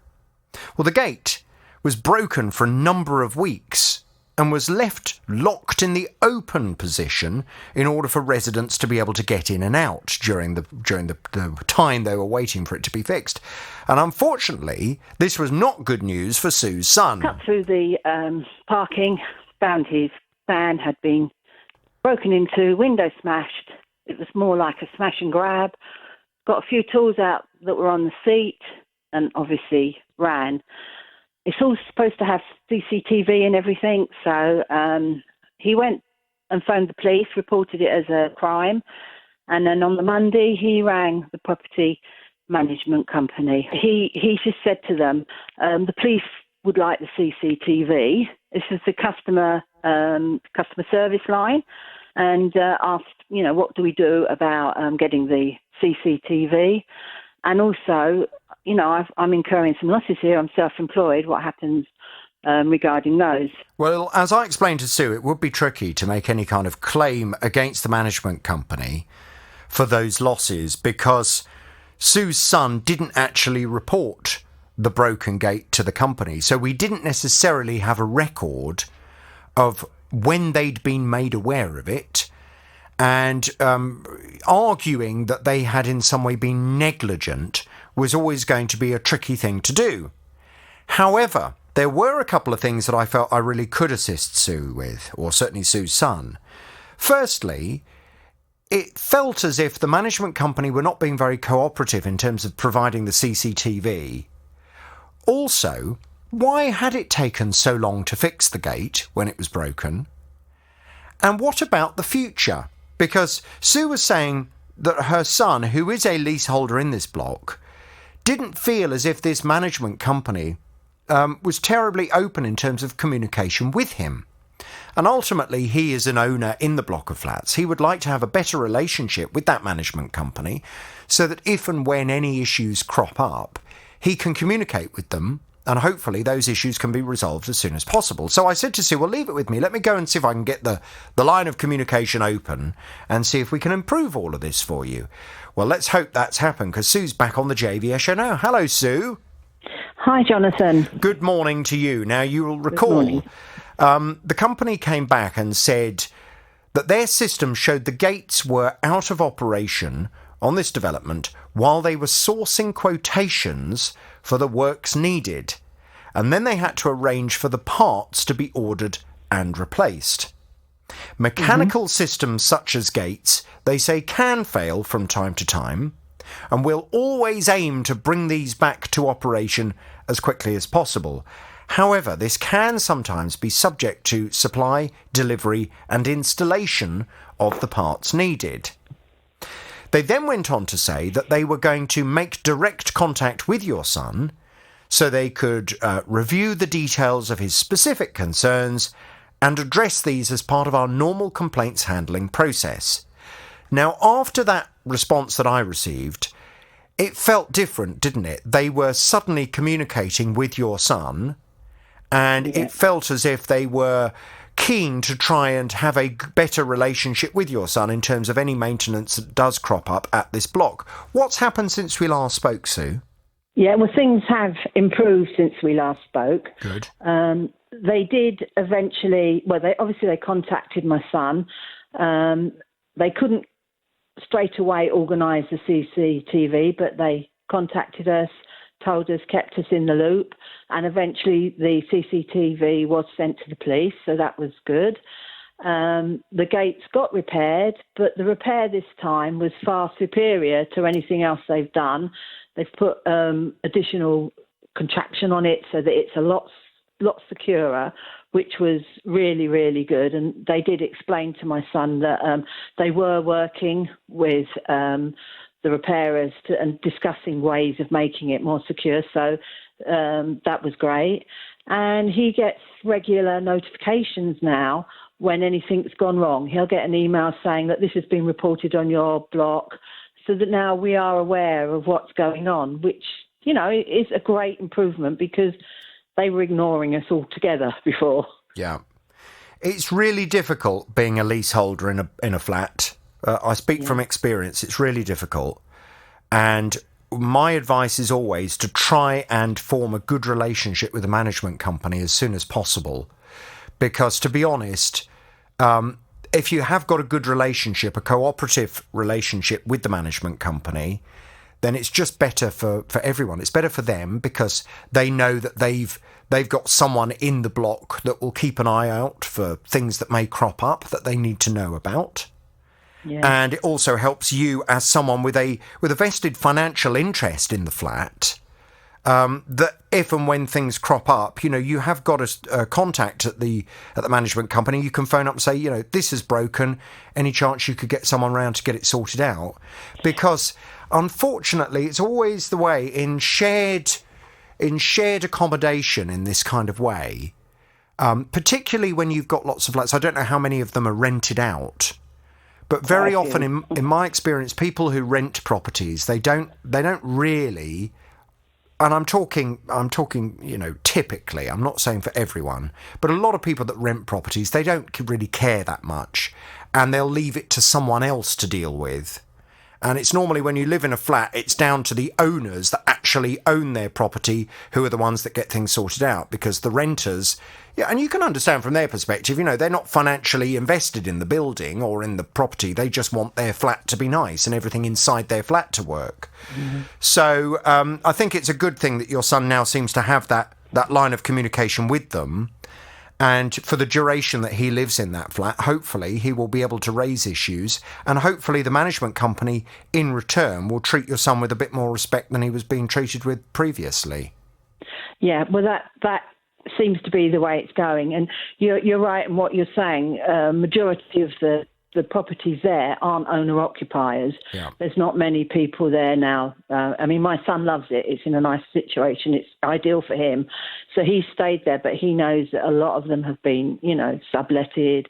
And it makes it very hard. But yeah, we've got a direct name now, so we haven't had to report anything else. He's not had any other problems, and he's got a name to go directly to. So we wouldn't probably use the customer care number anymore, because that sort of put a block in the way. But now we've got, as you say, a channel now to go down. So that's great. You've been a great help, actually, because we were getting nowhere. Nobody was even responding to emails or anything. So I'd like to thank you for that, because it has made it a lot easier for him. Well, I'm so pleased, and I do speak with personal experience. I've lived and owned a couple of flats, and I know from first-hand experience, if you can get a good relationship with the management company, it just makes your life much easier, because otherwise life is just a constant battle. Yeah, it felt like that. It felt like that, definitely. And I know my son has often said, do you know what, I don't know whether it's worth staying here because of this. But at the moment, everything's settled down, and it's looking good. So, and he's quite happy, yeah. Thank you very much. I'm going to play them the horn and thank them very much indeed then for this relationship improving significantly. And let's hope that the tow rags don't come back into the car park again. Just out of interest, one final thing. Did the police ever make any headway with the criminal that broke into the van? No, they never did. I mean, it wasn't so much about that, I think. It was just the fact that we couldn't get the CCTV, and there were other people in the block that had said they'd had asked for CCTV and they hadn't been able to get it. It just felt like, in fact, it was so bad we weren't even sure whether the cameras were actually active that are in there. So it was a build-up of everything, really, that made us get onto you in the first place. Well, at least now we've established the cameras do work, and that if anyone can be bothered, they can actually get the footage off them as well, which is good. Listen, we will thank that management company very much indeed. I'll give them the horn. Any other problems, Sue, you know where I am. Val contacted the programme, was telling us that in August of 2019, she'd ordered a carpet cleaner and a steam mop for her mum. My kind of woman. Now, her mum's in her 80s and partially sighted and currently gets down on her hands and knees to clean the floor. Val's mum didn't use the mop straight away, but when she did, she was very disappointed to discover it didn't work. We visited and I showed her what she needs to do. And then a few weeks later, I got a call from her saying the cleaner had come apart. On the next visit, we determined the cleaner was broken, but it had a screw actually hanging out of the top part. And this is a real concern because of Mum's eyesight. Mum could have got injured. Luckily, she turned it off at the mains plug and didn't sustain any injuries. So I thought, no, I'm not happy with that. I emailed the company, took them a number of days to respond, expressed my concern, and they said the item was out of guarantee, which I totally understood, but I thought they'd take the issue up because of the serious safety implications. Well, Val said that they weren't really that interested, which is why she came to the programme. And Miles has been off to have a word with the company concerned. Val's back on the JVS show now. Hello, Val. Hello, Jonathan. Oh, Val, I'm annoyed I wasn't here to deal with your consumer problem, because I love a steam mop and carpet cleaner problem. In fact, my steam mop, I'll be honest with you, it's one of the best things I think I've ever bought. And my carpet cleaner. Shall I tell you what the steam... this is a little bit of advice, a little daily tip for you. Right. Something that a steam mop is brilliant for. You know when you move a piece of furniture and it leaves a horrible indentation on the carpet? Oh, I've got a problem with that. You know, and sometimes that indentation, because the furniture's been there on the carpet for years and years, it takes forever. And then you go online and you get all these kind of various ideas about putting an ice cube on it and all of that, which I've tried. It doesn't work. I'll tell you what does work: a steam mop. If you get your steam mop, I don't know did this steam mop come with any little attachments, Val? It did, yes. Yeah, well, normally there's a little attachment, like a little mini mop that comes with it. Yeah. And if you put that on, and if you go over the carpet with the steam, it lifts all that indentation, and the carpet comes back, and you'd never know that the furniture had been on there in the first place. It's brilliant. There you go. I think... I'll bear that in mind. Thank you. That is today's tip. I think if I mention this at all to my girlfriend, we will be putting our pennies together, and it's the next thing we'll be buying. Right, okay. Well, I promise you, if they work, they're great. Do you think it'd be an all right Christmas present, or do you think that's going to make her think that I'm implying something? I don't think it's a very romantic Christmas present for you to buy your luxury other half. Maybe we'll have to buy it away from Christmas. Here, this is for you to clean the kitchen floor with. Off you go. Do you want to try it out? No. However, I would love it. If somebody ever bought me anything like that, oh my word, I'd love it. So, in terms of this mop, I mean, it doesn't work. It hasn't ever worked. You just didn't realise until it was too late. But it still doesn't get away from the fact that the mop doesn't work. So what's the retailer had to say? Miles, what have they said to us? So, when I contacted the retailer, I relayed Val's story and really drummed home her concerns about the safety of the mop and her mum being potentially hurt by it with it not working and it falling apart. They've come back to me and they've said that further to our earlier communication, please see below. So they sent an email to Val with an offer of a replacement machine, which they're hoping Val will be very happy with. Are you, Val? Have you received that email? I have received that email, yes. And this morning, I actually received a replacement mop. Hey! I know. Are you happy? I'm very happy, and I must admit, it wouldn't have happened if you hadn't have assisted, because she was in fact the customer experience manager, and she came over very professional, and she apologised. And how we've left it is that she sent me this new steam mop. So I've received that today, and I'm going to send the old one back.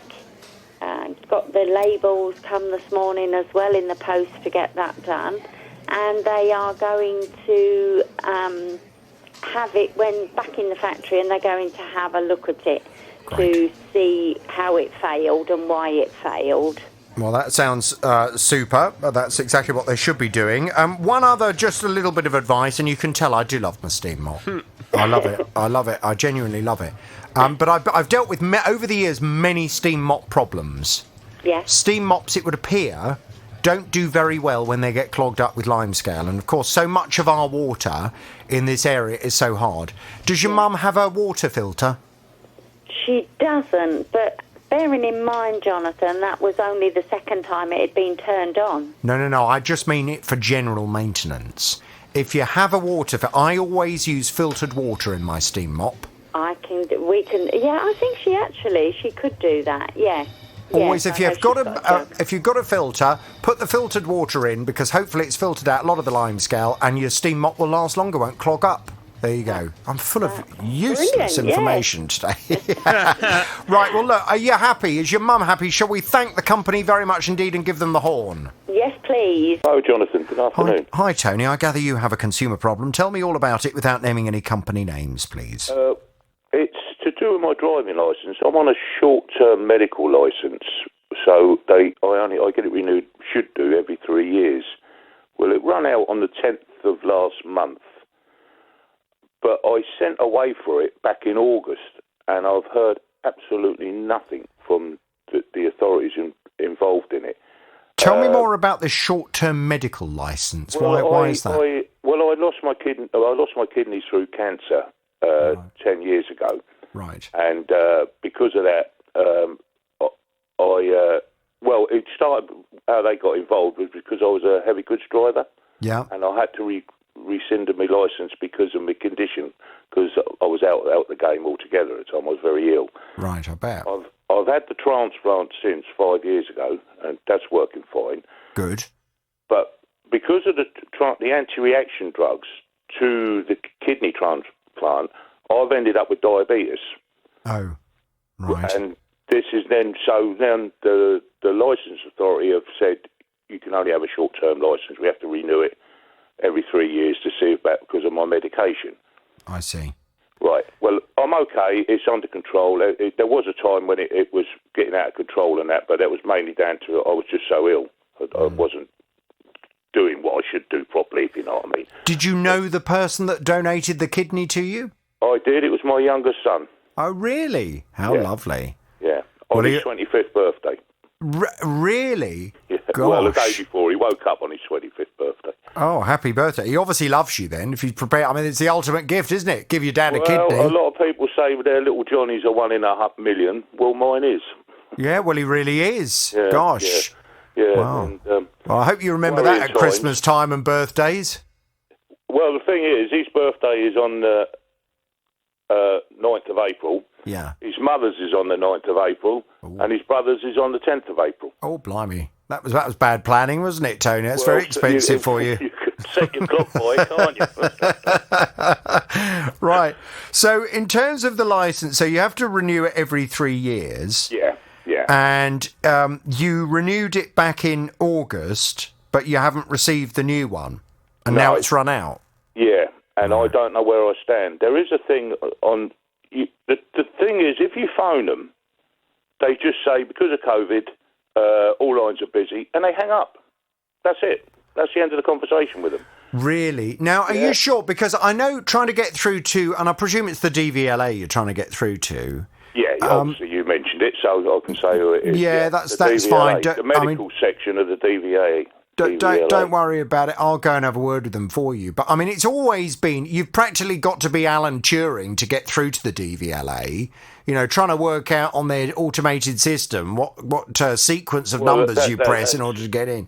Exactly. You've got to be a 12-year-old to understand how it works. But I'm not 12, so I don't understand it. No, but are you sure that it literally says, sorry, because of COVID, we can't... Yeah, because of COVID, all lines are very busy. Phone back later, and they just hang up. That's the end of it. Oh, dear. They've got a web chat, and all that says that all advisors are unavailable. Right. Another phone number that I phoned is now unavailable.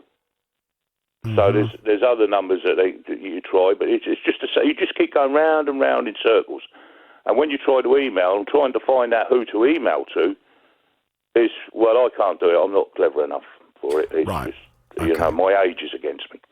Well, look, let me see if I can help you out. What I will do, and normally, I've got to be honest, the DVLA, when we contact them, they're normally very good at helping.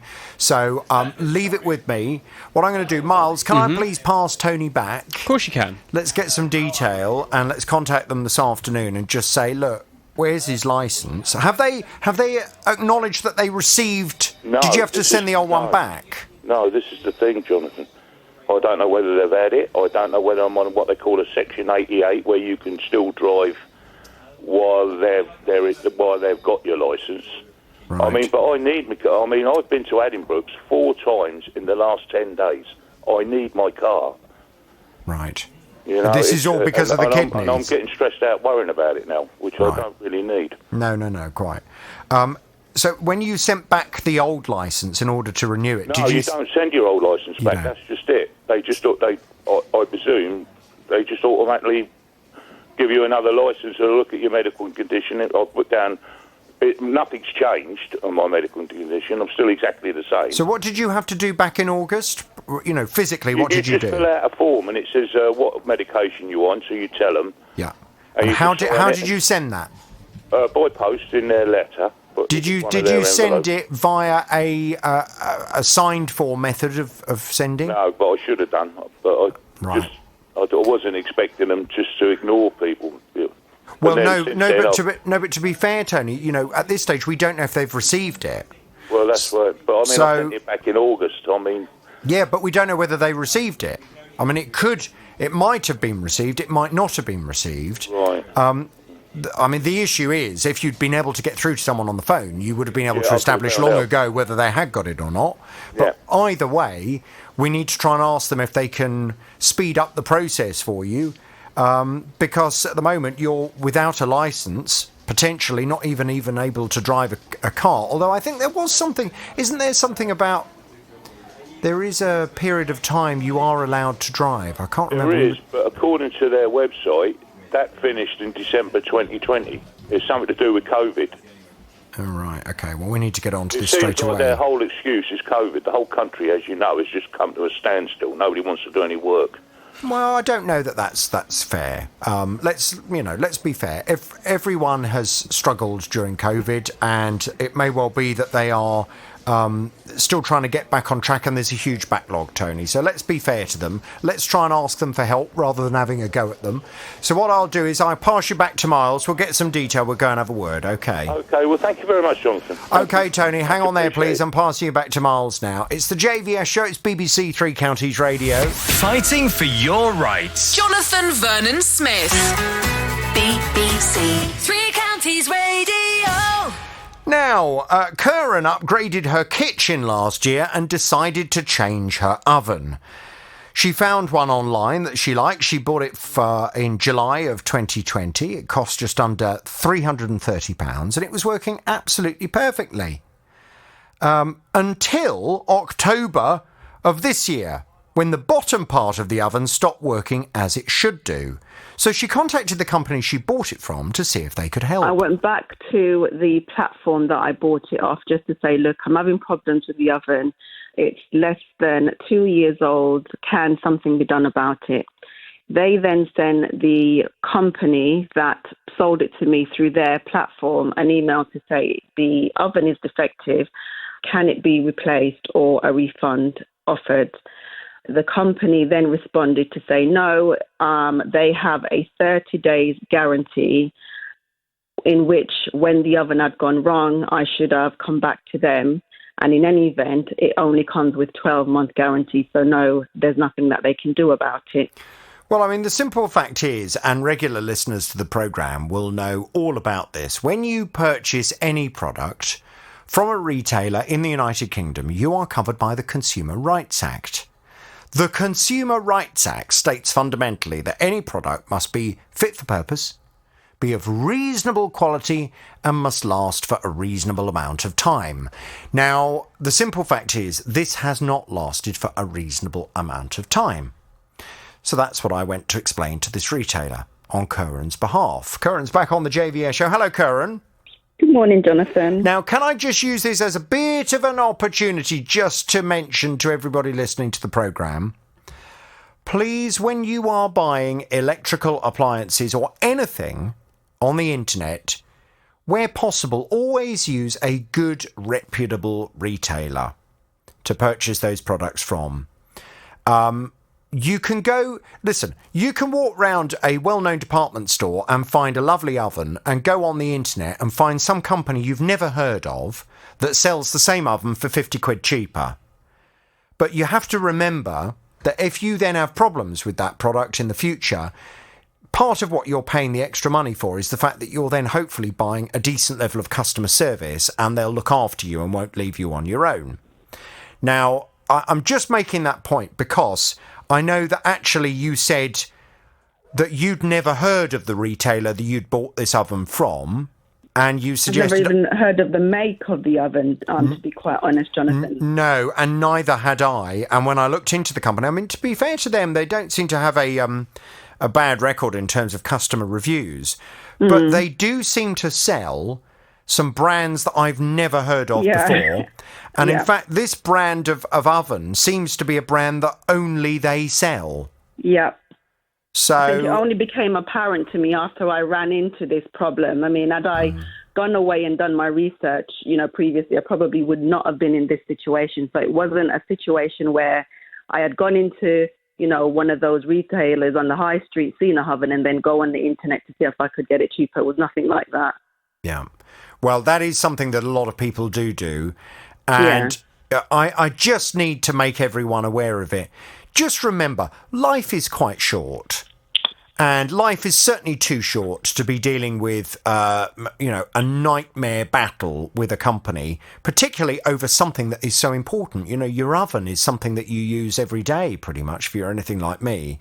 You don't want to be without it. No. So if anything does go wrong with it, you want to know that you've purchased it from a company that you can call up and say, can you help me? This oven you sold me is broken. And they say, yeah, no problem. We'll get an engineer around. We'll get it all fixed for you. Anyway, to cut a long story short, I was rather impressed with the email that I sent this company. It was one of my better emails. Okay. And I made it very clear in the email that I was sure there must be some kind of misunderstanding. Because the response that apparently they'd given you, of course, would be completely in contrast with the law, the Consumer Rights Act of 2015. So the way I phrased it in the email was, I'm sure there must be a misunderstanding, because it would appear the advice that has been given to the customer is illegal. Well, they came back with a very short response. They say, thank you for your email. I can confirm that we have organised a replacement product to be delivered to the customer. Okay. Have you heard anything from them? I think I checked my emails last night, and I heard I received an email to say that they've arranged for a new oven to be shipped out, and I should receive that within the next 7 to 10 days. Good. 7 to 10 days. So whatever you said in your email, Jonathan, it obviously worked a treat. So thank you for that. Well, listen, it's just not acceptable. If ever a retailer says to you, "Oh, sorry, it's over 12 months old, there's nothing we can do," it's nonsense. It's absolute nonsense. There is no cut-off after 12 months. So never allow a retailer to fob you off with that same old line.